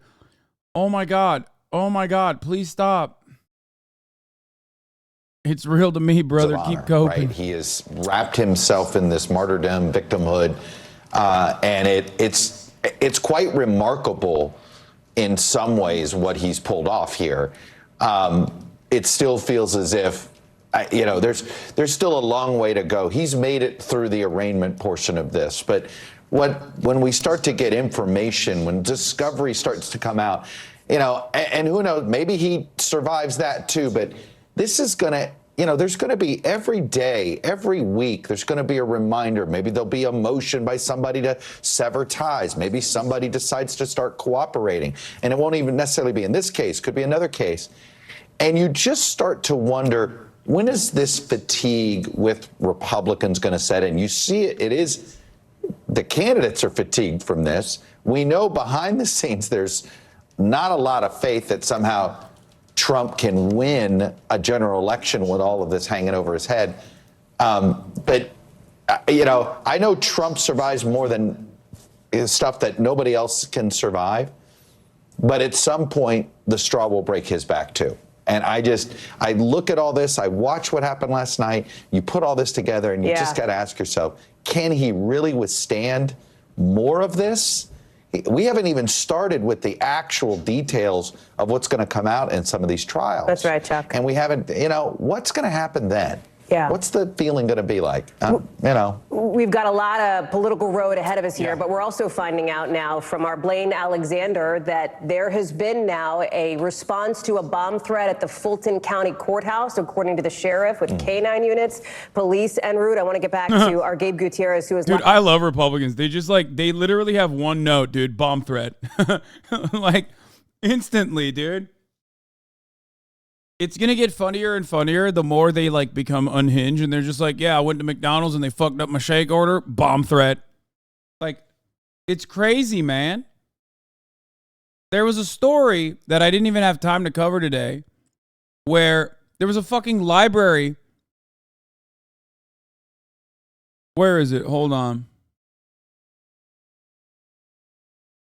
I'm gonna cover it really quickly. Ari Drennan mentioned this. A library asked a group repeatedly misgendering trans athletes to leave. At 9 a.m. the next day, Riley Gaines shared the librarian's name and phone number to her 700,000 followers. The library received its first bomb threat by 3 p.m. It's like insta bomb threat. They're so fucking unhinged.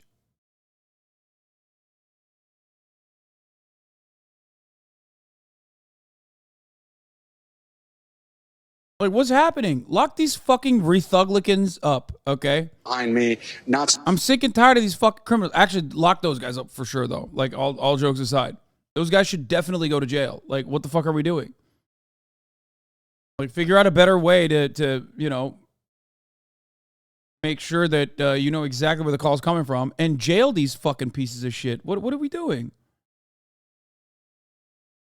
Ban the party from running and throw all the leadership in prison like Golden Dawn in Greece. I mean, that would be pretty fire if we could do that, except this is a two-party state, you know what I mean? Like, not happening. I guess you hate freedom of speech? I do hate freedom of speech. It's fucking overrated. Out to board his plane and take off from Atlanta after being charged with all of those crimes, again, being accused of interfering in the 2020 election. This is fourth indictment so far, if you're keeping count here, along with 18 other co-defendants. They have until tomorrow because some people still in this case have not turned themselves in. The big piece of news that we've gotten over the last several minutes, besides this bomb threat at the courthouse, of course, we've now confirmed that there is a mugshot of the former president that was taken at the Fulton County Jail. At some point, maybe possibly in the next couple of hours, we will see that mugshot. We don't know exactly when. We know now that the press, as we're seeing on the right, is assembling now as the president's going to get out. Secret Service on hand there, Fulton County Sheriff's deputies. There was a massive motorcade. The streets of Atlanta were closed down. And this is pretty incredible, Hallie, that he's did this entire process in less than an hour. I don't think that was the expectation for anybody walking into this thing, how quickly this would go. Just to pull back the curtain here so people know what they're looking at.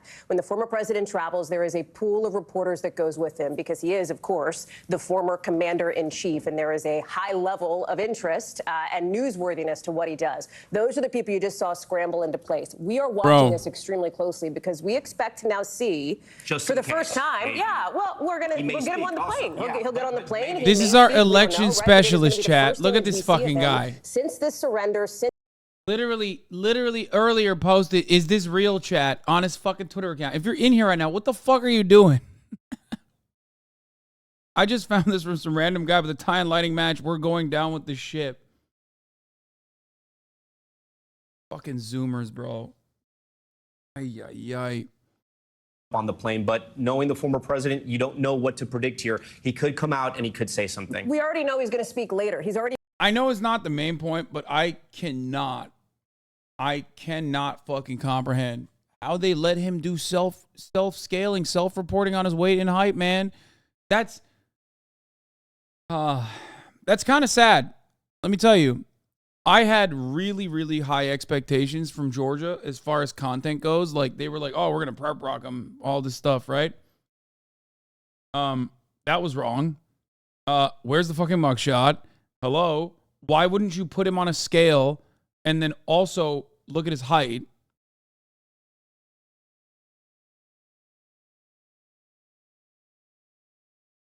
It's actually fucked up. To their advantage. Here it looks like it's not turned on. They got and Kaya? It looks like they could possibly be waiting for something. I'd also got to say, Hallie, they set up the pool that way. I guess to get a shot, too. We shouldn't get, too ahead of ourselves. They could just be setting up for the shot outside the car. But why would he get out that way? Okay, shut the fuck up. It's time for Right Side Broadcasting News, the real news media.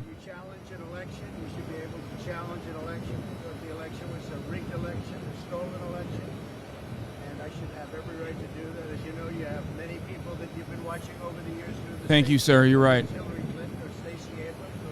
Many others. When you have that great freedom to challenge, you have to be able to, otherwise you're going to have very dishonest elections. What has taken place here is a travesty of justice. We did nothing wrong. I did nothing wrong. And everybody knows it. I've never had... It's going to get loud. And that goes with the other ones too. What they're doing is election interference. They're trying to interfere with an election.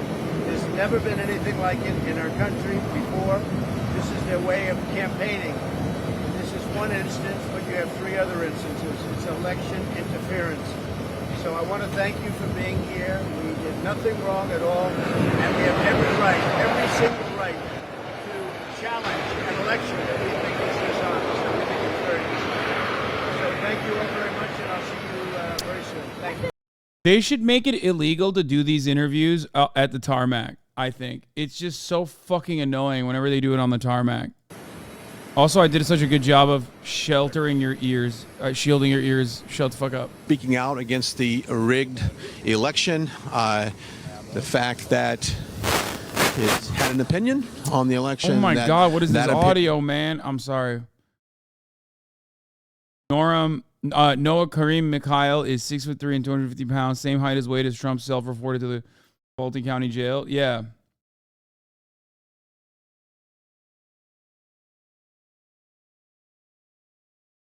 I mean, exactly. First of all, why are you sending this to me? I'm fucking 6'4" and 235, or I'm 245 pounds right now. But like, you're showing all these other people, but like, yeah, it's just ridiculous. You should have a better assessment of what someone at that height and weight looks like. Why would he lie? I think it's probably on his like ID or something. I don't know. I think he low-key did lose weight, but it could just be the face. Chat, what are you saying? Do not make me point to the fucking photo again. I posted a fucking old shirtless selfie from when I was 225 pounds. Not even, I was even heavier than that. I was like 230.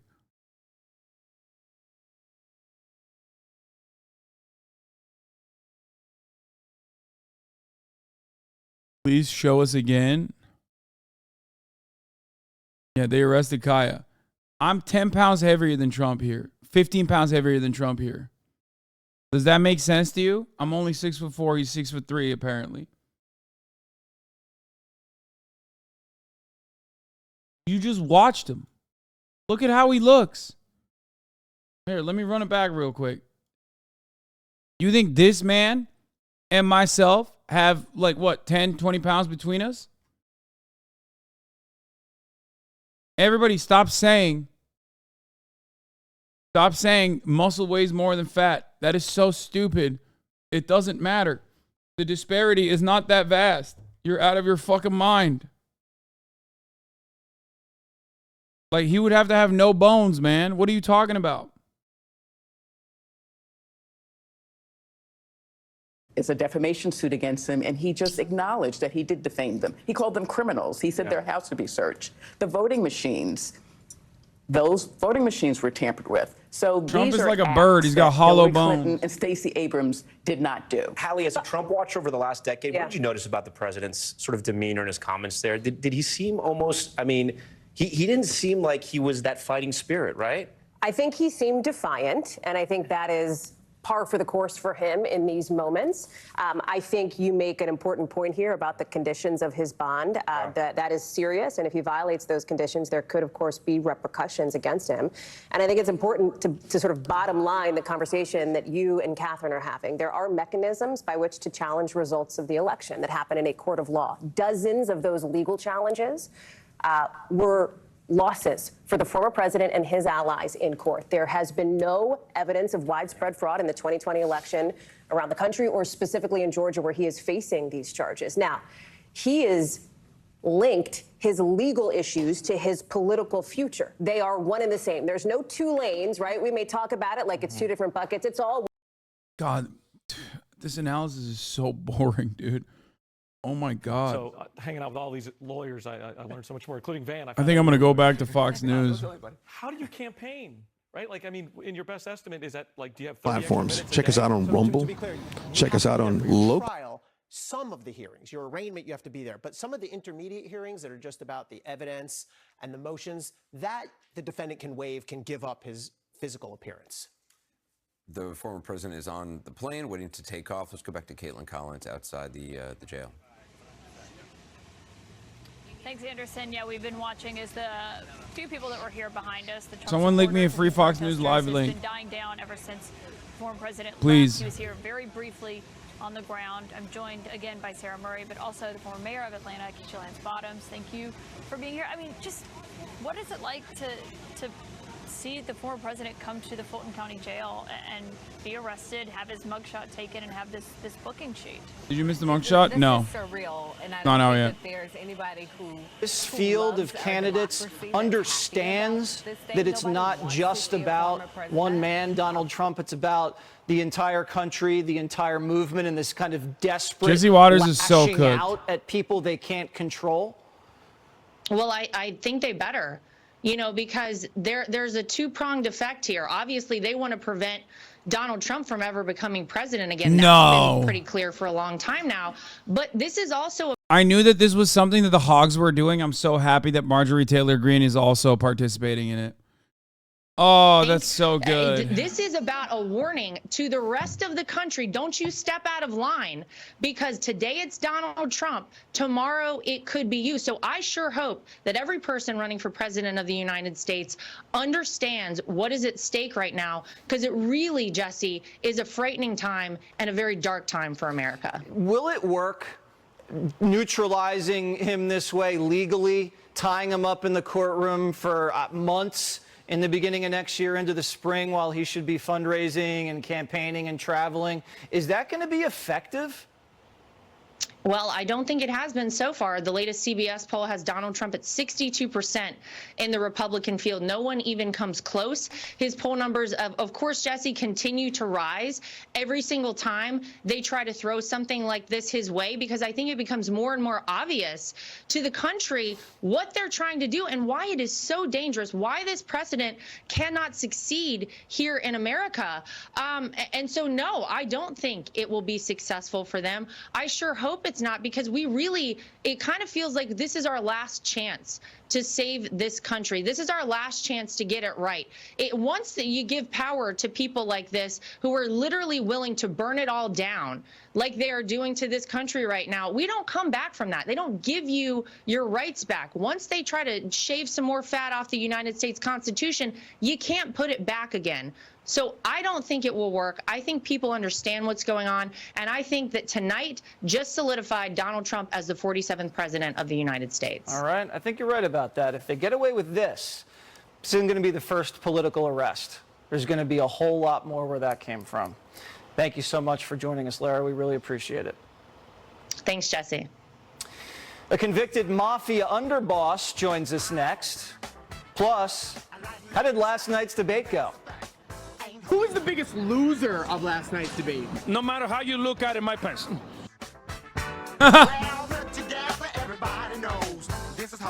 Ay. This is their Tucker Carlson replacement. Absolutely nutty. Real bad. Yeah, we talked about it already. A bomb threat, of course, was reported at the Fulton County Courthouse. At this point, this is the thing that the Republicans do. They always do this shit. Like any kind of inconvenience they got, bomb threat. Hit the bomb threat button. I don't know why they don't go to jail for it. It is illegal. They should go to jail for it. I think the federal government, federal law enforcement should probably work a little bit harder. Get off their stupid fucking asses and do something about it.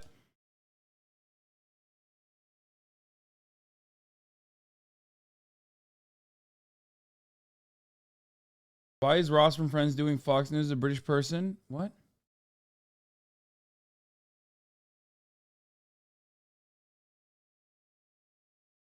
What? Trump supporter outside of Fulton jail says he has filed for an arrest warrant for Fulton DA Fannie I'm here Willis. with Brad Barnes, who just filed an arrest for the Fulton County DA. Now, what are you alleging charges on her for? So there are 4 charges, 2 under the U.S. Code, 2 under the Georgia Code.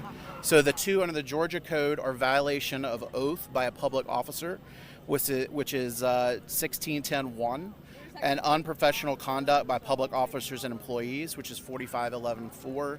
Dude, what's up with his fucking ear titties, bro? Yo. What is going on, man? I can't call them earlobes, brother. That is not the same thing that you and I have. Look at my man. His things are hanging, dude. That is on a different level. He's got a bounce to it. He's got the dead or alive developers making new fucking titty physics for his earlobes. Body shaming, Omega Law. Man, why can't we have a little bit of fun? Like, first of all, look at him. Like, the fact that I'm only making fun of his fucking earlobes should, show you that I'm being so fucking nice. Look at him. He looks like a cartoon character. He looks like if Peter Griffin decided to run for office in Family Guy. The fuck are you talking about? Body shaming. My man looks like he fucking had gauges, like pink flesh gauges put into his goddamn ears. So he's got some big ass fucking lobes up in there.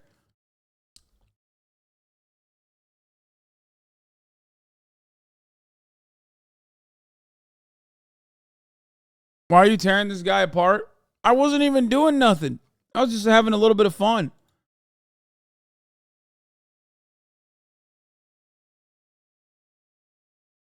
They're called keloids. Do try to probably pierce his ears at some point. Bro, there is no way. That is the most impenetrable material on the planet, dude. It's not happening.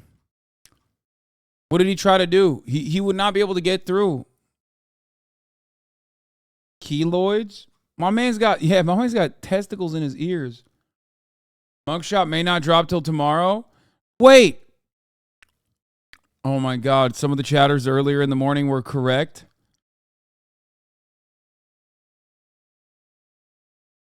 It would be released tomorrow, Friday, August 24th at 4 p.m. But Sheriff's Office noted, release of booking information including mugshots will occur daily at approximately 4 p.m. EST. Trump arriving at the jail well after 4 p.m. on Thursday night that would push the expected release of his mugshot to Friday. No, we knew about this already. The sheriff could make an exception.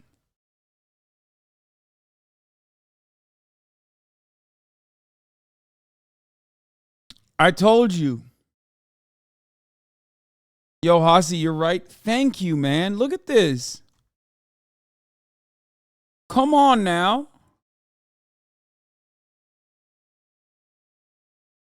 Anyway, let's get back to this guy. Let's see what kind of ideas he's got. Which is 1610-1, and unprofessional conduct by public officers and employees, which is 4511-4. And then the two under the U.S. Code are under 18 U.S.C. 241 and 242, and those are conspiracy against rights and deprivation of rights under color of law. Okay, so what exactly are you saying that she did?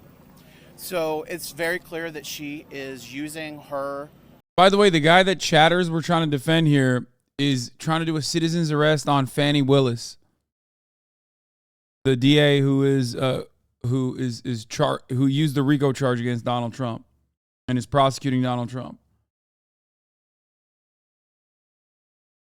Public office to prosecute a political grudge, and actions such as charging lawyers for filing legal paperwork and representation of their clients for example, is a clear violation of the defendants, like Mr. Trump's right to a redress of grievances under the First Amendment. Okay. I think that's it. Do you have anything else on this? Why'd you come down here to the jail today? Well, I think it's important that we get this information out there. And, I wanted to be with my fellow Republicans and fellow Trump supporters. It's always a good time. Everyone's always very positive to these sorts of things.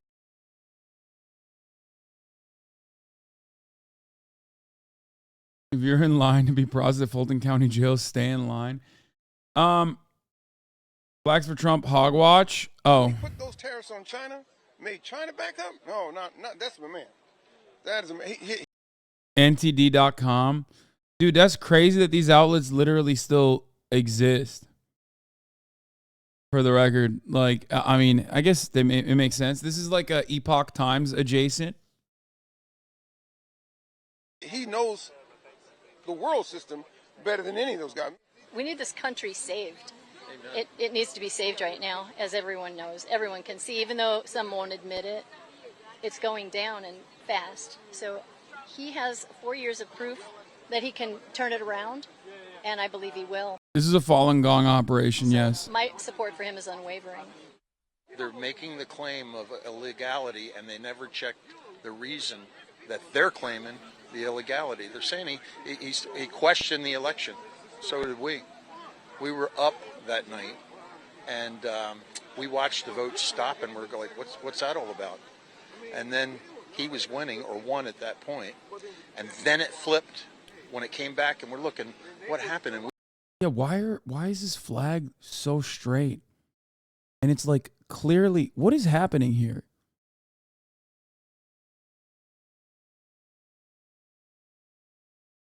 Oh, this guy's back. You look kind of like an Ewok. Yeah, I put this wok inside of your mom. That didn't work, but it's okay.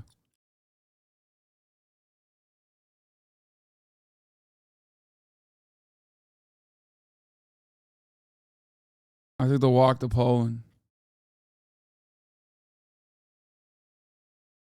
Put the machine in his mom. He just bought it at the event. It's fresh from the packaging. I know, but it's not flying. Look. It's standing straight. It makes no sense. Why is it standing straight? Like it's the fucking moon landing flag or something.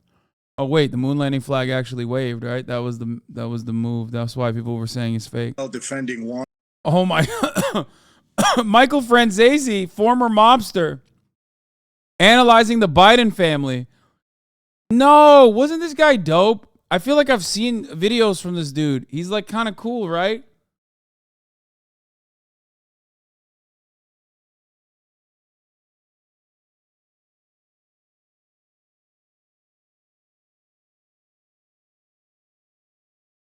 Is Jesse Waters crying? And when I say he is, he's overcome with emotion at how much crime the Biden crime family has done. What the fuck is this shit? Okay, everybody gave up, dude. In just the last couple of seconds here, posting video of himself on the tarmac, publicly, of course, pointing to the moment that he is in. He's already posted on his online social media platform about his arrest, his booking procedures, etc. And we should also note here, if you are watching us on a second screen here, if you're going back and forth, there is a bunch of fake mugshots circulating online. Yeah. There are a bunch of fake mugshots circulating online. Anyway, they're making fun of Trump's alleged measurements on MSNBC. They measure him? You know, do they put him on a scale? It's not like going to the veterinarian. They do not actually make you stand on the scale. But he's listed as a white male. His hair color is listed as blonde or strawberry. Is that a nice way to say orange? Blonde or strawberry. His eye color is listed as blue. His height is listed as 6'3", and his weight is listed 175. 215. 6'3", 215, people pointed out as the exact dimensions of Lamar Jackson, the quarterback for the Baltimore Ravens. I don't know if the control room has a Lamar Jackson. I mean, the resemblance is uncanny, Chris, and if that's what you're trying to say, I think. Pod. He's in a pod. I feel like an hour and 20 minutes ago, I said the whole thing is a sham. The whole thing, up to the weight, and I believe 24 hours ago, up to the height. When we were together, I said, I bet he's not at the debate because he's fasting. Now, even if he fasted, there's no way. And Mark Meadows had to also self-report his height and weight. He clocked in at 240. Honestly. There's no way Trump is 25 pounds lighter than Meadows. He's like doubting Ozempic. I'm not even going to front. 100%. Absolutely. And you do something that doesn't become a segment. It's ridiculous. Do we know who entered the hair color? Is that Donald Trump? I'm sorry. Listen, if you fucking cry about this and go, they're fat shaming the president. Oh! Wait, it was real. That mugshot was real. The second one was real. Oh my God. Oh my God. Oh my God.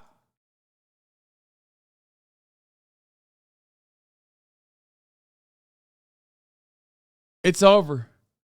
It's fucking Jover, dude. I was right. I was right.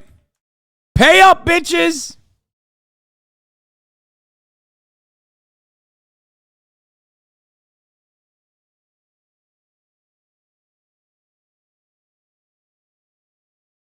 Pay up. Let's go. I did everything right. And they indicted me.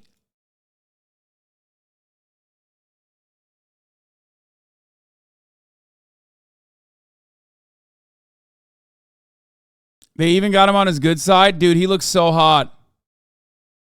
He looks so fucking hot. Also, Eddie was also right. I can never say his name. Ettingermentum was correct, even though I clowned on him. He was right. Listen, he was right. He got lucky. Total vindication. He was correct.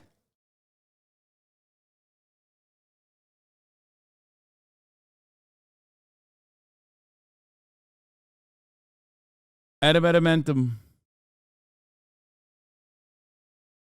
He's mewing? What does that mean? Bro, he put that shit on, dude. Look at him.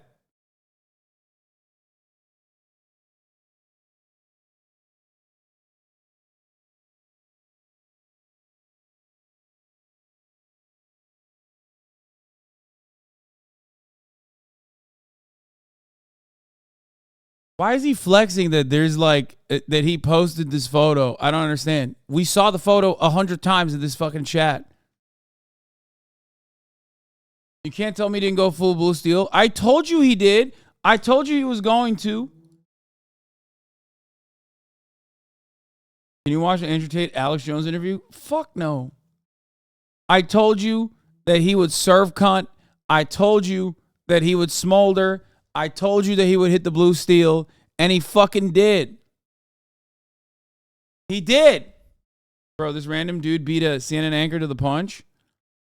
No, he wasn't the only person that posted it, chat. What the fuck is wrong with you? There was hella people that posted it in here before him. What do you... How is it that you're in here and you experienced this happen and like you still think like your favorite Twitter account posted it first?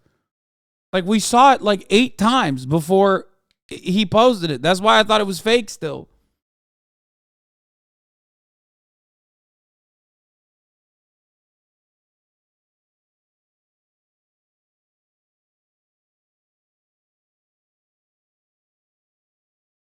It doesn't even matter. Like, he was probably practicing his face in the mirror last night. He looks hot. He looks fucking hot. He looks hot as fuck. I'll say it. I don't give a fuck that other people are saying it. Okay? I don't give a fuck what other people are saying it. Where's Ethan? I'm going to text Ethan right now.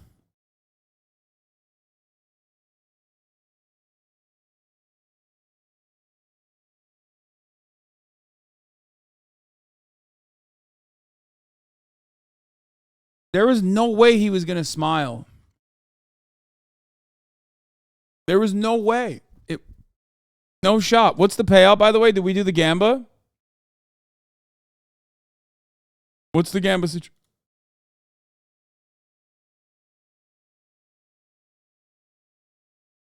It's fake? No, it's not. CNN posted it, chat.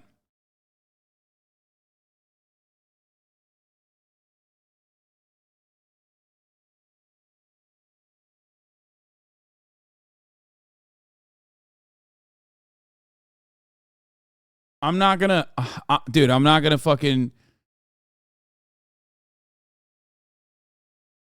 Let's see what CNN's saying live on the fucking mugshot.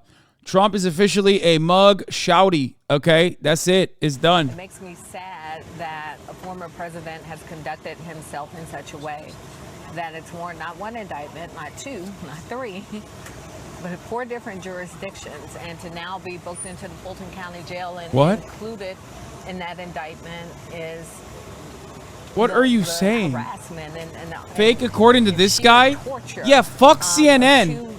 This guy, who's a #1 fan of NASA's SLS rocket, enjoyer Roman history, with a fucking blue check mark, Jake, I mean, you see that posted a fucking local news media article from yesterday. used for fundraising Have some media literacy.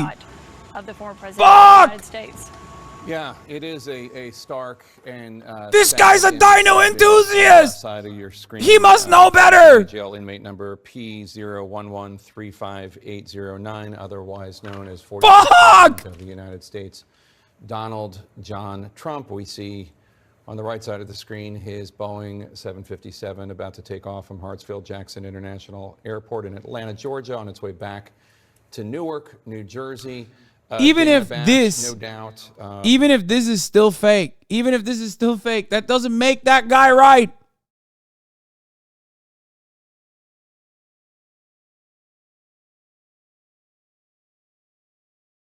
This photo is a banger. Oh.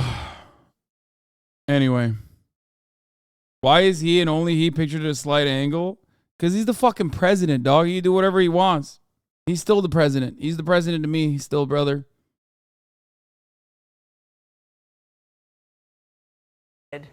In history, I mean, how many images are there of Donald Trump? He is maybe the most famous person on the planet, but this particular photo with the Fulton County, I mean, you can tell me exactly what this is emblazoned on the corner there. That is going to be iconic. And infamous is probably a better way to say it. And I think that you said, bro, that, liberals are so bad at jokes, man. It's just, yeah, get it? Because he has tiny fingers, guys. are going to embrace it, and they are going to use it as the ultimate example. I just got a text message from Donald Trump. It's not even a joke. President Trump, this is my last text to you before my arrest. Patriot. I hope you'll read my personal note. Today at 3:31 p.m., I got this message from the Trump campaign. And it's really interesting because I've been a recipient of Trump text messages from the campaign since 2015, and I've never actually unsubscribed. He has never stopped texting me. Facts that we're talking about here, which is a former president, top office holder in this country, trying to hold on to power, trying to do it by any means necessary, doing so in a way that led to multiple. I'm not kidding. We could technically figure out who was the first one to release this mugshot because I was clicking on all the links earlier. Like, we could isolate it down to whoever fucking released it first on Twitter. I don't know how. Oh my God, it's already here. Trump steal? Stop. What the fuck?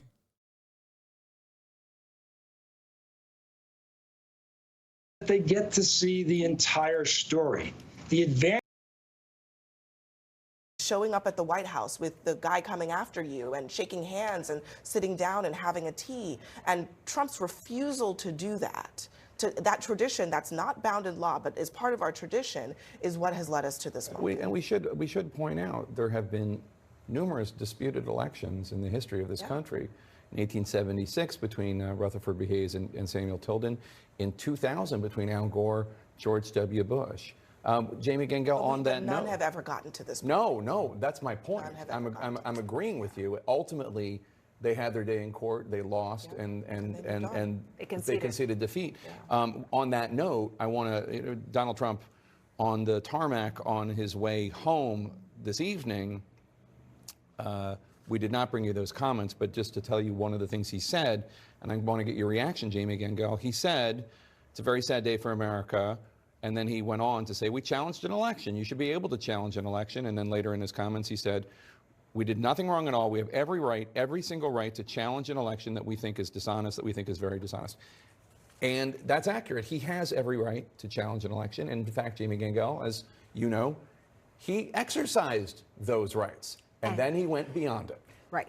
He exercised them and he lost over and over again. 61 out of 62 court cases in battleground states. The Supreme Court declined to hear his case twice. That's a court where he appointed He has some friends on a the lot court. of justices. Yeah. There were 3 recounts in Georgia. And let's just remember his own Attorney General, Bill Barr, on December 1st said that there was no How do we have people in this chat going, is ettingermentum CIA? Bro, you were literally here. You were here when there were like 100 links linking that photo. I genuinely don't understand how you can look at the things that are happening in front of you and then when new information is presented by another person who's not familiar with all the details, you go, oh yeah. See, everyone is doing it now. Everyone is doing their own personal pet, Twitter Def Noodles tweeted it 30 minutes before the media. Oh, God, it's going to be the most cringe news cycle of all time of, every single person being like, my favorite Twitter account posted this before the media. My favorite Twitter account, whatever the fuck it is, posted this way before the media. You saw it. There was, a bunch of random ass accounts on Twitter posting it. Way before anybody else. This kind of shit should not be this kind of attitude about being first to post. It should definitely not be celebrated. This is how you fucking spread as much fake news as possible. Hoscourt is going nuts right now. I think you should nuke it. Why? What are they doing now?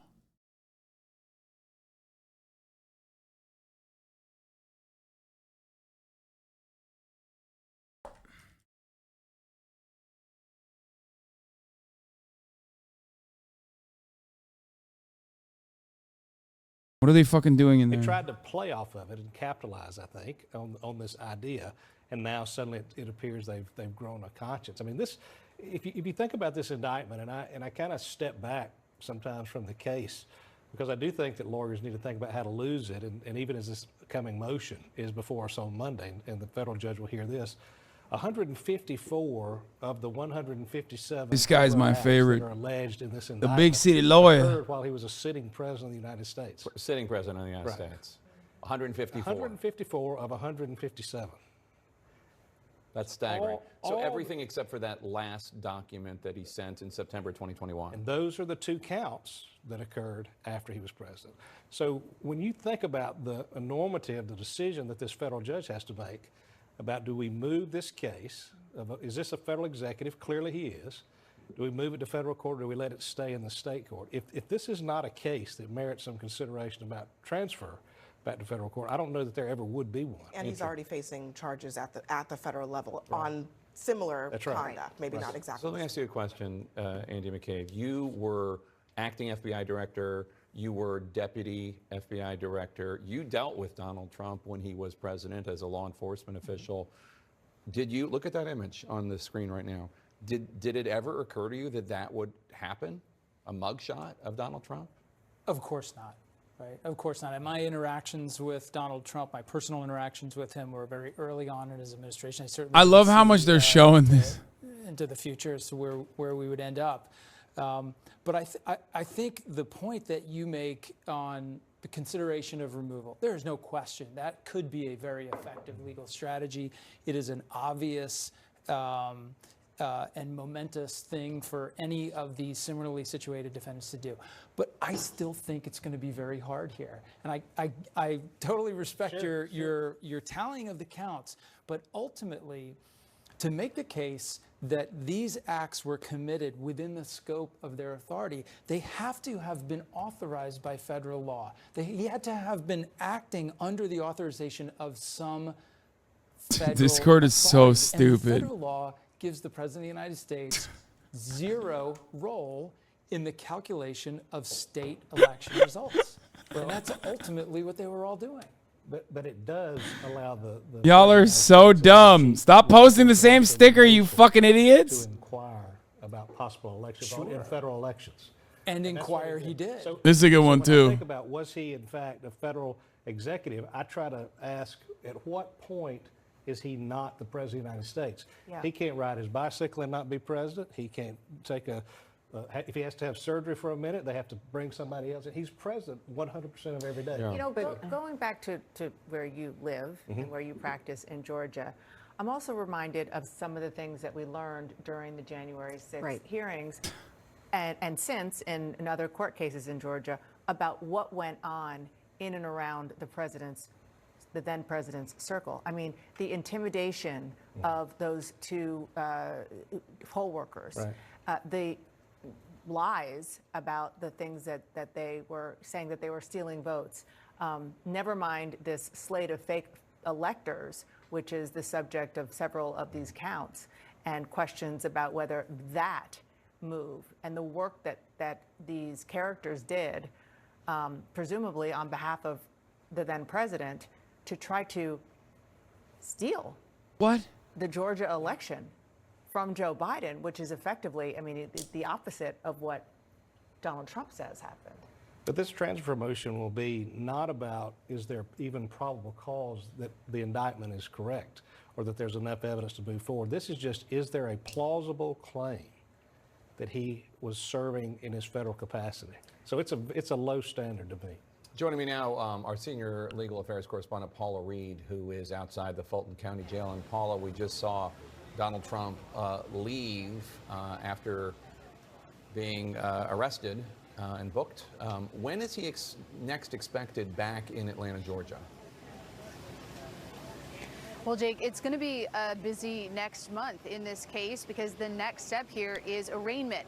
Remember, in his federal cases, he was processed and then he had his initial appearance and his arraignment all at once. But here in Fulton County, things come in phases. First, they negotiated bond, then he surrendered.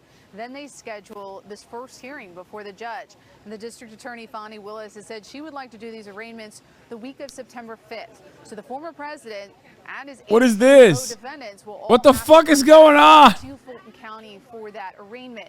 We Discord, stop posting dumb shit. simultaneously to continue to see legal challenges. We know that Mark Meadows and Jeffrey Clark have already filed challenges trying to move their cases to federal court. We expect the former president will likely try the same. Rudy Giuliani has also suggested on one of his podcasts that he intends to do that. But Jake, we also have to see these legal teams really solidify. This might be part of why the former president just secured his new attorney, because they only have a finite amount of time after that arraignment to file certain challenges to this indictment. Is this real, guys? For example, Rudy Giuliani needs to figure out who is going to represent him throughout this trial, because of course the lawyer who helped with his bond, Ryan Tevis, has been non-committal about handling this entire case. So it's going to be a really busy next month for this Fulton County case. And the trial, or the hearing rather, on whether or not this should be heard in a federal court, this should be transferred from Georgia to a federal court, that's Monday, is that right? That's exactly right. Oh, I want to see how Fox is glazing it. Let's just take that in for a second. You do see some anger in the eyes. Dude, they're so And I parasocial. don't like the ghoulish coverage of it. CNN got the image leaked to them before the rest of the media. That tells you everything you know about the process. Your reaction, this does elicit an emotional response. Well, I would hope that people understand what time it is. I mean, we are in a cold civil war with the un-American left. They have decided that they will use the quote-unquote legal system as a weapon against political opponents. And I don't think many on the right fully understand that. I thought that was one of the biggest disappointments in last night's debate, that nobody really understood that the greatest threat to our freedom and liberty in this country is not Russia, it's not China, it's the administrative state. And they want somebody, the voters want somebody who's going to stand up to the system and actually crush it and return us back to representative constitutional government. And the left fears Trump. I mean, this is very apparent to me watching this. They fear him. They view him as an existential threat that if he does become the nominee and actually win in 2024, he's made it very clear what he will do. He will go to war with the administrative state and break it apart. And they cannot have that happen. They cannot allow him to get back into power to achieve that. And they're going to do everything that they can to prevent that. And I have to tell you, Jesse, unless the right wakes up and understands the only path forward is mutually assured destruction, lawfare launching nukes right back at the left, they will continue down this path. They're not going to stop. They're not going to somehow go, oh, yeah, we should stop this. This isn't good for a republic. They are going for the win. And until we actually fully understand that and fight back and make them understand there will be mutually assured destruction, their behavior is only going to get worse. You're saying Republicans should promise mugshots of Democrats? 100%. They've already posted 4 indictments on Trump, and our state AGs are sitting there looking at each other like they don't know what time it is. At some point, they actually have to understand we are in a very interesting time as a country. Forget what you think from the past, where we've come from. Where we are right now is a fight for the actual future and existence. This stuff is always going to be funny to me because, like, they genuinely have always operated under the assumption that, like, the entire criminal justice system is supposed to serve their needs and is supposed to attack the left and only the left, or whatever they ostensibly consider to be the left, like black people, you know, whatever the right broadly categorizes as woke, you know what I mean? So, like, the fact that the absolute, like, this beacon of right-wing manhood, this pillar, this right-wing hero is now being thrown into the fucking coals and getting eviscerated by the criminal justice system is such a frustrating, it has to be such a fucking frustrating moment when you have designed your entire commentary on the criminal justice system around how beefed up they have to be. Here's the clip where you clicked on the mugshot leak. It was actually the first one you clicked. Big box stores shutting down because these criminals are going in and just... Is it out?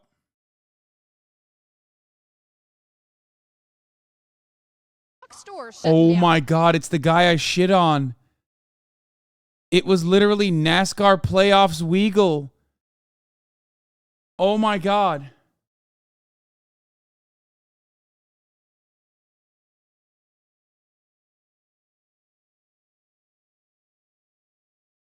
It was actually NASCAR. I think this might have literally been one of the first accounts that posted the mugshot. I was so wrong. We live in fucked up times, man. Why would fucking CFC Weagle have the right one? Yo, that's crazy. No, look at the time. It's 5:05 p.m. Is there... I'm sorry to NASCAR playoffs Weagle. It wasn't. I tried linking one, but I got timed out. I was refreshing the Trump mugshot page, and a bunch of random accounts were posting it immediately. Bro, what the fuck is happening? Okay, good one.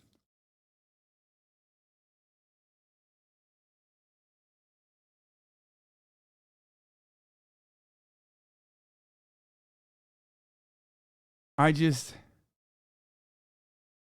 don't know.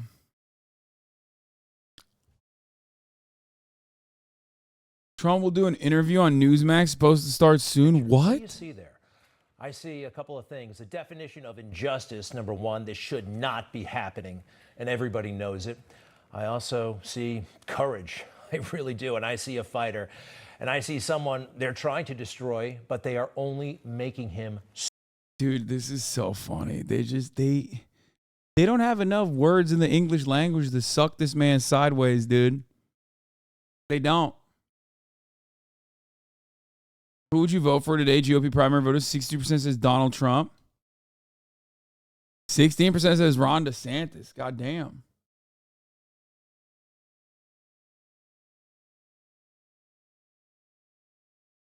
8 points. This is wild. These are wild times, of course. So it seems like he's still president in some ways, right? The big plane, the motorcade, bringing him to jail. It's no longer surreal. It's no longer all that uncommon, right? We're used to it. People actually talk about other things during the day. It doesn't shock us anymore. They may be killing themselves over there on MSNBC and CNN, trying to make this, trying to shake our confidence, right? Trying to shake his confidence. Perhaps. Ethan did not respond. But they don't know who they're messing with. They are messing with the wrong people, us, and the wrong president, him. What is he saying? Like, what the fuck is he saying? If one more person sends me the ettingermentum Twitter account link, I'm nuking the entire chat into orbit, okay? And you know what? All the trappings of the president. Y'all are so fucking annoying. Oh my God, chat, please. Democrats, the haters out there, Joe Biden, they hate this because they're reminded of just how much he has apart from them. This motherfucker sounds like a villain. For Air Force One, for the perks. He had all of that stuff already. And now this is the heart of their case, the Georgia case, right? Do you hear a crime here? What universe could they say that this phone call is a crime? I only need 11,000 votes. Fellas, I need 11,000 votes. Give me a break. What? He did need 11. That's not what. It's okay to say that. No, that's not the part of the phone call. And you suspect First of all, you're allowed to call up public officials and complain and yell and shout a little bit, although we didn't even shout. This is, I mean, it's sad, it's tragic, it's also comical, and somehow it's inspiring, isn't it? Somehow, if he could put up with this, what can we put up with in our own lives, right? We all face crises from time to time. Nothing on that scale. So whatever problems we're having, I think we can manage. I'm joined now by Senator Tommy Tuberville. No, man. No, right-wing Cope did not have the mugshot first. Fight on Capitol Hill over chat, look at the time code. We'll get to that in a moment, sir. But first, Senator, first of all, welcome to the show. Okay, how are you? before. Hey, Greg, I'm doing great. Okay, this is some fucking fuck this guy. Fuck Tommy Tuberville. Listen, guys. Listen, okay? On the stream, on the broadcast, okay? Someone sent me this at 5:05 p.m. Okay? This is way before any of those fucking Twitter gimmick accounts that you follow that you love. Okay? I'm letting you know. And I said, there's no way this is fake. And I was wrong. Because why the fuck would NASCAR playoffs Weagle have the right one? And as far as I understand, even before then, like, people were blasting it right around this time. Okay? This was the first one posted in the chat.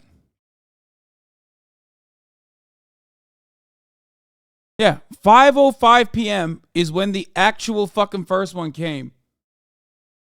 And ultimately, it wasn't even real. It was like, it didn't even have the fucking watermark on it. Like, I don't know how the fuck they found it. But it doesn't matter. The face he makes when he wants cuddles, food, or sex. Oh my God, Cam, that is devastating. Why'd you post that?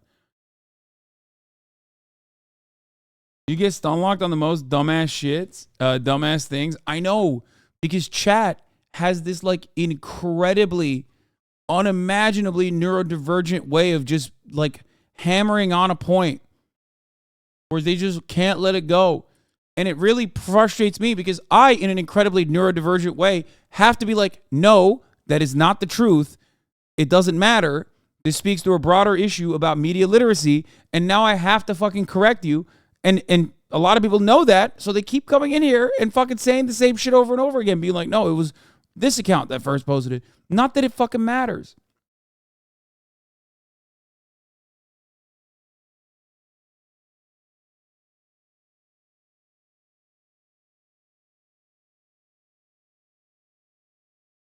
Anyway. Unlocks are so much more likely during peak politics return. Yeah. There's also that too. Because like if someone is just like running the gamut and hitting fucking fake news in my chat, like I have to correct it. I should probably let it go. I should probably let it ride. The point is, you called blue steel and Trump fucked up by doing it. I mean, I did. I did call that he was going to blue steel it, and he did blue steel it. And that's fine.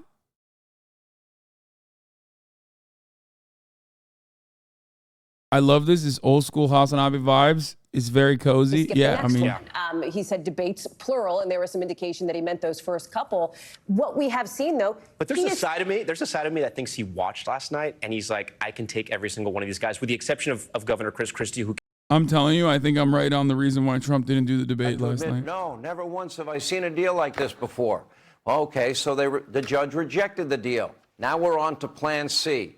More obfuscation, stalling now as a special counsel. You put the guy that wanted to let Hunter go free and now becomes the special counsel, a title that far-left hack Merrick Garland was very happy to bestow on Hunter's protector, David Weiss, rather than following DOJ regulations. Bro, they're running Trump. They're running the Trump mugshot while still talking about Hunter Biden. I'm losing it, dude.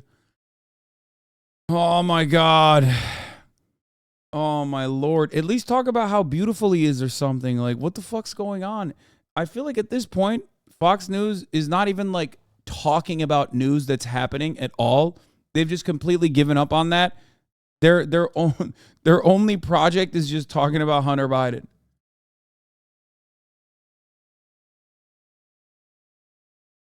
True Social links don't work for me. I don't know why. I tried clicking on it and it won't let me.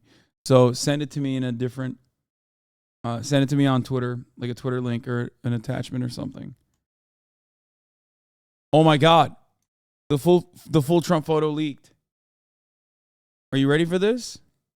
Oh my God. Artificial intelligence technology has created the full Trump photo, which you won't be able to see unless you're subscribed, because at the top of the hour, there's a 3-minute ad break. If you no longer want to see those ads, all you need to do is subscribe for $5 or free with Twitch Prime. Are you ready? I'm going to scroll away. I'm going to zoom out. You can also get gifted a sub if you're lucky. Here's a 3-minute ad break now.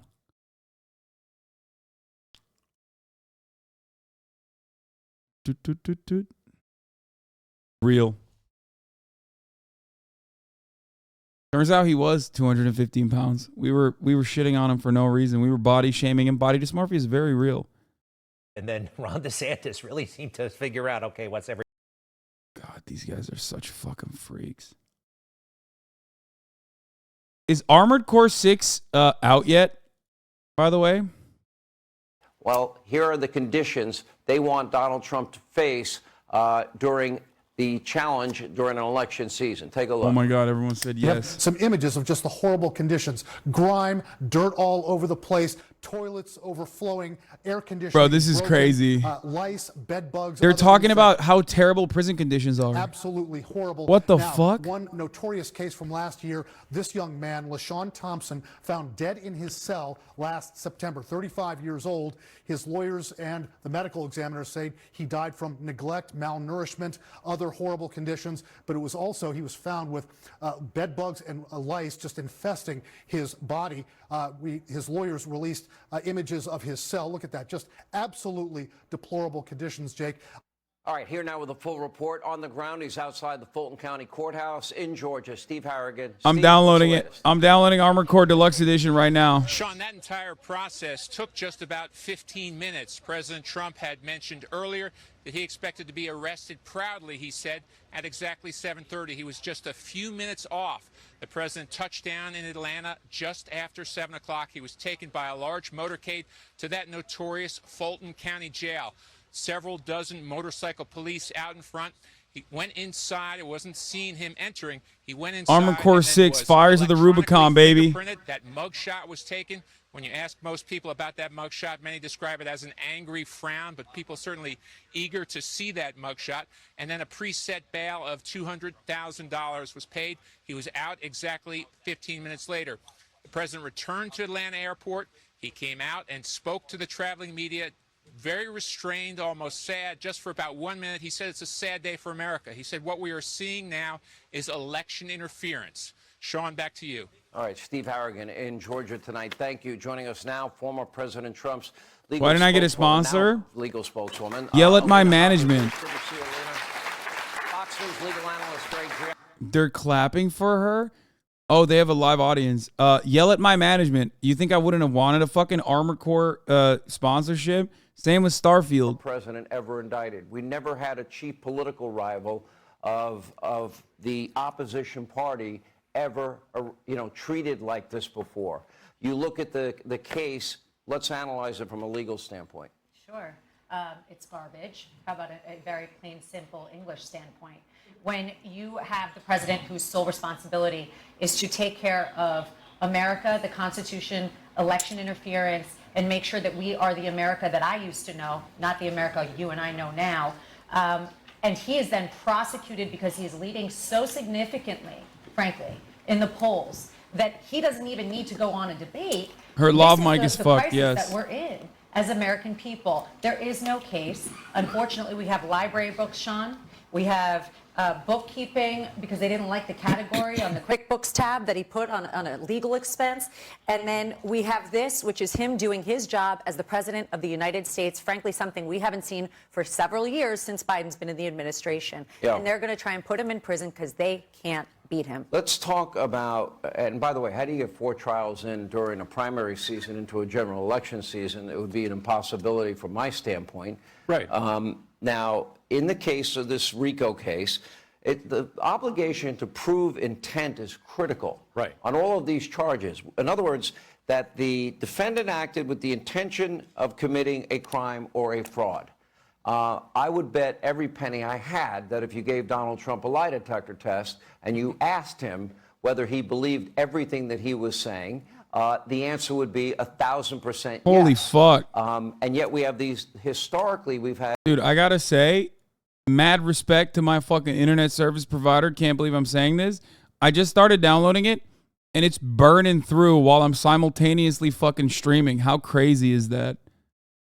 It's literally...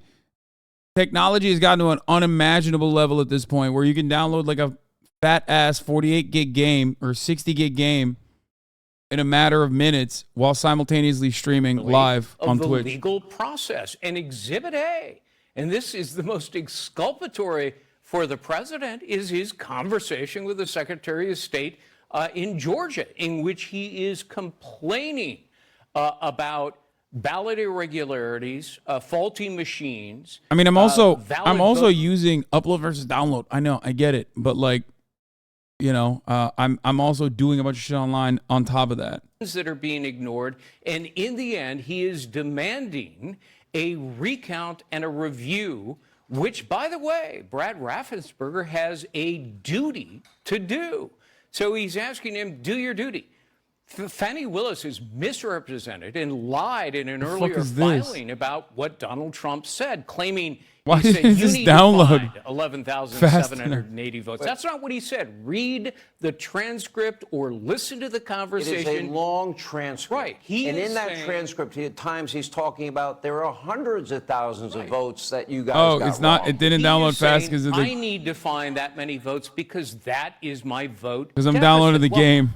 Every losing candidate says that, which is why they ask for reviews, recalculations, and recounts. It's perfectly lawful. It is not criminal intent. All right, Alina, let me ask you this. In the case in Washington, they want to start the trial on January 2nd. Interesting, in Georgia, they want to start on March 4th. Okay, that's a Monday. On Tuesday, the next day, that would be called Super Tuesday, one of the most important primary days for anybody that is running for president. Is there any possible way you foresee that he can run a presidential race, be tried on have four separate trials and successfully compete? Or, you know, did they just take his time away as a candidate And he's good luck to him, and who cares? Well, that's exactly right. And quite honestly, Sean, that's not even the full picture. We have Letitia James. Let's not forget her. She's about as sick a ticket as Jack Smith and the rest of them. Well, she ran on a platform to get one man, Donald Trump, one organization, the Trump organization, and one family, the Trump family. Right, that's right. So you have DAs and AGs who are now able to come out and say, I want to get Donald Trump and elect me on that cause, and I'm going to do it. Then they do it. So we have October, Letitia James. We have January, E. Jean Carroll. Then we have the criminal indictments. Don't forget those. Those are all by design. So everything is, the judges can't move, they don't want to move, and they want a speedy trial. But they've had years and years and years to investigate these cases, but they didn't bring it until now, and now they need a speedy trial. It's political interference and election interference. You believe that? 2.5 years they waited, real quick. Oh, absolutely. Now they want the first trial to happen in 2 months. But what Alina just said is really important. It's a violation of the canons of ethics that govern prosecutors to campaign on a promise of putting a specific individual behind bars. Wait, Their what? duty is to see that. That's what Donald Trump did. He said he was going to fucking use the DOJ to lock Hillary Clinton up. To advance their career. But that's what Fani Willis has done, Letitia James, as well as Alvin Bragg. All right, Alina Habba, thank you. Good to see you. Greg Jarrett, thanks. Good to see you. All right, joining us now, Fox News. Murat walked in, and I told him the mugshot was out. First question he asked me is, did they post his weight? I was like, yeah. He's like, so what is it? I said, it's 215. He goes, no fucking way. We're on the same track in terms of the facts that have now been laid out as it relates to Joe and Hunter Biden and what a very serious, I believe, bribery and money laundering allegations that have emerged here. And yet you see two very different ways of handling cases, don't you? You do, and this is all in the eye of the beholder. This guy always looks so pompous. Shot. You know, for Willis, that's a trophy kill moment. She's going to mount that on her wall, and many people will admire it. For half of the country, it's a deeply upsetting moment where they believe that this is the result of weaponizing our judicial system. And, you know, I think that the problem that we have here is this sort of disconnect because I think this case is an overreach. You know, she's using the RICO statute for great advantage. And among those advantages is she could say, I need to try all these people together because they're all part of a conspiracy. And RICO cases often do involve large numbers of people. But the relationship between these allegations are extremely weak, particularly when it comes to Donald Trump. But she's going to have trouble. You know, I've said repeatedly that March date really borders on the laughable. I mean, this is like a potato sack race where you've got 38 legs. You ever try to do a sack race with just one person? You've got to move in unison. These defendants can't do that. You've got some of them that are going to be seeking to remove this case to federal court. I think Donald Trump has a strong argument there. Another one just peeled off and said he wants that speedy trial. So we now have two dates, one in October for the first defendant. So it's going to get messy from here on. Let me ask you about the history. I've read this transcript over and over again in Atlanta. It's a long transcript. And he talks about varying scenarios where he felt that they did not do a good enough job investigating whether or not these were valid votes. He talks about hundreds of thousands of votes, thousands of votes. See, this is, ultimately, thank God they're finally fucking talking about defenses for You this. seem to have settled on, well, I only need 11,750 votes. And that is not taken in context of what that call was about. So my question to you is, you know, what did he do here? Or is this an example that you might have a legal theory, maybe it's deemed controversial, is it a legitimate theory, especially in light of, you know, let's say what happened in 1960 with John Kennedy in Hawaii and alternate electors chosen? I think this is criminalizing the challenging of elections. Basically, you have a Democratic prosecutor saying, how dare you challenge a Democratic victory? Well, it's been done before by Democrats.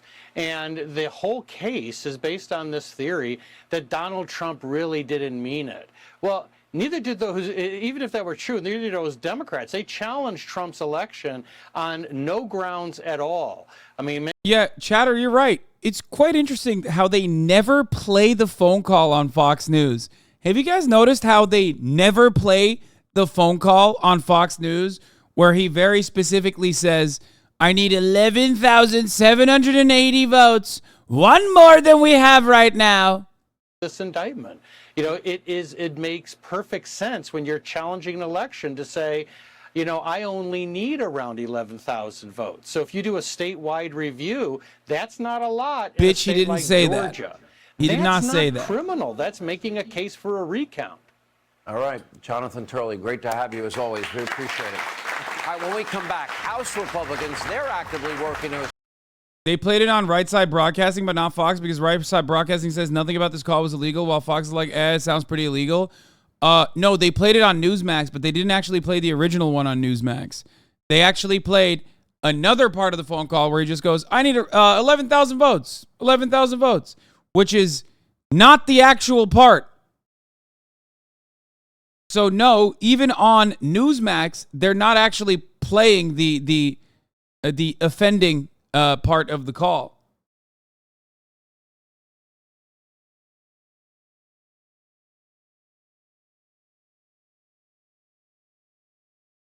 Important update for the case in Georgia.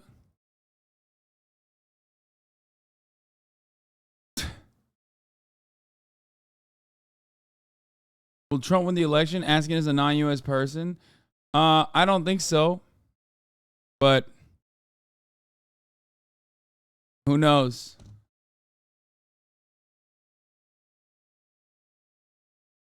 Like when you, it's too early to say.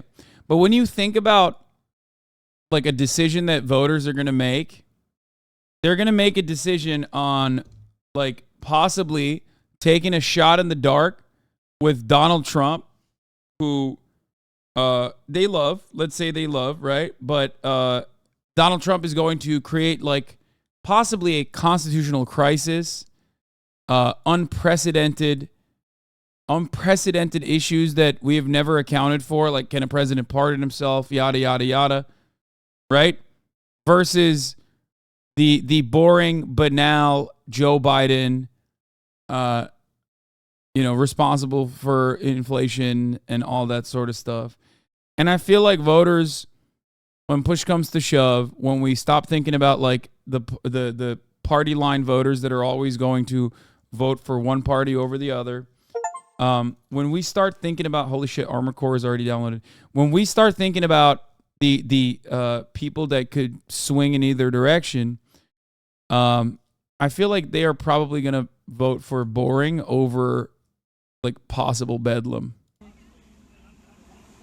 Yeah, but you're saying it's essentially a risky move because what they're arguing is that he wanted a speedy trial. I was right. It is CFC Weagle that posted it first. And then the judge signed off on that today, but saying that's only applying to Ken Cheeseborough, not to Donald Trump and the other 17 co-defendants.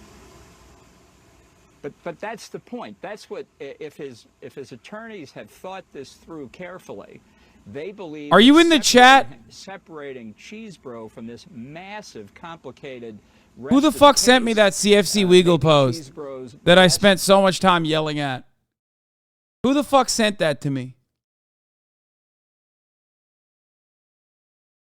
Because one of you motherfuckers sent it to me with like 3 likes. So either you were like,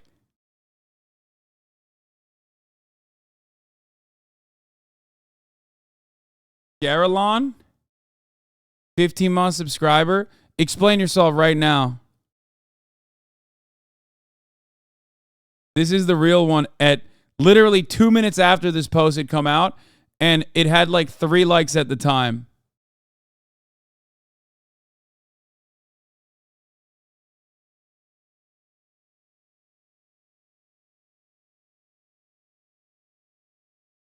Check my time. I posted it, but I got automod timed out.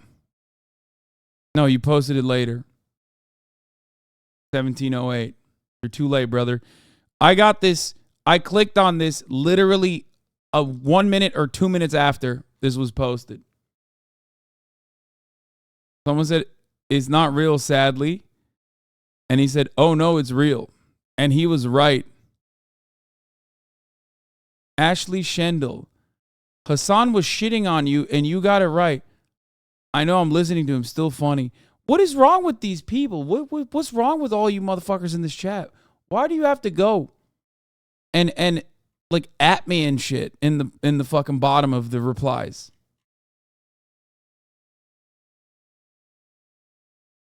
I remember you disregarding this and laughing about the name. No, it's real. When I first saw it, I was like, why the fuck would CFC Weigel know? Like, how would he have access to this information? As far as I understand, this is the first time that this was posted.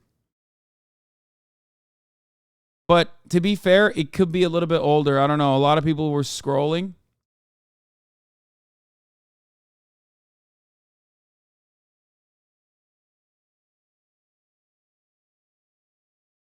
A lot of people were scrolling for it, so maybe some other people had posted before him as well. Too many of you are very self-important. Yeah, I know.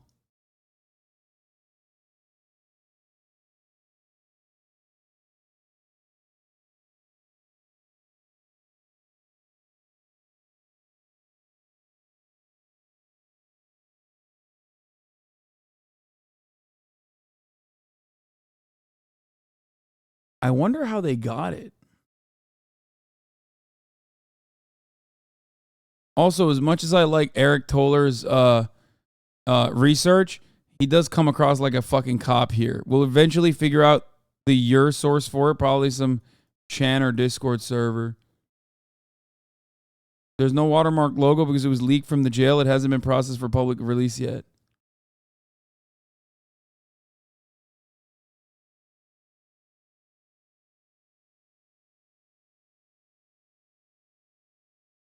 Probably hacked the Gov upload file website. No. No.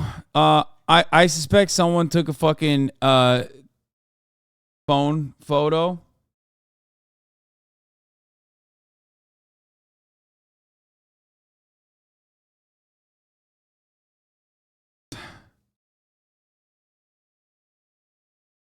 Assange only casually out this whistleblower hero? No, not at all.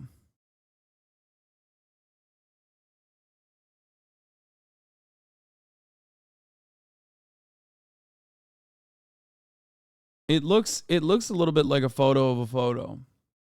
So potentially someone took a photo of it. All right, let's hear what this guy who hates when at least Jim Jordan is consistent.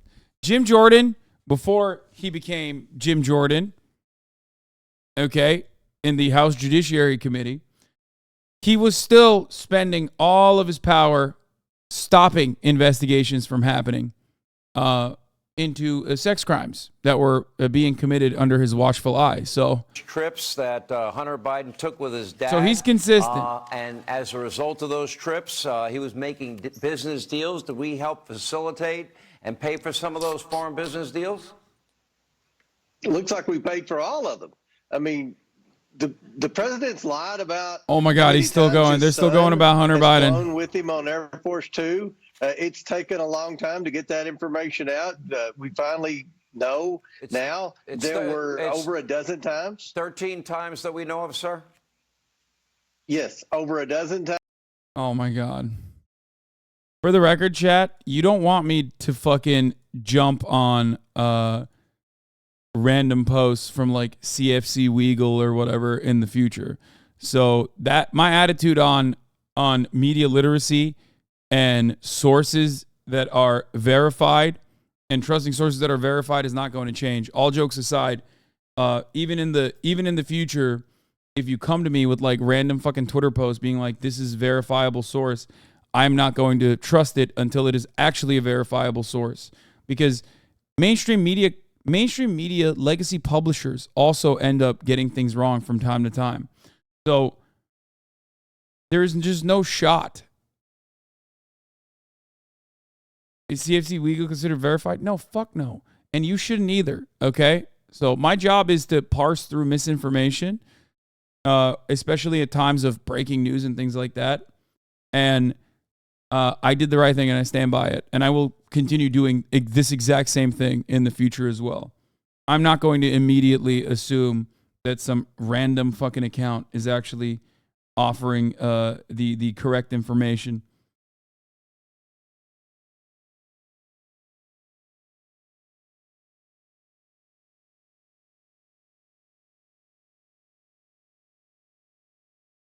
Anyway, yeah, you did everything right, and Chad indicted you as true.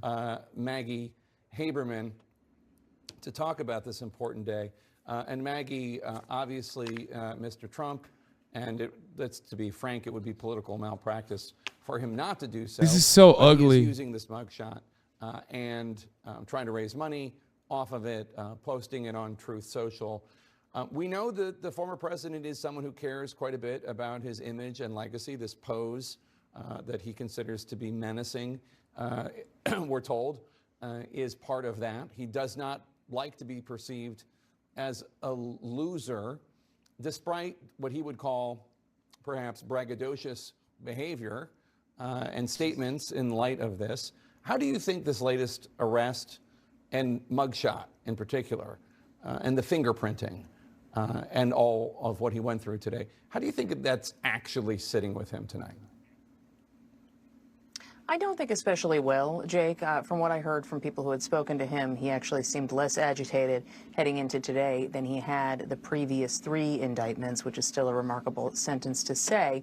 But he doesn't want to be mugshotted. He doesn't want to be arrested. He doesn't want to have what in his mind is the indignity of going to this jail and then, you know, submitting to a photo and a mugshot and fingerprinting. And to your point about the visuals of him, it isn't just that he wants to look menacing, which is certainly true, and he has made that kind of face in photos for years and years and years. He doesn't want to look weak, and that's what that's about. And so, you know, circulating the mugshot, fundraising off of it, owning it, using it for press, that's all part of a playbook that we have seen him use over and over again, but that does not mean he's enjoying any of this. This is, you know, a serious thing. He is facing serious jail time. And explain to me, to the capacity that anyone on this planet can, how refusing to accept a clear, decisive electoral defeat in 2020 and desperately attempting any way possible to hold on to power legally and then extra legally and then illegally, at least according to the special counsel and the Fulton County DA, how is that not weak?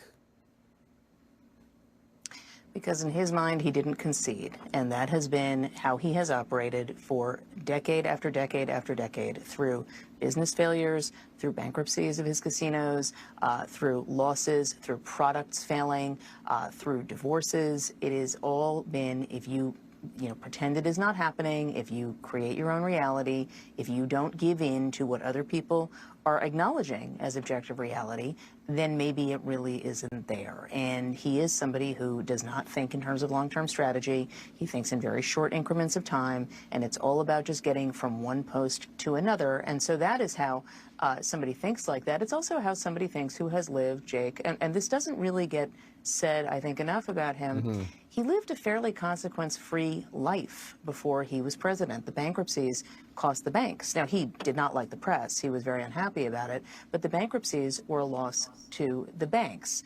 Generally, he had his father to help bail him out. He has moved from one thing to another without having to really face the kind of consequences that other people might have in similar circumstances. So this is an unusual moment.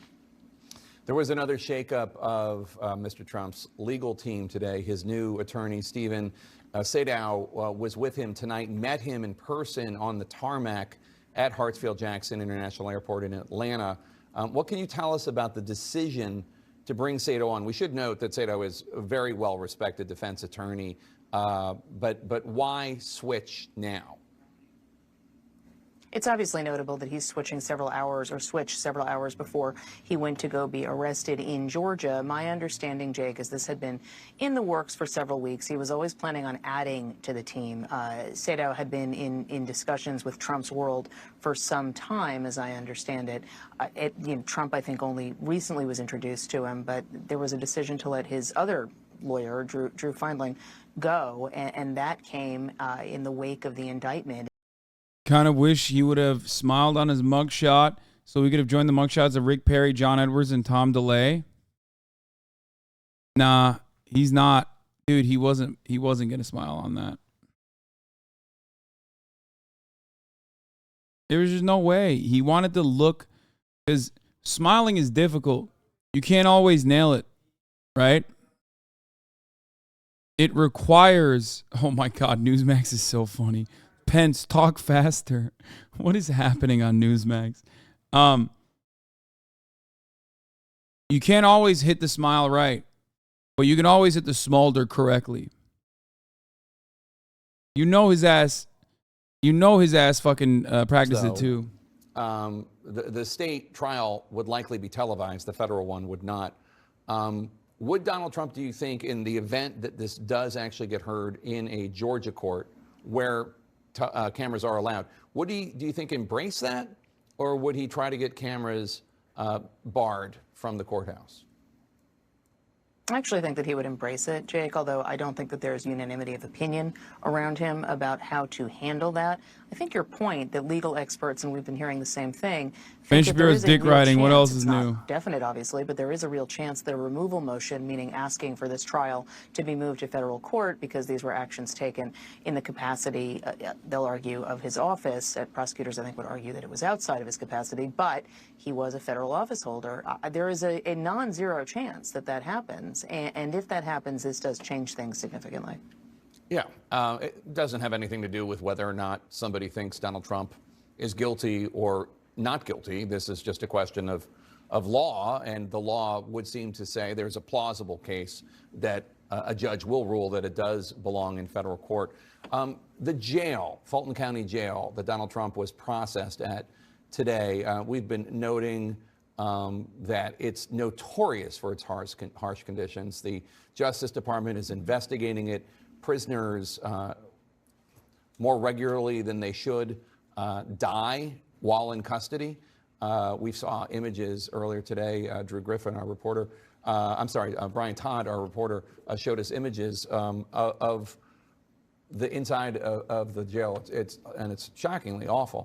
What do you imagine that experience was like for Donald Trump, who I think has probably never been inside a building like that before?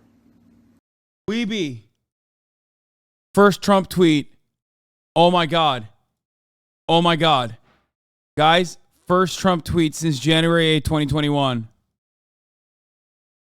Oh, he's back.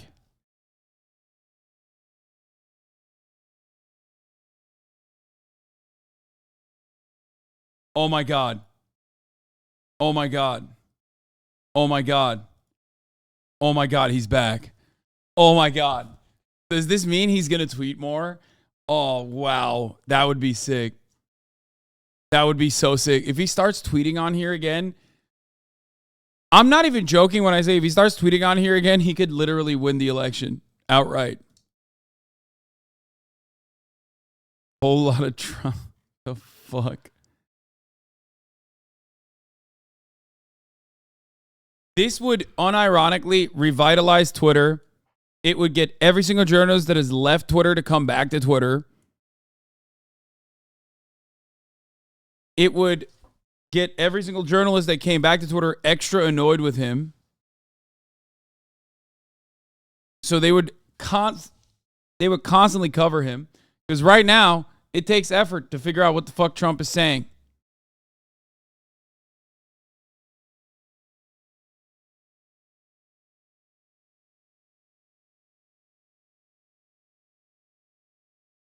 I liked the tweet.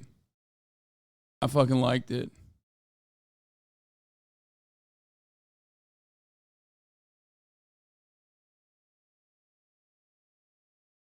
Because I do like it.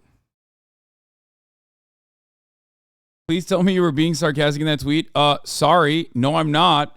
That's the current American president. He's still the president. I'm not going to retweet it. That's a bit too much. I don't want to boost it that much. Not that it matters. It's the fucking president and it's his first goddamn tweet back, but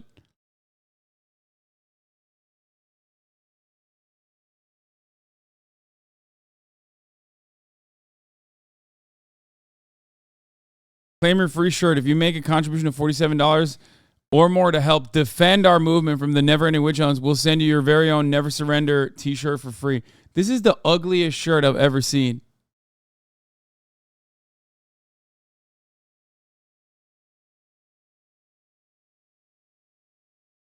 Can't wait for conservatives to understand we support this as well. 10 wars, 0 arrests, 0 wars, 4 arrests.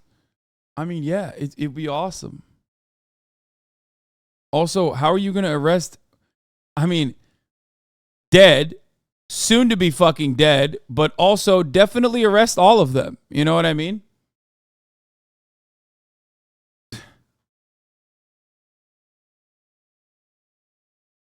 Yeah, okay, great.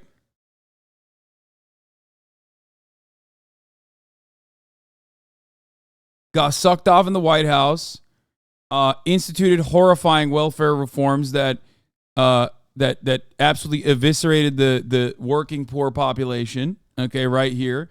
War on Terror, Patriot Act, the Department of Homeland Security's invention. NAFTA, arrest him for the crime of NAFTA, Bill Clinton. Torture, extrajudicial killings.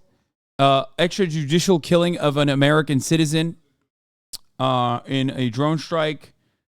Also, accelerating the war on terror. And then, I mean, he did everything. So he's CIA. Just pick your poison. I mean, choose whatever you want to choose from his long list. He bombed a hospital, Kunduz. That's right.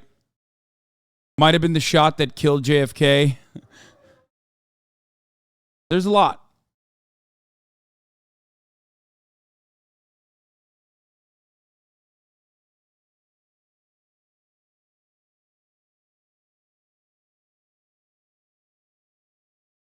So, didn't he kill a 16-year-old American kid? You're talking about Obama, yes. Trump actually, I think, killed his sister. Oh, this is a very famous Bill Clinton crime as well. On this day in 1998, Bill Clinton ordered a cruise missile attack on Sudan's El Shifa factory, which produced 90% of the country's pharmaceuticals. The loss of the factory resulted in the deaths of tens of thousands from treatable diseases. Yes. The U.S. claimed the plant produced WMDs and had connections to Osama bin Laden, but neither was true. When it became clear the plant only produced medicine, the U.S. blocked the UN inquiry into the incident. In 1998, Sudan was heavily sanctioned and was unable to import expensive replacement drugs to compensate for the destroyed Al Shifa plant, which provided vital medicines at an inexpensive price. In Sudan, the incident is widely described as an act of terror. Factory owners sued the U.S. in an attempt to receive compensation, but the court dismissed their suit, ruling the enemy target of a military force has no right for compensation for the destruction of property designated by the president as enemy war-making property. In the years since the attack, U.S. officials have quietly acknowledged the evidence that prompted Bill Clinton to order the missile strike on the Shifa plant was not as solid as first portrayed. By the way, this is just one of like a million different things that we've done. So tell me this. If this is what our liberal, supposedly peaceful doves are doing, and you already know what the Republicans are doing, don't you feel like there's a direct through line from that to the minds of every hog that immediately hits the fucking phone call to the police to issue a bomb threat? Like, what does that say about the psyche? What does that say about the American consciousness? That we've watched this happen year over year, that we've lived through it, we've justified it. You know? When that is the reality, when that is our foreign affairs, No wonder every single American becomes increasingly more unhinged and more violent every single fucking day. All that kind of evil you put out there is inevitably going to come home. Here come the grifters. Revenge. That's hard, not gonna lie, says the guy with a fucking bored ape. God, these people are so stupid.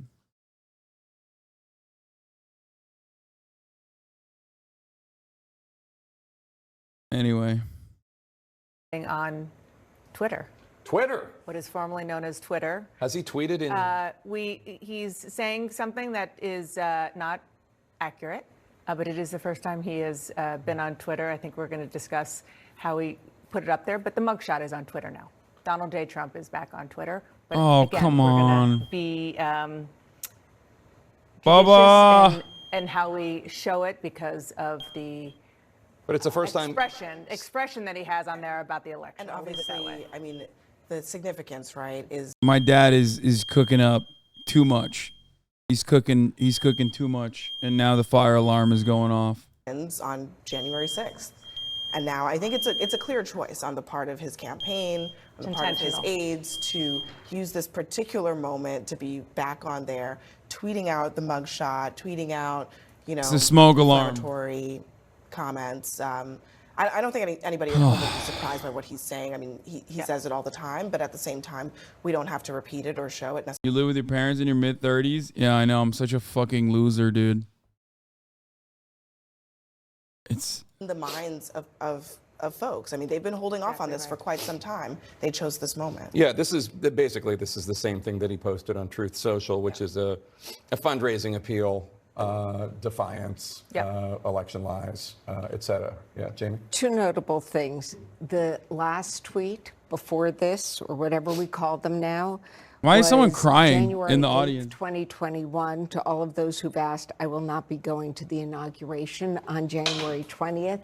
And I think it's worth reading that because we would not be here today and the 18 co-defendants would not be here today. All he had to do was concede. Yeah, it's interesting, though. I have to say, I wonder, he has refused to post on Twitter, which is now known as X. He has refused to do that because he wants to bring attention to his own social media platform, Truth Social, and also defiance, I guess. They kicked him off. It's interesting that he is tweeting, or whatever it's called today, Xing, because it makes me wonder, A, is that kind of an acknowledgement that Truth Social isn't doing it? Or B, that they need the fundraising help? Yeah, it's the money, right? Yeah, they need the fundraising help. They need to go where the... Yeah, of course they need the fundraising. He has too many court cases. Listen, that's a lot of lawyer fees. There's court fees, lawyer fees. You have to fucking pay for a bond. By the way, a lot of people are like, oh, he's a broke boy. He had to get fucking bond. I bet you that the guy probably did it for the marketing. Like the bail bondsman probably was like, oh, I'll cover it for the marketing in and of itself. And Trump loves a good deal. Also, don't make fun of that chatter and be like, oh, you're a fucking loser for him asking if I'm in my 30s living with my parents. That chatter is an American, even though a lot of Americans also now live with their parents. And there's nothing wrong with that, for the record. I love my parents. I have a really good relationship with them. And I'm happy that I can have a roof over my head where they can come and live with me as well. And also, it is very Turkish and increasingly more American, too, due to financial circumstances that people live with their parents. It's normal.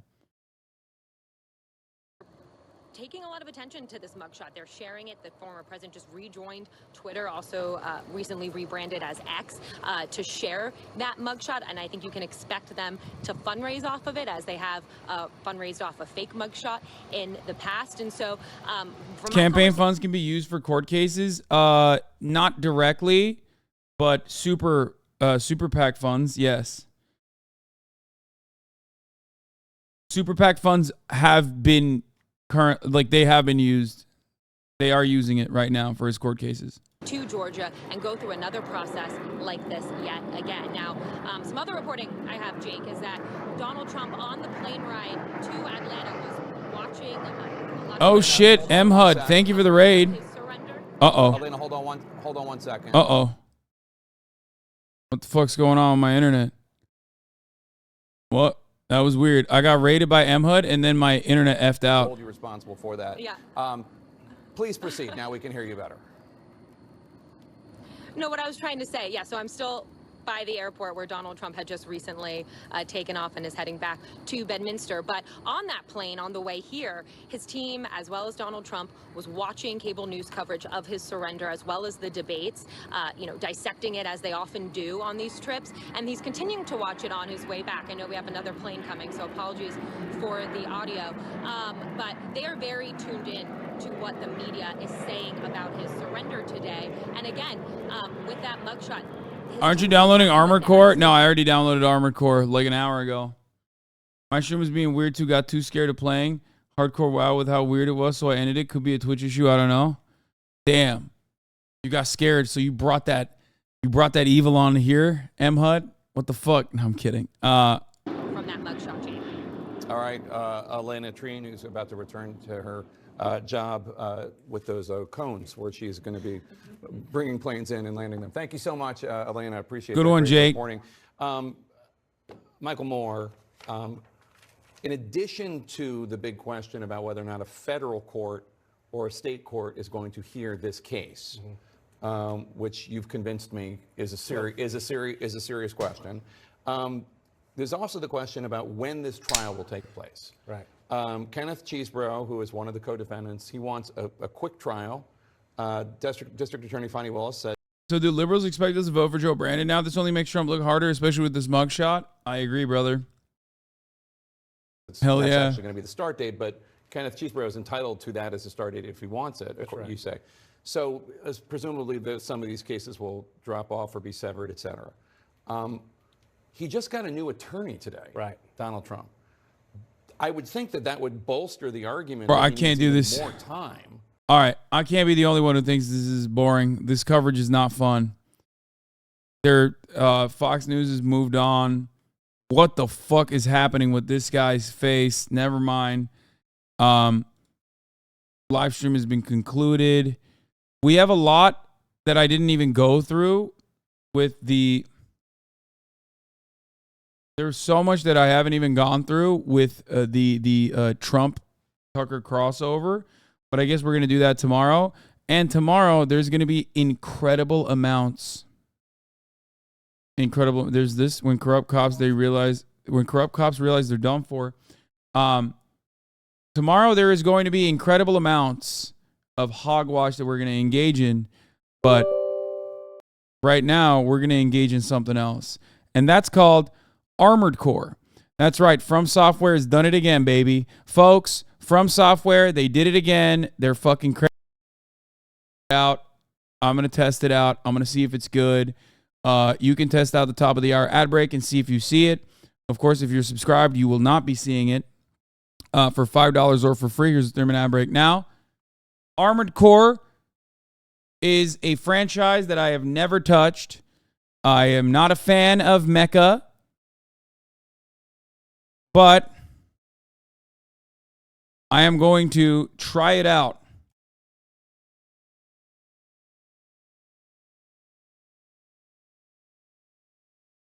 I'm trying out Mecha Anime.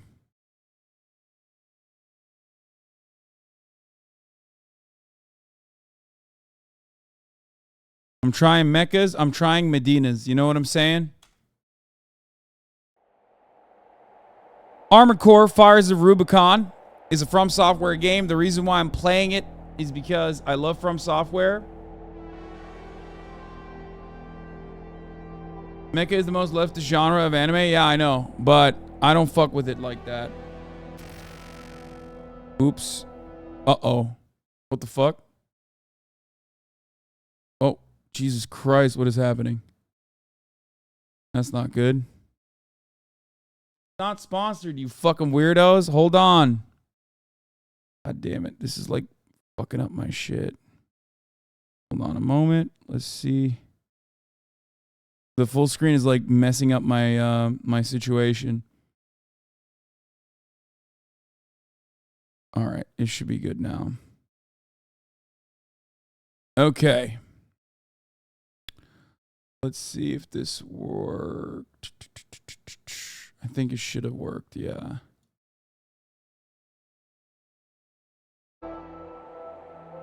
Full screen bug.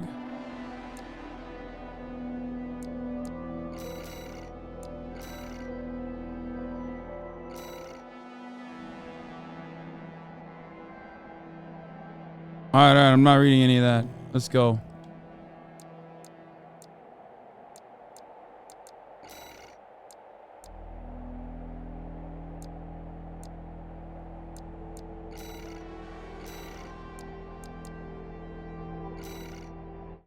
Maybe this will work better.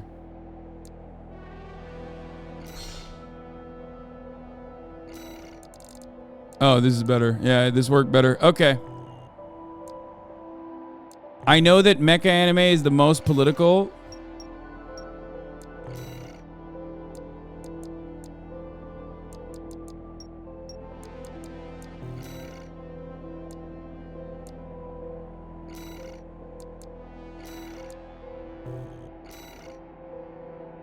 Oh shit, this is huge. What is the pilot name, chat? What is the pilot name?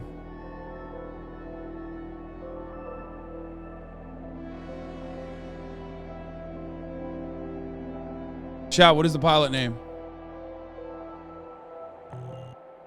Oh, wait, what the fuck? Oh.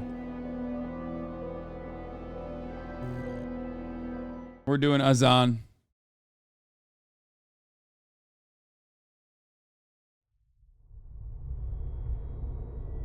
Fuck, I should have gone with John McCain. God damn it.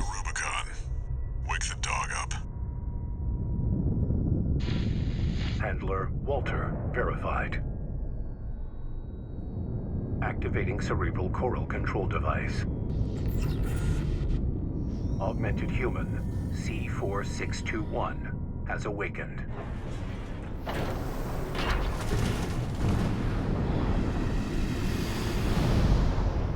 Time to get to work, 621. I'm I powering wonder- down your entry capsule. I wonder what it is that makes me not like mecha that much, because I feel like maybe it's like devoid of humans. I think that could be it. Now, activate the AC. Like they're so, you don't really see humans in it. I don't like robots. I feel like robots are lifeless to kill. It's not like fun to kill.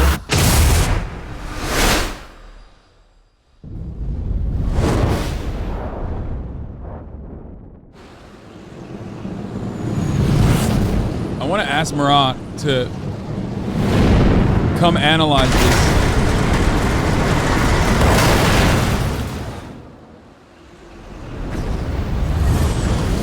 Like, is this real? Murat, is this real?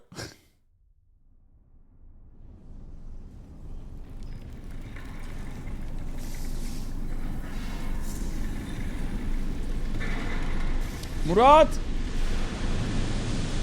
Murat! Descent to ISB 2262, Rubicon 3. Is this going to be like other From Software games where there's no tutorial? 135. Off target, but within permissible range. There's a catapult ahead. Use it to close the gap.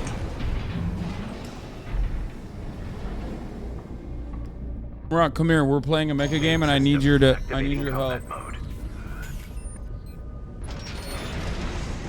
Come on, bro. You need to give me information. You need to give me input and feedback on whether or not this mecha shit is real or not, from a design standpoint, from an engineering standpoint. Okay.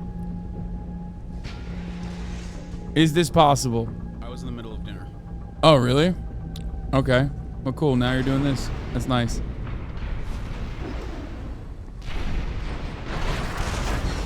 Oh shit, I can fly up? Yo!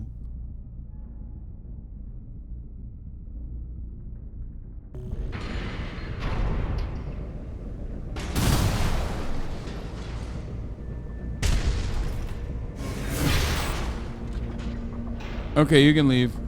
Thanks for the input, man. Afiyet olsun.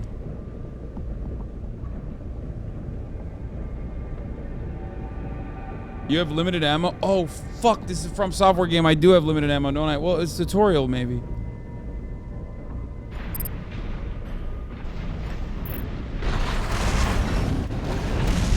Oh, shit. Clear out those guard mechs. Perfect chance to test your AC.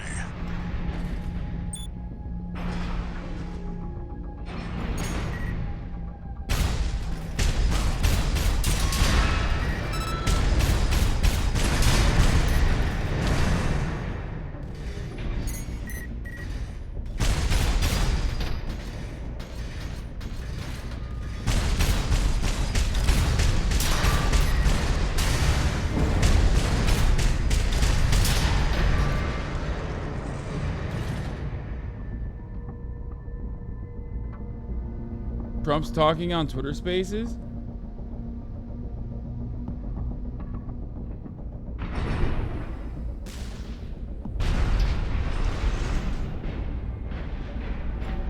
No shot. Why is this... Chat, is this better mouse and keyboard? Or is this better controller? Like, there's no way I'm playing a From Software game with a fucking mouse and keyboard, right?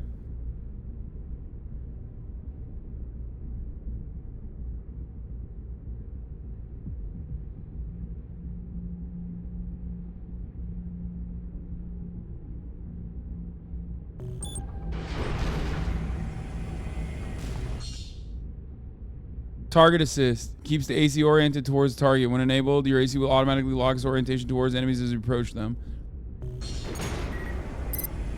Oh, okay, I got it.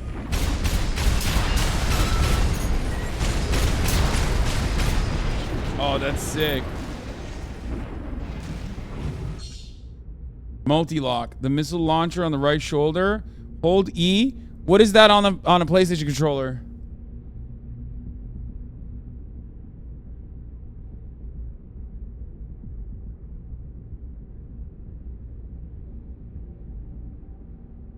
R1. Wait, is Trump actually on right now with Elon? No, he's not.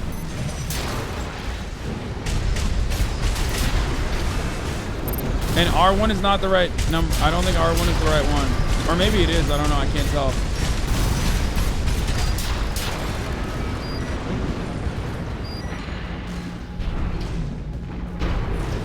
Okay, chill.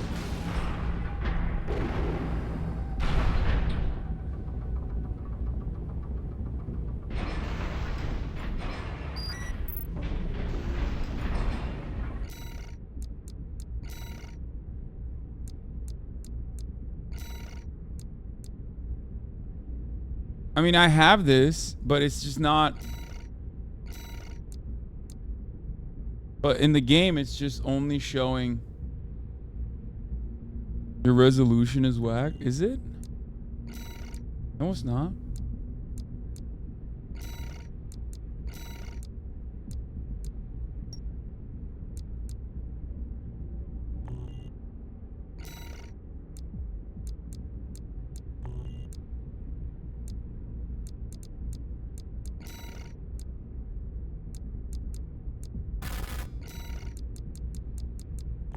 Go to input device settings. Oh.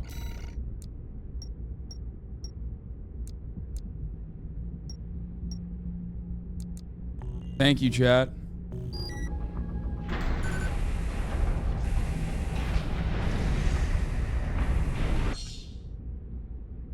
How does it look? Use repair kit. Your AC's taking damage. Patch it up. 2 repair kits remaining. See the contaminated city down there? That's where you're landing.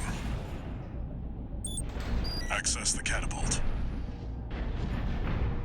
Why did people say the graphics on this are bad? Is it because like you want Unreal Engine 5 shit and this doesn't deliver on that front?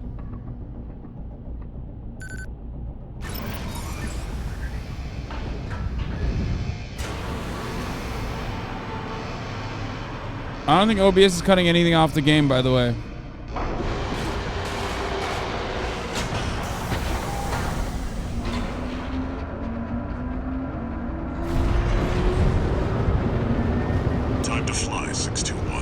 Graphic pedophile. Let's keep playing.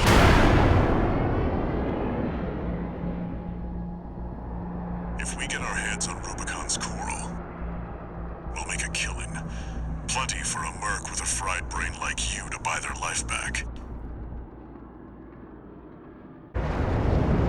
Trump is going to jail, so you're asking game? Yeah. He did it for me, brother. Enough chat, back to work. Mechas are basically what will happen. Mechas are basically what will happen because think about our inflated military budget.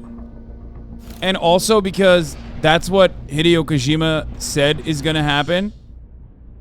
Quick boost. L plus square is a quick boost. Hideo Kojima is always right. And I feel like because he said it was going to happen. It ain't me. Where the hell did that come from? Affiliation unknown. Shut it down. Guerrillas from the Liberation Front. Get in the way of our work. Eliminate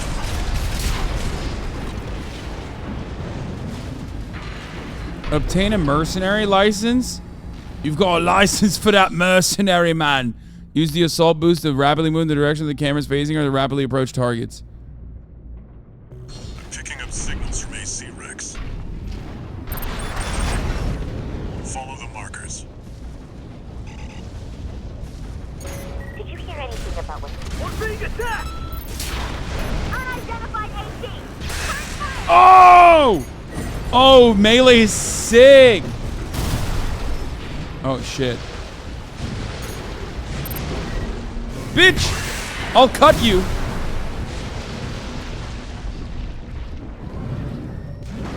Okay, I'm digging it a little bit, for sure.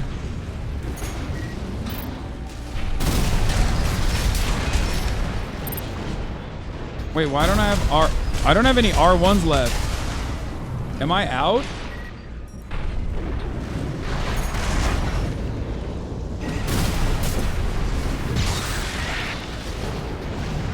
Haha. Dude, what? Okay, that's silly. Oh my god. We got something good! Get out of there! You can handle it! That's the PCA's planetside force. Keep a low profile. We don't want them breathing down our necks. Wait, where do I go? What the fuck? Objective.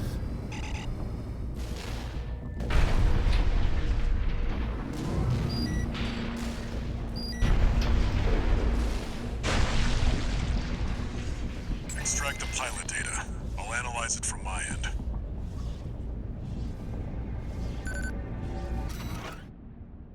You almost killed yourself? That was the boss? Wait, what do you mean?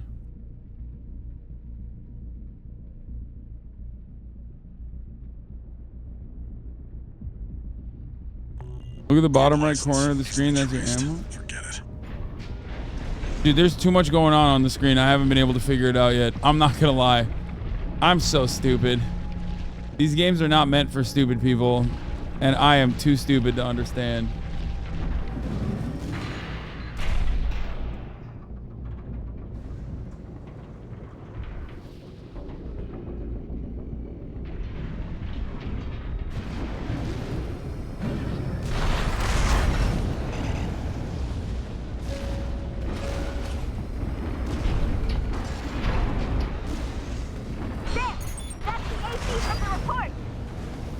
Find out who they're working for. Looks like they've got shields. Good thing you've got. Oh shit!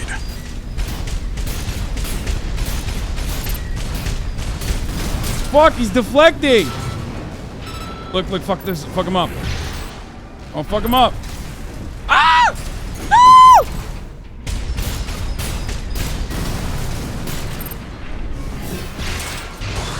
What's up, bitch? Where's your shields at? Where mama at? Where mama at? Where the shields at?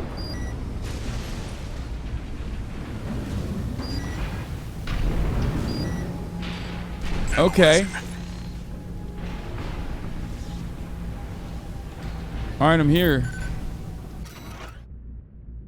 License code Thomas Kirk. License code extracted from an AC wreck in the contaminated city. Contains pilot registration data. License expired.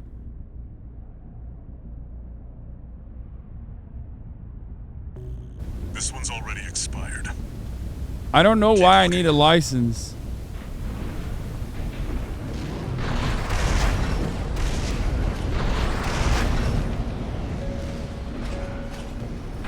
Look at that, right on the helicopter pad.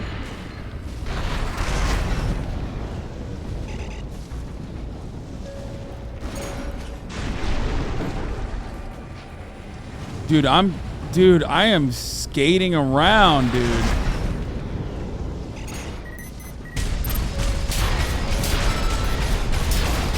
Yeah, bitch, what's up?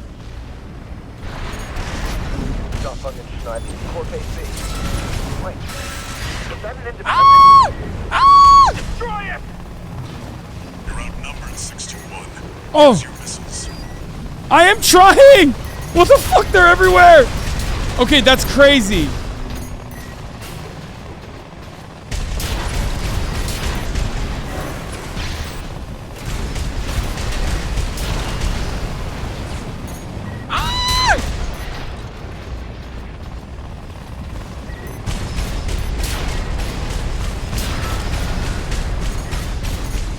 This is nuts. I'm so cooked.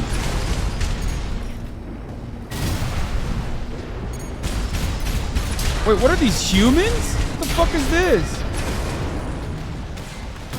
What the fuck are you?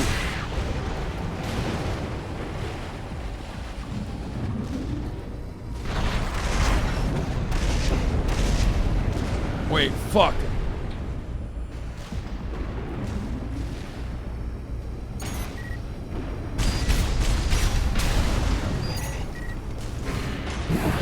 Boom! Bitch. See about this license.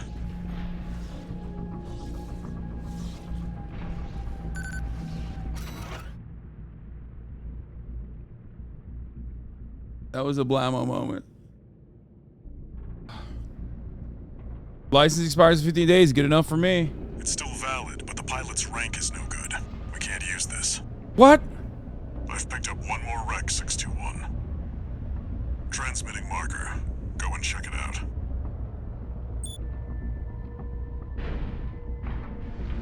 You were supposed to hold R1 and use your missiles. I've been trying. I don't know how to do it, chat.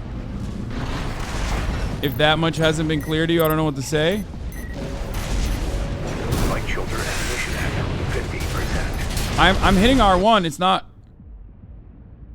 While standing on a vertical catapult, perform quick to go high up there. Oh, I am using it. Never mind. Where's the vertical catapult?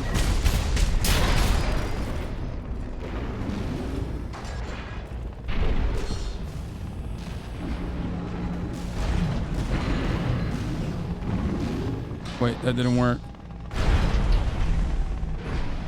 This is it, right?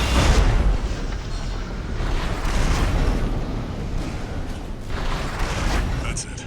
Try accessing the wreck. Oh, there's gonna be a boss battle here. I'm so cooked for sure.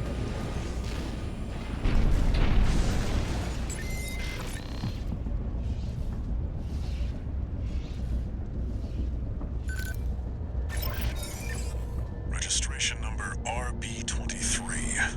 Rank fits the bill. Call sign. What? Looks like What the? Oh! Oh god! Oh dude, what the hell?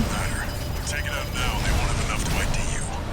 What? AP at 30%. What is happening? I'm so cooked! Use your mobility in the air to get clear of explosions. Oh! No I'm done. kits remaining. I'm done! AP at 50%. There's no way! How do I fight this thing?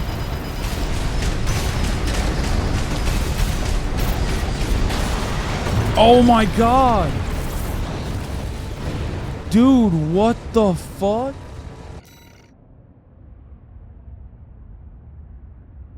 Dude, that was so fucking From Software.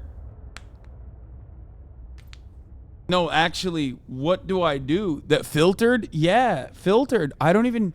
I'm already confused because, like, I'm hitting the fucking creeps, right? Like, I'm hitting the creeps, and even the creeps are having... They're giving me a hard time.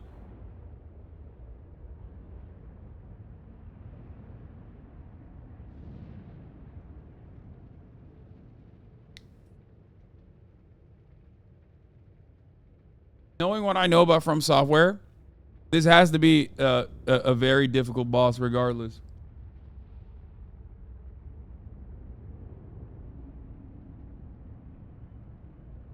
So, how do I fight?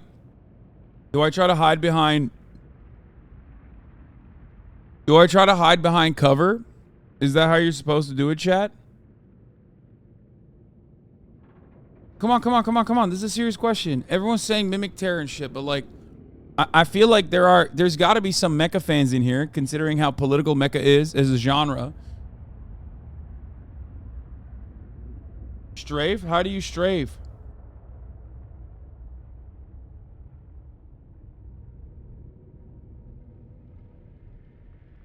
It's about verticality? Okay. Use boost to strafe and shoot. That's it. Try accessing the wreck.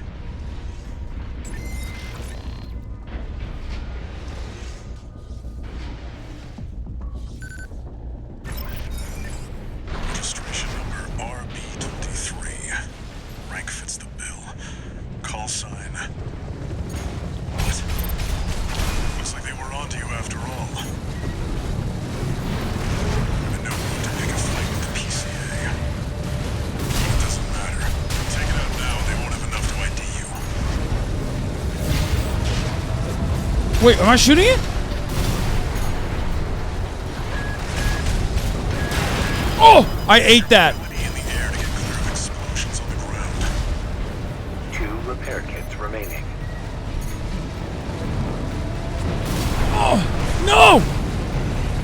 No, hit it!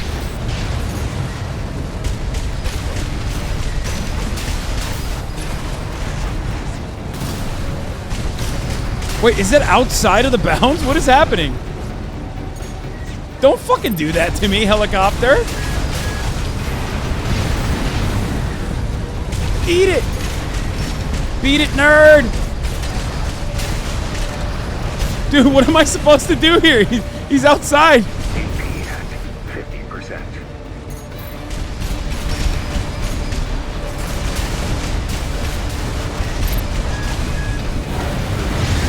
Yes!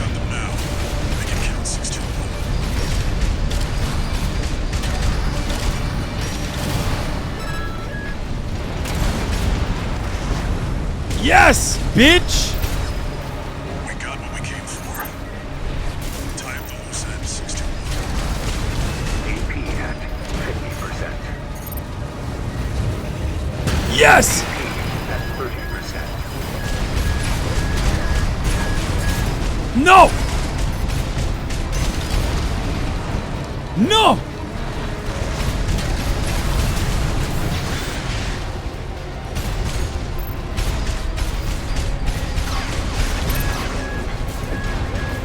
No! I'm so close! Am I even at close? I can't even tell what the fucking health is. I can't even tell what its health is, like, really. I don't even understand. But I think I did a lot better this time. Right? That was better, right? You got this. Just stay in his ass and use the sword.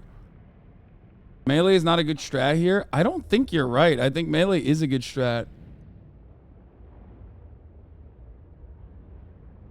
Stay mobile. Weapon tracking works better closer to them. Red reticle. Try not to get staggered. Yellow bar at the bottom. Jump to avoid missile splash damage. Take cover during reloads or approach the enemy. Health is at the top.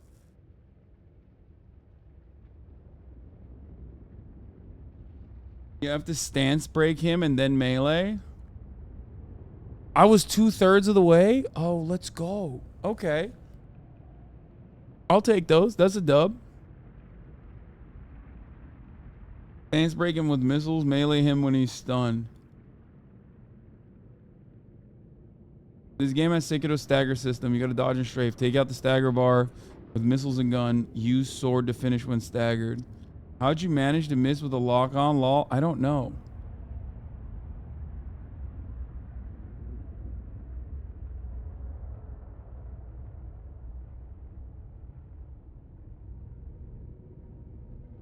How do the controls feel?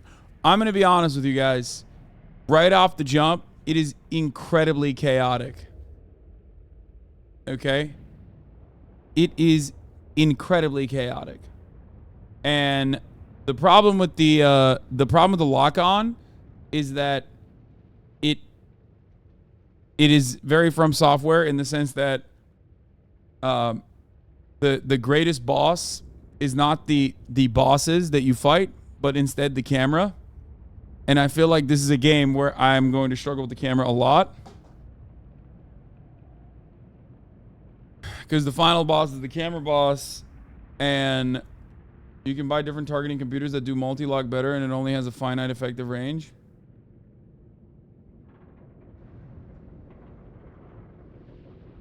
You can keep trying to fly when your energy is red bar at the bottom. You got to let it recharge. Oh.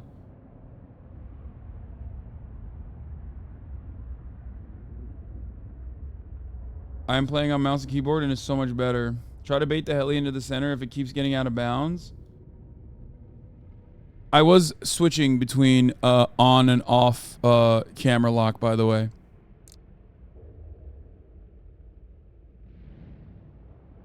Cool armor core controller grip.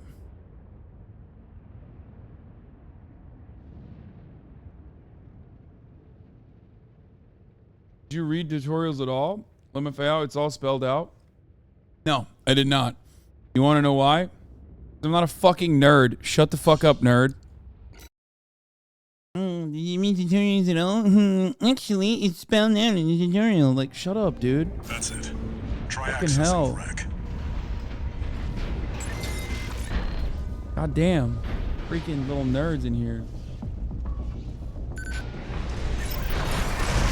Registration number Oh. RB23. Rank fits the bill. Call sign. Yeah, I'm unsubbing. Looks like they were Unsub all you want, bitch!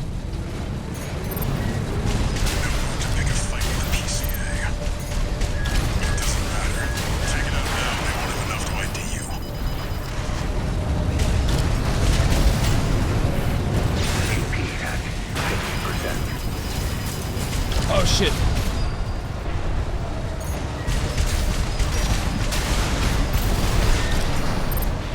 AP at 30%.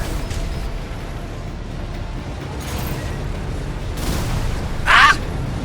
Get up there! Bitch! AP at 50%.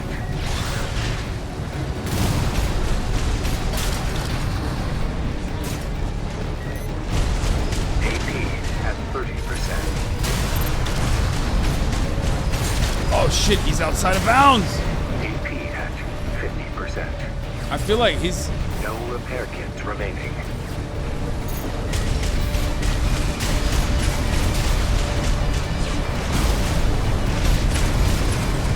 Come on! Come on! Oh, I fucking juiced it. I boofed it.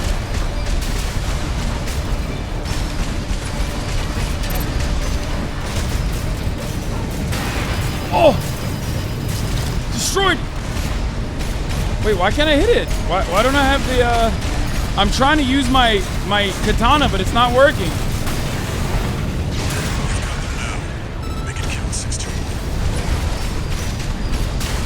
It's staggered, isn't it?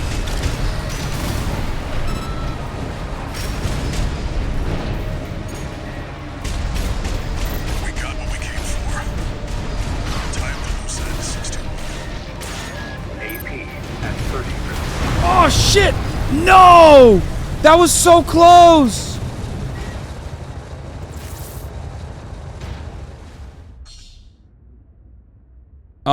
That was actually close. Okay, explosive attacks have a blast radius. Even if you dodge the initial hit, it's easy to get caught in the blast if you remain on the ground. Evasive aerial maneuvers is a good way to handle those attacks.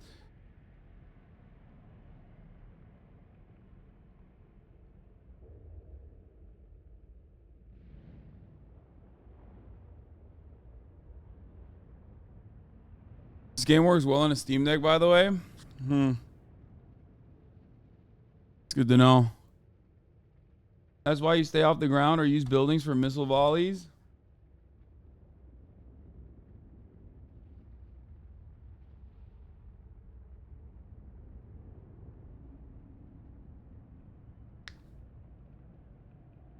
You have to wait for your missiles to lock on. You keep shooting them off into nothing.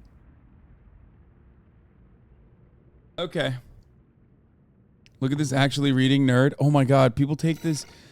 People take my jokes to heart, which is crazy.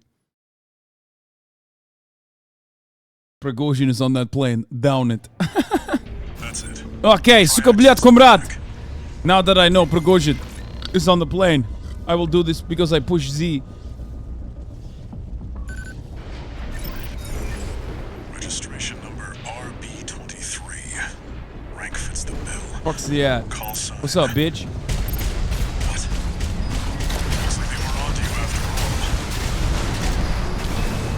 I'm in no mood to pick a fight with the PCA. Oh shit! But it doesn't matter. Take it out now and they won't have enough to ID you.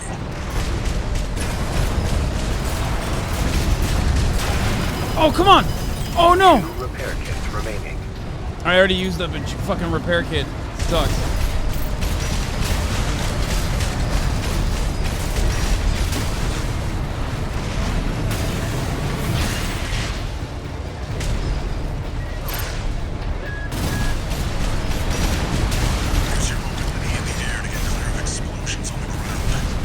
Come on! Oh! How do I miss that?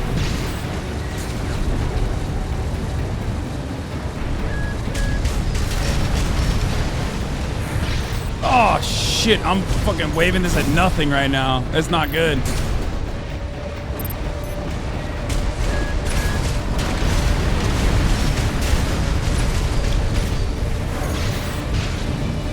Did I hit?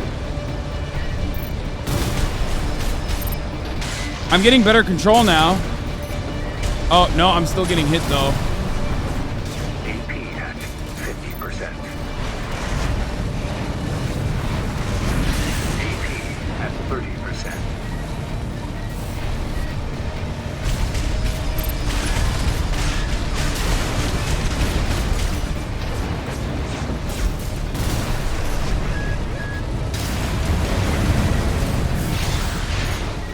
Oh.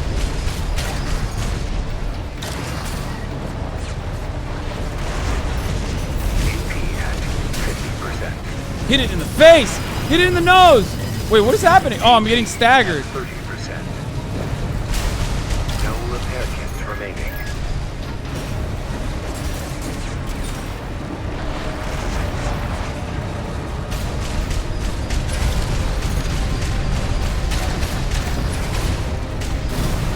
AP at 50%. Where you at, bitch? AP at 30%. No! It staggered me! Okay. It's almost staggered. Just shoot it. Keep peppering it. It was almost staggered. God damn it. That was close. Okay, this is a hard-ass game, man. You need to fly up and hit him. Use your guns to complete the stagger. You need to stay close. Beat him in one try after using that strat. You got to hit them dodges. You're evading when he isn't shooting anything. Make sure you evade the missiles.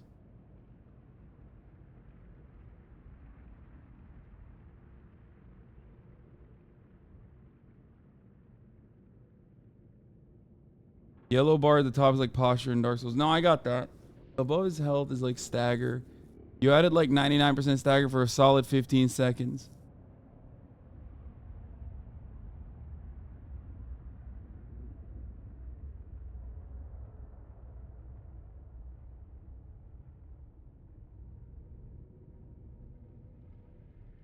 You think it's hard now? Just wait until you're customizing your AC. Yeah, I mean, this is definitely not an easy game to play, I will admit. Melee is the move. You're wrong. Melee is absolutely the move. You are so wrong. Chatters are saying, do not melee this. They're preying on my downfall. Oh, we got Gamba in the chat now. That's why.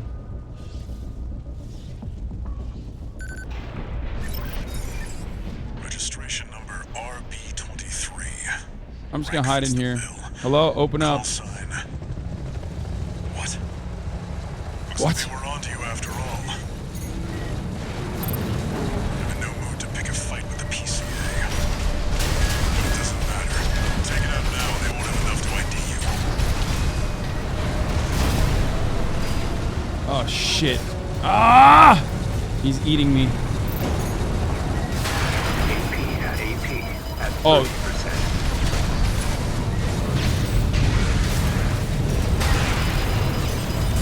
Wait, I can't.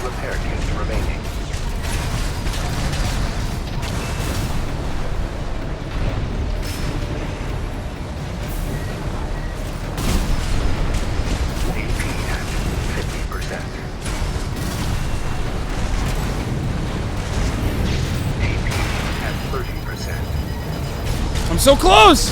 Come on! Come on! No repair AP at Ah!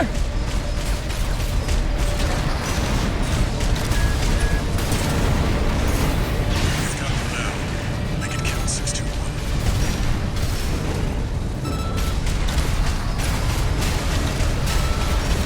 Oh, that did big damage. Yeah, stagger is the move, huh? We got what we came for.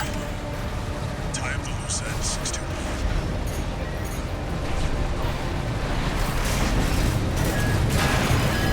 Oh, I'm dead. I'm dead. I'm staggered and I'm dead.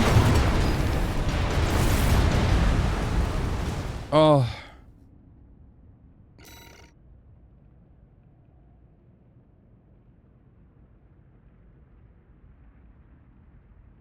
There's something wrong with stream. Wait, what is wrong with the stream?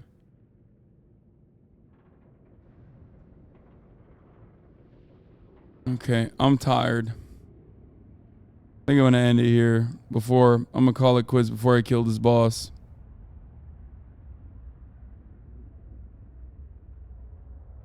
You need to wait for him to stay still before you boost in melee. You know how in Souls games the tutorial boss becomes just another mob you fight? This will fuck you up. Yeah, I assume that that will be the case. But that is for another day.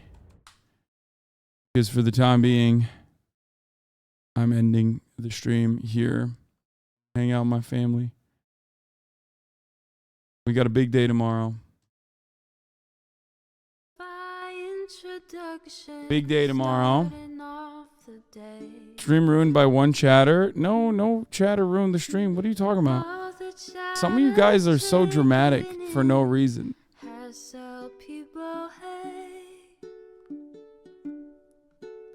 I did a 10-hour stream yesterday, and remember, I start at 10 on Thursday, so it takes a lot out of me. I can't go as hard, and I can't go for as long. You know what I mean?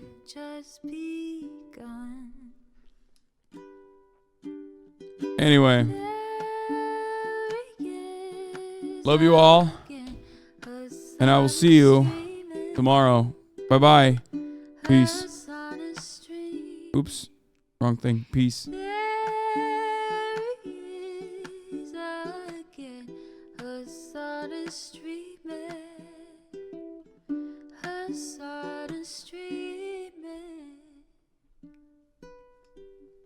Reviewing the P.O. box, Uncle Uger's face. Sudden discord agitprop, great names take embrace. Tiny Bernie Sanders, LGBTQ Air Force.